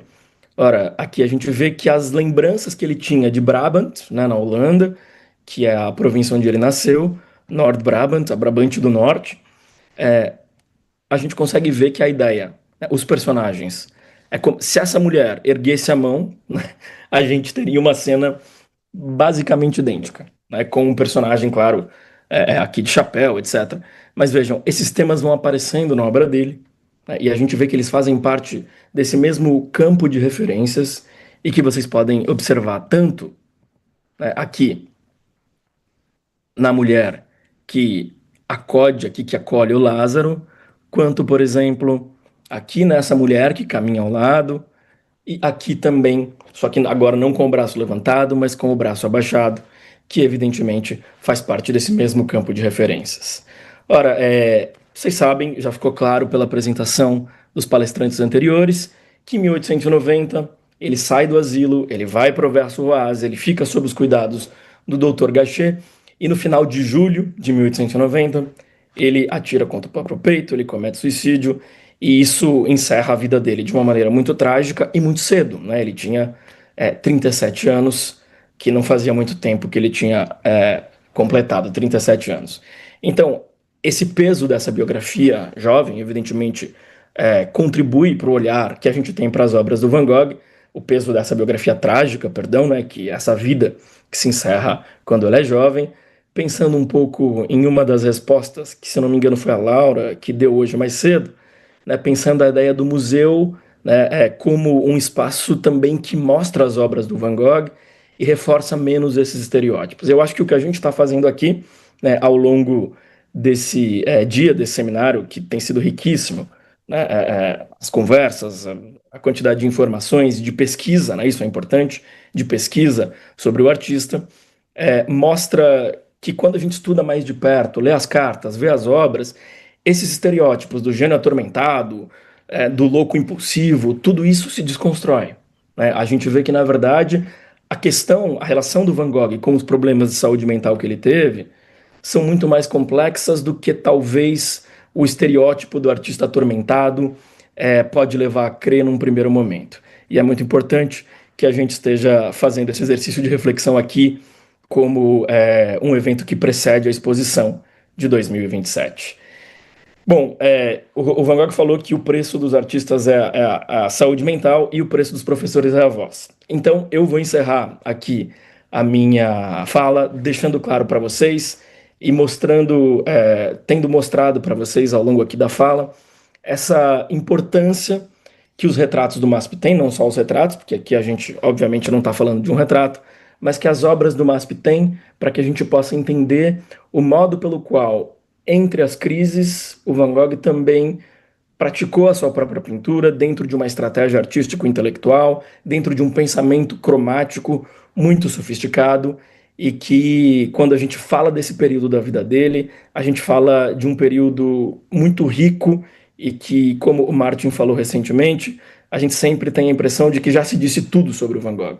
E, na verdade, quando a gente olha para as apresentações do seminário hoje, a gente vê que não é bem assim, né? Dá sempre para a gente investigar, adicionar o conhecimento e, claro, fazer a pesquisa avançar. É isso, gente. Muito obrigado.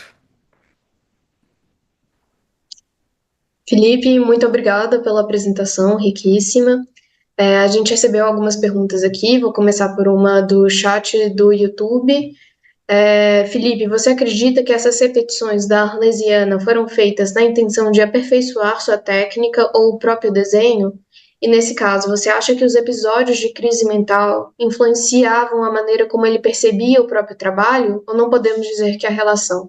Eu imagino que sejam até duas questões, né? Dá para destrinchar ela, a primeira sobre essa questão da repetição e aperfeiçoamento técnico, e a segunda sobre essa percepção, autopercepção do trabalho. Legal. Bom, muito obrigado pela pergunta. Olha, eu acho que é mais do. Eu não sei se a palavra correta seria aperfeiçoamento, mas eu acho que ele está, sem dúvida, explorando as possibilidades técnicas, né, da cor e das combinações que ele pode fazer com as cores. Então, as 4 versões que a gente conhece hoje deixam muito claro que ele utilizou o mesmo tema para, digamos, investigar e pensar como as cores poderiam ser arranjadas de modos diferentes. Uma das versões, a que está em uma coleção particular, tem um fundo que é decorado com aquelas flores, vocês devem ter visto. Então, a gente está falando de variações do mesmo tema. Ele está explorando, portanto, a pintura da Arlesiana não como um objeto individual, uma obra de arte sagrada na sua unicidade, né? Ele está pensando a Arlesiana como um objeto que representa, antes de tudo, variações do mesmo tema. Vejam, são várias camadas. São variações do mesmo tema e é uma interpretação dele de um desenho do Gauguin que ele mesmo chamou de síntese, né? Então é interessante pensar que é mais do que um aprimoramento, mas eu acho que ele está explorando as possibilidades no trabalho dele. E sobre a segunda questão, a questão de se os problemas que ele teve alteravam a percepção que ele tinha do trabalho dele, eu acho que é muito pouco provável, né? Não dá para a gente concluir isso lendo o que ele escreveu. Ele continua sempre tendo uma percepção muito apurada do trabalho que ele faz.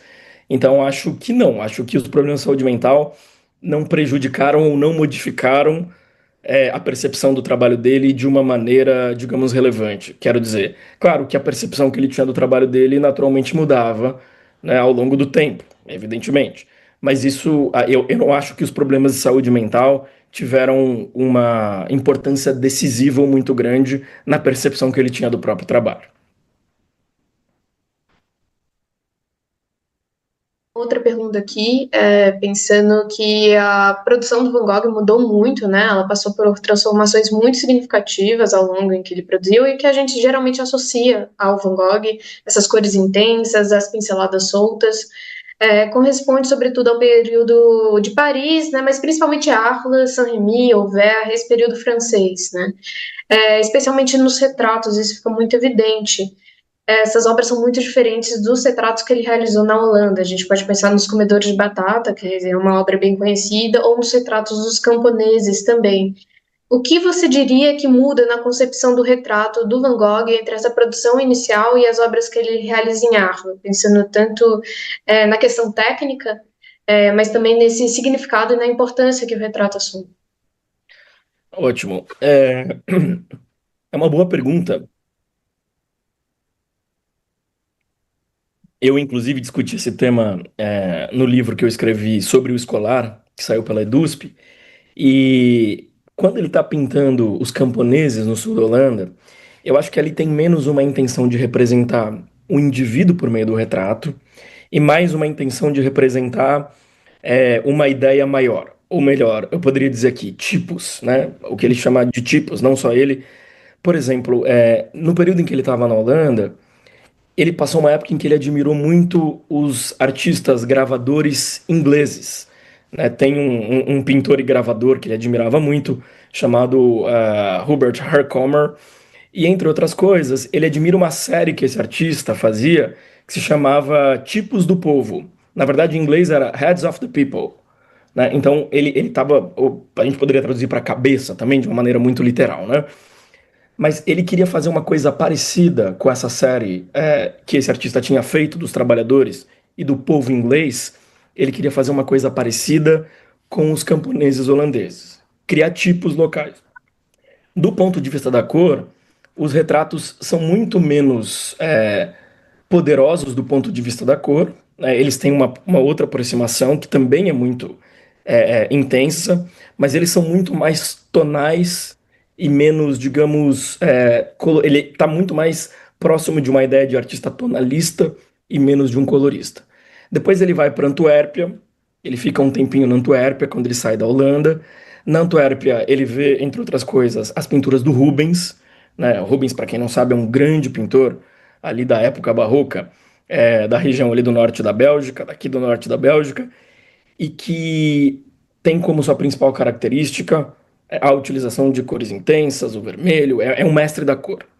Depois ele passa um tempo em Paris, um tempo considerável, com o irmão dele, aproximadamente 2 anos em Paris, com o Theo, morando com o Theo, e ali ele entra em contato com toda a efervescência que havia no final dos anos de 1880 em Paris, né? Muita coisa sendo produzida, o impressionismo ali se desenvolvendo, o Japão, né? Ali ele vai ver as gravuras japonesas e entrar em contato com muita coisa que vinha do Japão. E depois, quando ele vai para Arles, ele mesmo diz em uma das cartas que ele resolveu retomar alguns dos temas holandeses. Por exemplo, pintar trabalhadores. Então ele vai pintar o carteiro. Claro, o carteiro era amigo dele, evidentemente. Mas tem um lado também de que ele pinta o carteiro um pouco se aproximando desses temas de trabalhadores camponeses, pessoas menos favorecidas, que eram temas muito importantes para ele na Holanda.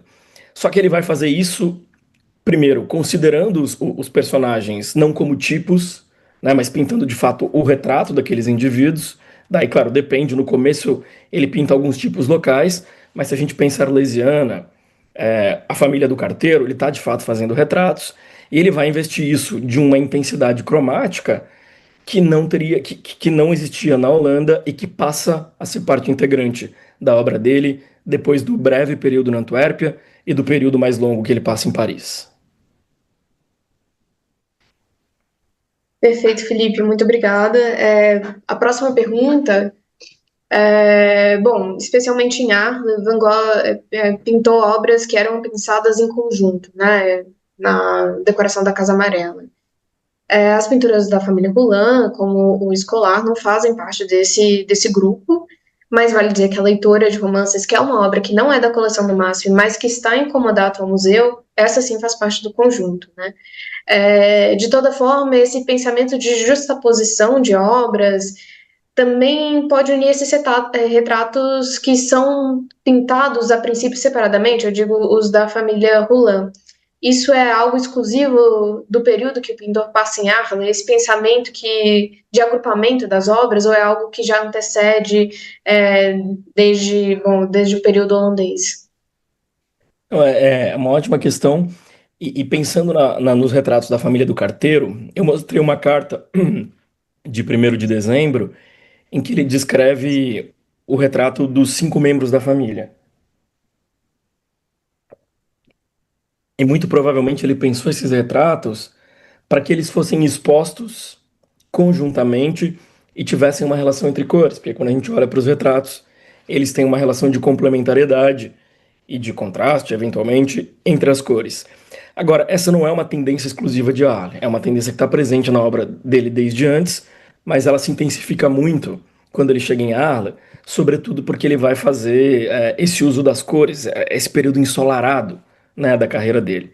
É um pensamento que, com certo exagero, a gente poderia chamar de curatorial da própria obra, né? Porque ele está pensando como ele vai expor essas obras em conjunto e não o que elas significam individualmente, mas o que elas significam como grupo. Esse é um ponto importante. A gente viu a ideia de fazer repetições, a gente viu a ideia de fazer sínteses e versões de obras de outros artistas, a pintura baseada na gravura do Rembrandt, a pintura feita a partir do desenho do Gauguin. A ideia da obra de arte única, individual, do objeto precioso, ela não combina com a produção do Van Gogh, que era uma produção que era pensada também na sua coletividade. Os próprios girassóis, né? Não é só um girassol, é uma série de girassóis, né? Bom, muito interessante também essa questão. E agora pensando um pouquinho sobre a coleção do MASP e essas obras, e eu queria trazer um pouco a reflexão para um lado delas como objetos históricos, né? Isso para a gente no museu é uma coisa muito importante. A gente pode pensar também nos famosos dispositivos, nos cavaletes de cristal da Lina Bobardi, que trazem essa dimensão do objeto histórico para o museu. Então, enfim, para quem está assistindo o seminário e não teve a chance ainda de vir nos visitar, a gente tem no nosso acervo em transformação essas obras expostas nos cavaletes, e é uma experiência muito única andar por eles e entendendo eles como objetos que fizeram parte dessa narrativa da história, né? Então, eu queria que a gente conversasse um pouco também sobre o momento em que eles chegaram no Brasil, né? Esses objetos, para não dizer as obras-primas, né? Mas esses objetos vieram para o Brasil logo após a Segunda Guerra Mundial. Isso foi parte de uma mobilização do Assis Chateaubriand, né? O fundador do museu, junto a uma elite local. E, bom, eles também tiveram uma recepção muito calorosa em alguns casos. Acho que, de uma maneira geral, a gente pode falar não entrar na proveniência de cada uma, mas falar desse panorama da chegada das obras. Eu acho que, né, pensando, quando eu penso em estudar os Van Goghs do MASP, não é só o Van Gogh, né? É a circulação de objetos internacionalmente dentro da construção de um país, de uma ideia, né, de construção de um país, e dentro também de uma circulação material internacional de certos objetos. Eu penso na recepção dos quadros, especialmente eu penso no escolar, né? O escolar teve uma festa, isso é fartamente documentado, teve uma festa em Salvador, na Bahia, para receber o escolar, junto com outro quadro do Renoir, A Menina com Espigas. E essa festa, parte das crianças de uma escola local se vestiram como escolares para receber o escolar. A recepção do quadro contou com uma ampla divulgação nos jornais do Assis Chateaubriand, que era um magnata das comunicações, e ele, evidentemente, divulgou esses quadros, não só os do Van Gogh, evidentemente, mas essas recepções elas também faziam parte de uma estratégia do próprio Assis Chateaubriand para atrair doadores que doassem dinheiro para que as obras pudessem ser adquiridas no mercado internacional depois da Segunda Guerra Mundial. Né? Então, o escolar foi recebido por crianças num show, numa grande festa popular, como diria a notícia de jornal, que teve show do Pixinguinha, do Luiz Gonzaga. São coisas incríveis, né? Você imagina, uma pintura do Van Gogh, que ele fez no sul da França, de uma família pobre de Arles. O retrato do menino chega no Brasil nos anos 50 e é recepcionado em uma festa como essa. Esse processo, enfim, faz parte da história da obra, evidentemente, e para a gente, inclusive, tem uma fotografia que é muito emblemática, que é um trabalhador, um rapaz negro forte, né, colocado ao lado do quadro, e a legenda é uma legenda, enfim, para dizer muito complicada, né, para dizer o mínimo, que diz: o poçante negro veio apreciar os quadros da grande festa popular. É uma visão de arte absolutamente, né, elitista naquele momento, dos quadros chegando, a obra de arte vindo para o Brasil e trazendo, digamos, uma cultura para o povo possante, né? Possante é uma palavra embrutecedora, uma legenda absolutamente racista. Então vejam, tem uma história também desses objetos chegando para formar um museu de arte talvez elevada, né? Ainda que isso não fosse a intenção de todos os fundadores do museu, e não era, evidentemente, né? A gente pega os projetos de educação da Lina Bobardi, etc. Mas claro que isso traz, claro que a presença dessas obras e a vinda delas, a ida delas para o Brasil, traz esse elemento, entre aspas, civilizatório, né? Essa intenção de criar uma grande instituição de cultura e claro, isso é sempre revisto criticamente pelo próprio MASP, né? Mas pensando nessa recepção, a Arlesiana também foi recebida com o discurso do embaixador holandês, né? Foi recebida com toda a pompa pelo presidente da República. Isso não é pouco, né? Esses quadros contavam com uma recepção de objetos, né, pensando nos anos 50, impulso desenvolvimentista no Brasil, o MASP criado no final da década de 40, o MAN de São Paulo, que depois se divide em MAN e MACUSP, também criado no final da década de 40, o MAN do Rio, né, essa ideia de você criar instituições para um país que seria o país do futuro, né, dentro daquela concepção de desenvolvimento. Enfim, a história depois todo mundo conhece, né, o que aconteceu nos anos 60, etc. Mas essas obras também fazem parte dessa história, desse projeto de país do Brasil dos anos 50, né, com todas as suas contradições, né, como o caso dessa foto que eu citei. Essas contradições realmente são um capítulo muito importante da história do museu, né? Pensar também algumas questões que já eram reivindicadas pela Lina, né? Ao promover, enfim, além dos dispositivos dos cavaletes de cristal, né? Esse dispositivo expográfico.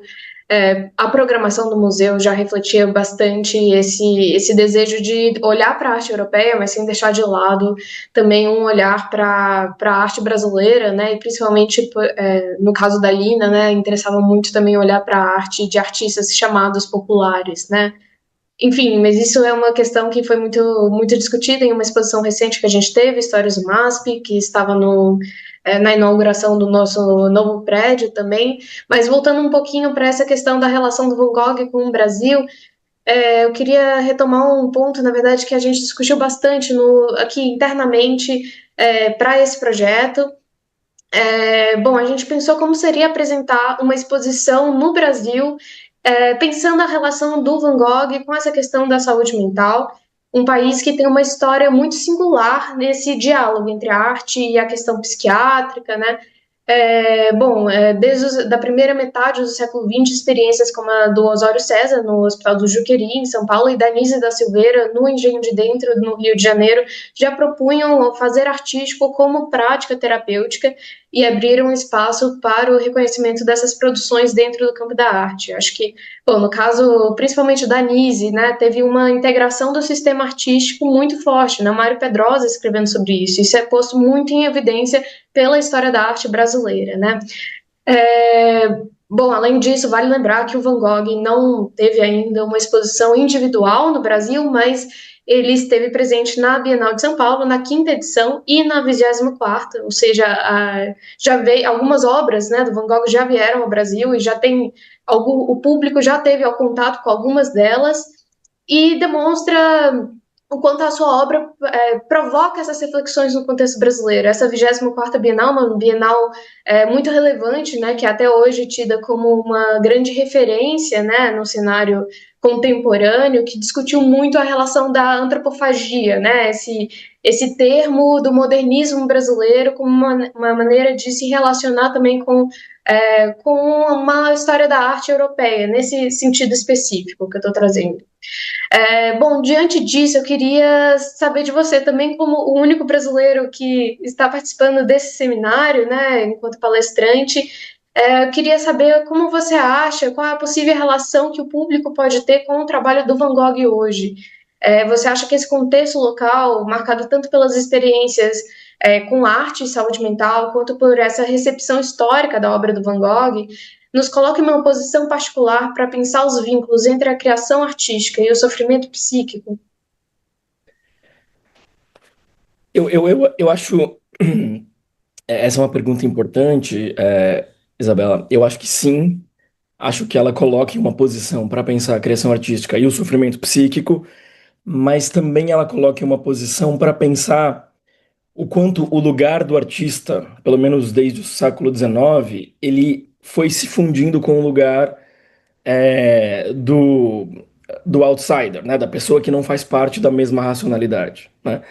Isso, às vezes, pode ser, digamos, uma invenção. As pessoas citaram aqui o texto do Artaud, por exemplo, né, o suicidado da sociedade, né, e a crítica do Aurier, né, foi citado a ideia de que o Aurier vai dizer que o Van Gogh era aquele que conseguia ver um tipo de coisa no mundo que o resto da sociedade não conseguia ver, e por meio das pinturas ele fazia isso visível para os outros, né? Então tem um poder nisso que é interessante, que a gente vê o artista como uma espécie de demiurgo, uma pessoa que faz o resto do mundo ver aquilo que as outras pessoas não podem ver. Aquilo que as pessoas que estão na racionalidade vigente, né, na racionalidade tradicional, administrada, não são capazes de ver sem a ajuda do artista. Essa é uma visão de artista eminentemente moderna. Então, pensar o artista como o outsider nesse sentido, eu acho que quando a gente olha para a biografia do Van Gogh e por ele se tornado um dos arquétipos da arte moderna, sem dúvida, a biografia e as obras dele ajudam a gente a enxergar isso. E claro, a gente obviamente tem margem para discutir criação artística e questões de saúde mental. Você mencionou os escritos do Mário Pedrosa, Anísia da Silveira, Osório César. Então a gente tem uma série de relações possíveis entre a criação artística e os problemas de saúde mental, mas não necessariamente um é determinante do outro, né? Não é necessário que uma coisa esteja dada para que a outra aconteça. Eu acho que a carreira do Van Gogh, e o seminário hoje deixou isso claro, coloca isso, né, deixa isso bastante visível. E você de fato mencionou, eu tinha me esquecido, de fato, em 1959, a Bienal de São Paulo vai expor, a quinta Bienal, vai expor 30 obras, 15 desenhos e 15 pinturas do Museu Crowler Miller, de onde a Hensky é curadora, né? Inclusive tem uma palestra que fala sobre a biografia do Van Gogh, que acontece na Bienal, e de fato, né, a Bienal que, como você fala, descreve, entre outras coisas, você falou da antropofagia, na verdade, né? Mas eu estou pensando na outra, na Bienal de 59, que, entre outras coisas, que o Mário Pedrosa vai chamar de ofensiva taxista, né? E que tem, entre outras coisas, uma sala especial dedicada ao Van Gogh, né? Com 15 pinturas e 15 desenhos. Mas, de fato, né? Não vai ser a primeira vez que mais do que as obras do MASP vão estar expostas aqui, mas, de qualquer maneira, uma ocasião, sem dúvida, ímpar, né? Nesse sentido. Mas sobre a criação artística e sobre a ideia dos problemas de saúde mental, eu diria que a carreira do Van Gogh também coloca a gente em uma posição para pensar criticamente essa relação que muitas vezes pode ser dada sem mediações, né? Perfeito, na verdade eu acho que isso já adianta muito de uma próxima questão que eu ia te colocar. Eu vou repeti-la de qualquer forma, eu acho que tem alguns trechinhos, umas colocações que podem puxar um gancho um pouco distinto. Para você, como historiador da arte, como você vê criticamente a abordagem da obra do Van Gogh através da lente da condição mental do artista? Você mencionou essa última carta do Van Gogh, por exemplo, em que você falou dessa razão que é levada embora, né? Bom, você acha que essas leituras, né, podem de algum modo eclipsar ou mesmo contaminar uma visão mais objetiva e talvez até mais técnica ou formal sobre a obra do artista? Acho. Acho que a biografia do Van Gogh e as circunstâncias dele necessariamente determinam o modo como a gente olha para essas obras. Isso sem dúvida nenhuma, né? A gente sempre tem esse condicionamento do olhar a partir da trajetória do Van Gogh, da biografia dele.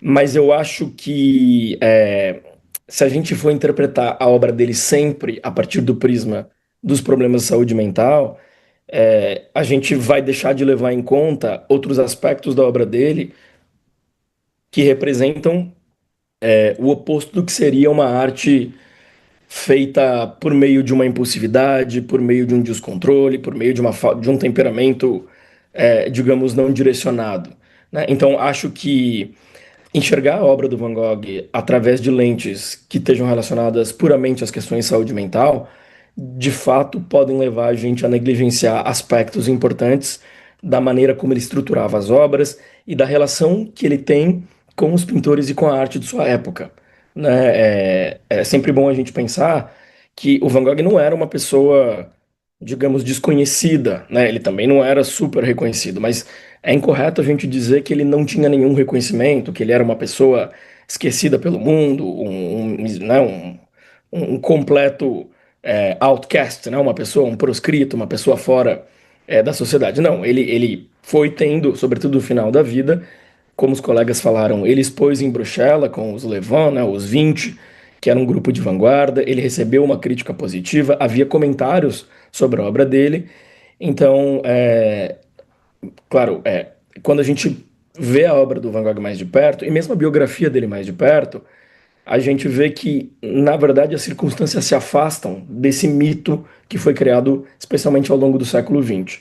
E esse mito inclui também os problemas de saúde mental de uma maneira exagerada em alguns pontos, que não devem levar, né, as questões de saúde mental não devem levar a gente a negligenciar outros aspectos da obra dele, que, claro, estão relacionados com a biografia dele, evidentemente que sim, mas não tem uma relação de determinação direta entre problemas que ele teve e o modo como ele pintava.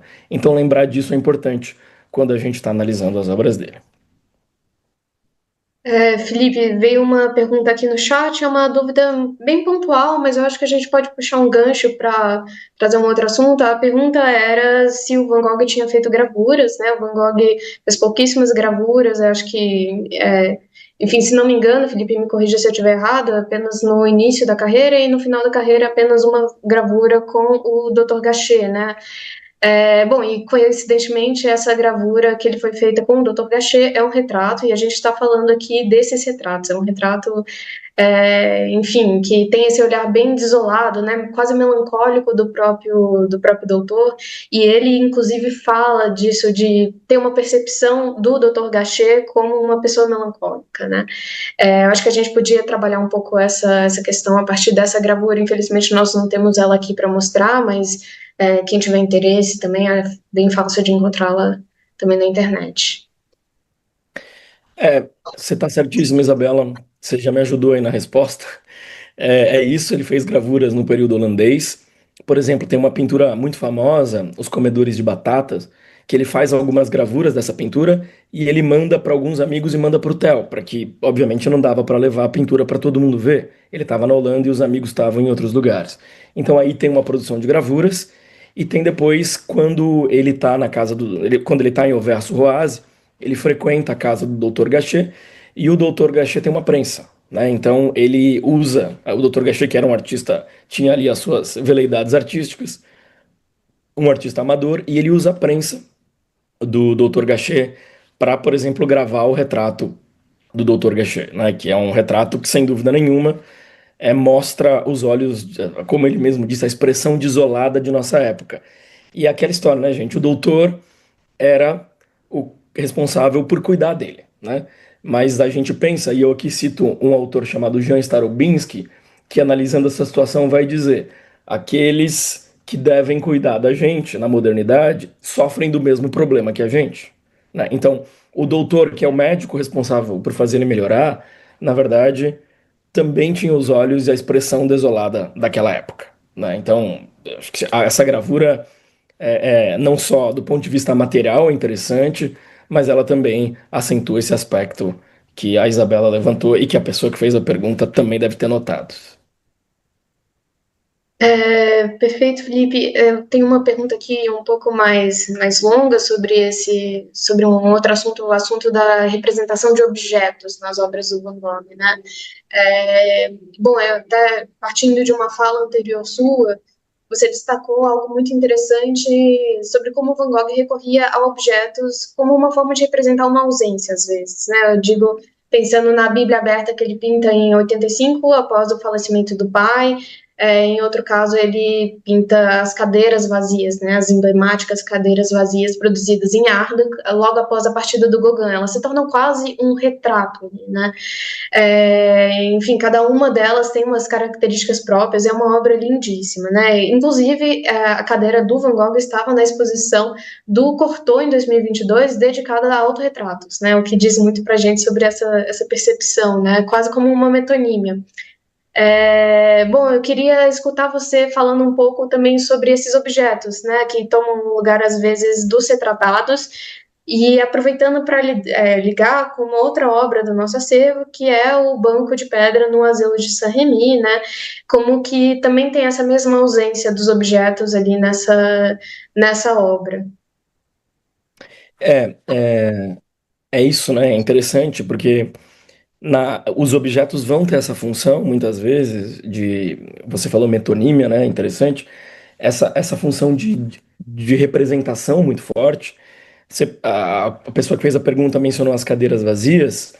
É interessante a gente pensar que muito antes disso, quando Van Gogh ainda estava morando na Holanda e ele estava muito interessado pelos artistas gravadores ingleses, como eu mencionei, ele viu um exemplar de uma revista chamada The Graphic, que era uma revista, uma edição bem anterior ao período em que ele estava pesquisando sobre isso, uma edição antiga dessa revista, em que ele viu um desenho feito por um artista inglês, na verdade uma gravura feita por um artista inglês, do gabinete do Charles Dickens, o grande escritor do século XIX, na Inglaterra, de quem ele gostava muito. A gente viu o livro da Arlesiana, e ele vê uma gravura do gabinete do Charles Dickens depois que o Dickens morreu. Isso é muito tempo antes do que a gente discutiu aqui.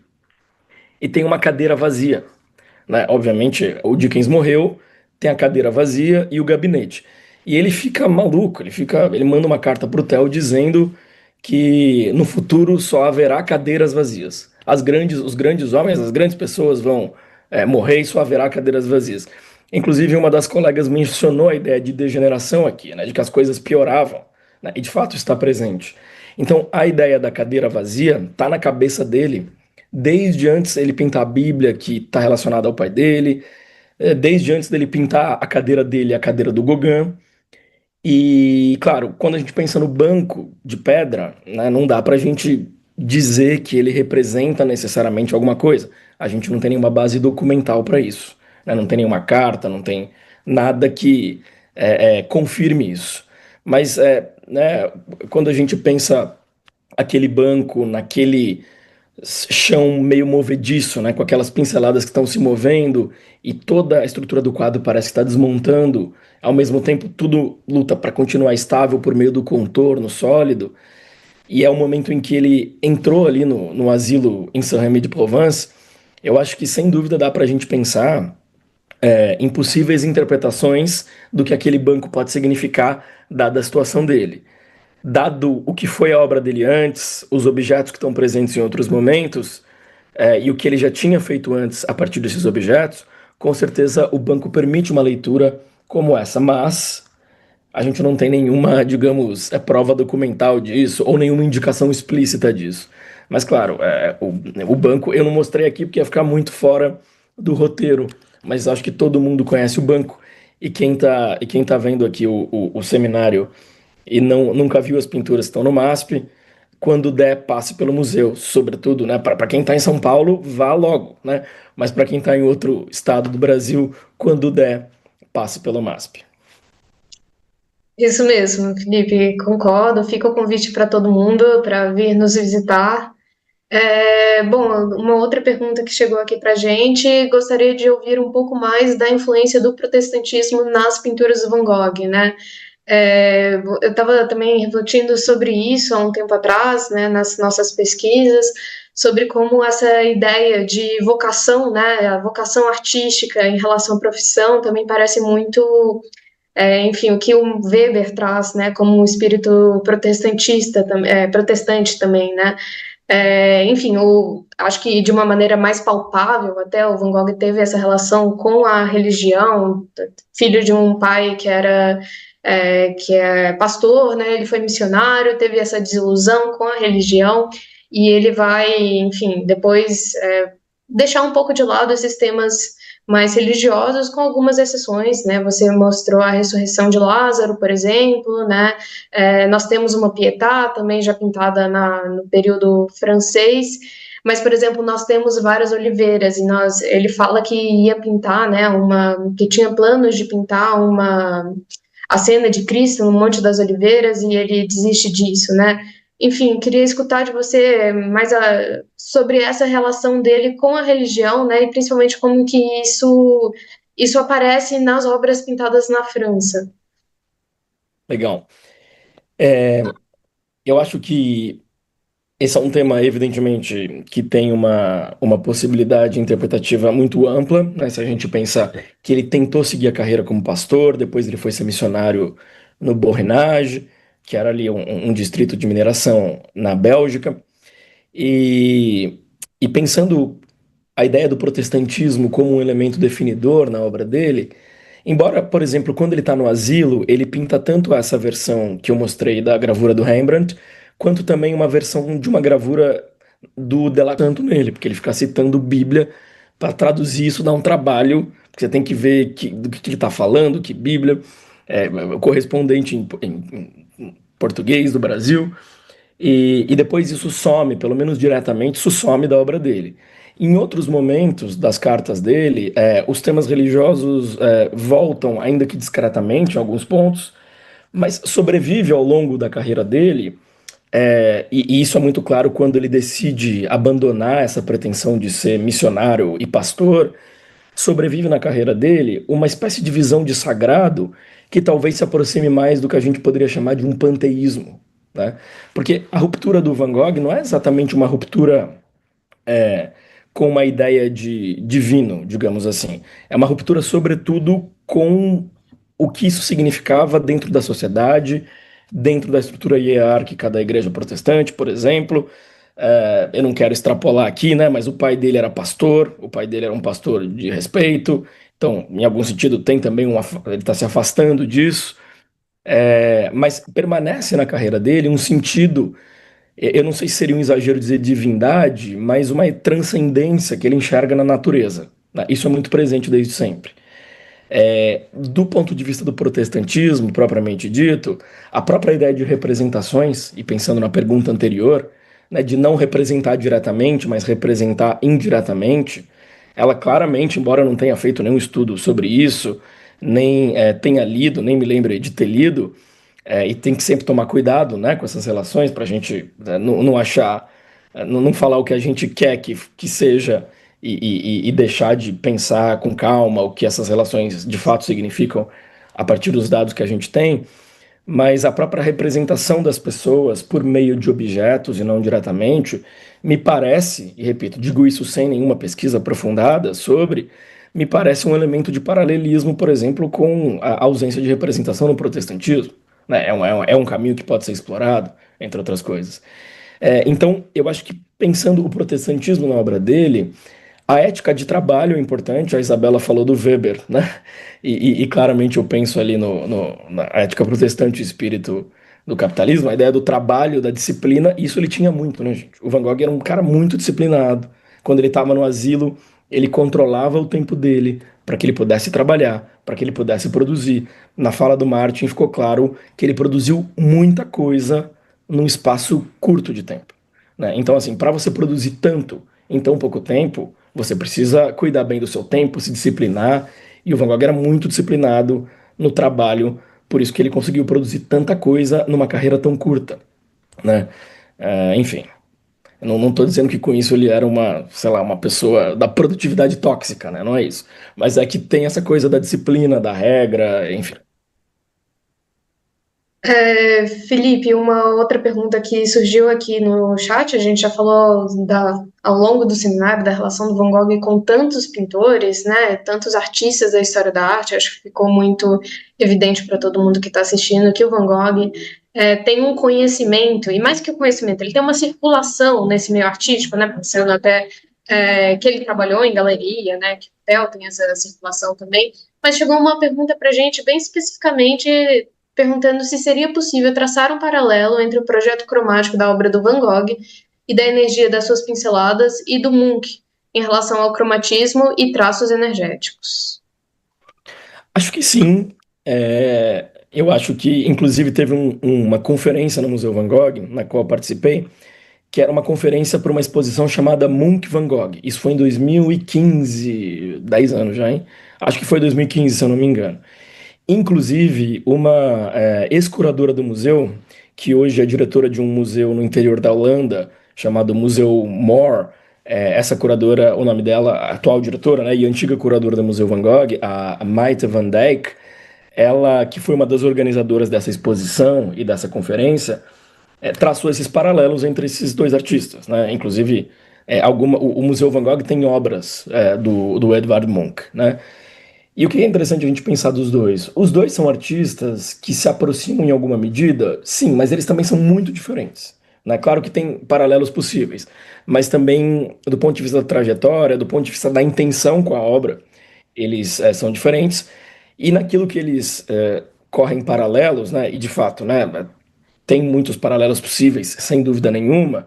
É só a gente pensar, por exemplo, que os dois foram uma inspiração muito forte para o movimento expressionista, né, no começo do século XX, especialmente na Alemanha, né, os dois grandes grupos do expressionismo, a Ponte e o Cavaleiro Azul, em cidades alemãs, foi muito importante para esses grupos, por exemplo, a pintura do Munch e a pintura do Van Gogh. Então, tanto Munch quanto Van Gogh, lá na frente, o movimento expressionista vai olhar para eles como uma espécie de antecessor, né? Para ambos, como antecessores, né? No sentido de você criar um tipo de obra que tem esse poder expressivo do ponto de vista da cor, do ponto de vista da pincelada, né? Do ponto de vista, inclusive, da representação do mundo visível e da distorção desse mundo visível de modo consciente, para falar de um estado interior, né? Um estado emocional, no caso do Munch. Isso tudo vai ser muito importante para a geração do expressionismo, né? Que daí é um pouquinho mais para frente. Van Gogh morre em 1890 e a gente vai ver os primeiros movimentos relacionados ao expressionismo na primeira década do século XX, né? Portanto, ali uns 15 anos depois. Bom, acho que agora eu queria fazer uma pergunta um pouco mais pessoal sobre a sua trajetória, né? Como que foi entrar nesse universo, né? Nesse ramo do estudo do Van Gogh, é um campo de estudos assim que se aprofunda muito, né? Eu acho que o interesse na obra do Van Gogh é tão forte, né? que a gente vê pesquisas cada vez mais detidas também, e fazer isso, bom, você começou esse movimento, me parece que no seu mestrado, né, fazer isso enquanto um pesquisador brasileiro, né, e como você enxerga também a sua contribuição nesse campo mais amplo. Legal. Obrigado pela pergunta, Isabel. Olha, eu entrei, do ponto de vista da minha trajetória individual, eu fui estudar os quadros do Van Gogh no MASP, no mestrado. É claro que eu gostava muito do artista, dos quadros, mas a ideia era fazer um mestrado. Eu fui conhecendo as pessoas, me aprofundando. Depois veio o convite para a tradução das cartas. Então as coisas foram se encaminhando nesse sentido. O Van Gogh também permite uma interlocução com o público não especializado, muito grande, né? E o público, as pessoas se interessam muito pelo Van Gogh. Basta ver o número de visitantes que passam pelo Museu Van Gogh todo ano, né? O que é uma. Eu tô aqui dando um palpite, mas eu acho que ele nunca imaginou isso, né? Que ele ia ser uma celebridade internacional, quando a gente lê as cartas e tal. E ser um pesquisador brasileiro é curioso, né? Porque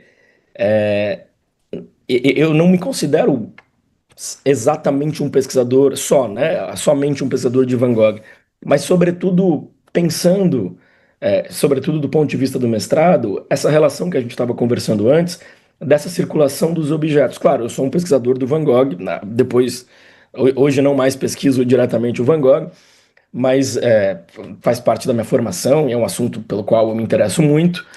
Mas também eu sempre pensei, Isabela, o Van Gogh no Brasil. Para mim era isso. O que significa ter essas obras aqui?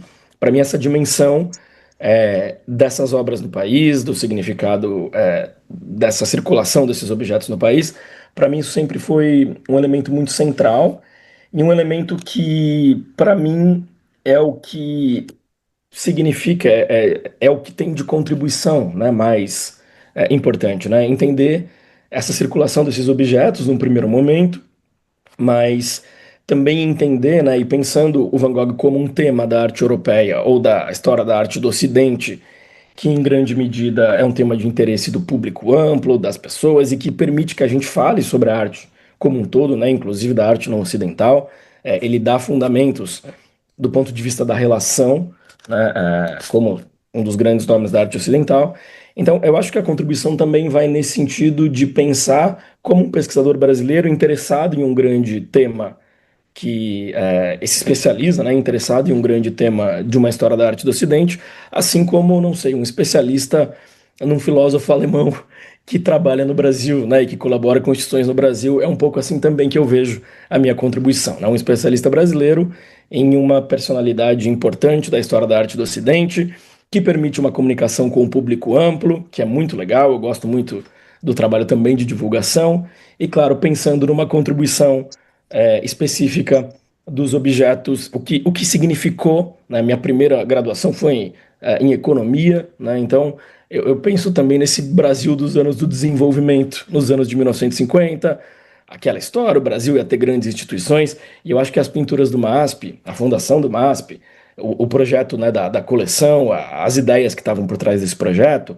você muito bem falou da arte popular, né, o projeto da Lina, que tem muito a ver com esse Brasil, né, esse Brasil que está tentando encontrar um caminho que não foi exatamente o caminho que se pretendia, mas muitas coisas vieram com esse impulso, né? Então, para mim, estudar o Van Gogh no Brasil também é falar sobre isso, também é pensar um pouco esse projeto de um Brasil que houve em um certo momento e o que está acontecendo com ele hoje, né? Né, o acervo do MASP, as exposições, como as obras dialogam, o que significa isso. Eu acho que passa muito por aí. O meu interesse ainda pelo Van Gogh sempre vai passar por esse lado de ser brasileiro, né? De pensar o Brasil, de ser brasileiro e de entender sempre essas obras, essa relação com essa história da arte do Ocidente, da perspectiva de um pesquisador brasileiro, sul-americano, que olha para o mundo a partir desse lugar. Perfeito, Felipe. Eu acho que, bom, até pensando no que você está falando, dessa perspectiva brasileira, né? Eu falei mais cedo do Mário Pedrosa, é só uma questão que me lembrou agora, do que ele propõe, um pouco ressoa com o projeto da Lina, né? o Mário Pedrosa propõe uma visão terceiro-mundista da arte. É claro que isso tem implicações muito particulares, eu estou fazendo aqui uma apropriação muito livre disso, em um outro contexto, eu sei que é uma questão muito idealizada, mas é claro que a gente não pode deixar de entender também como que isso nos passa, né, como isso nos toca, né. Bom, uma última questão para encerrar, é uma questão um tanto mais subjetiva, mas alguém perguntou aqui, gostaria de saber a opinião do Felipe sobre a sociedade, o que a sociedade de hoje tem em comum com a sociedade da época do Van Gogh, e na sua opinião, por que essas obras se mantêm tão em evidência? Olha, uma boa pergunta, hein? O que que a sociedade em comum tem com a sociedade do Van Gogh? Eu acho que muita coisa, né? Se a gente pensa, sobretudo no período em que ele está ali, né? O capitalismo ocidental, o capitalismo financeiro, o mercado de arte, tudo ali está se estruturando, né? Ou desenvolvendo sua feição moderna. Claro, o mundo de hoje é muito diferente do mundo do Van Gogh por diversas razões, embora haja, né, uma continuidade em vários aspectos. Mas eu diria que, do ponto de vista de uma sociedade que olha o artista, talvez isso esteja mudando hoje. Mas se eu pensar o século XX, de uma sociedade que olha o artista como um indivíduo que tem um olhar especial, digamos assim, justamente porque ele não vai ter, né? No meu doutorado eu discuto muito a posição do artista na divisão social do trabalho, né?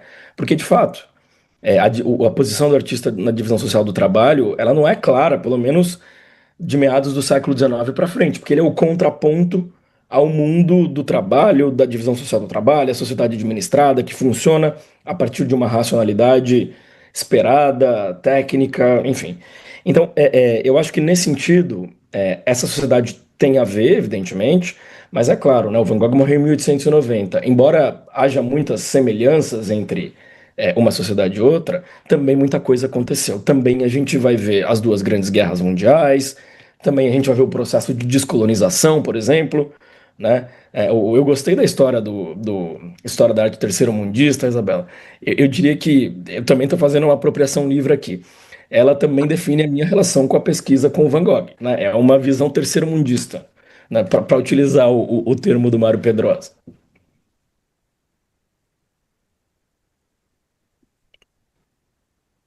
Perfeito, Felipe. Muito obrigada pela sua participação nesse seminário. A discussão foi riquíssima.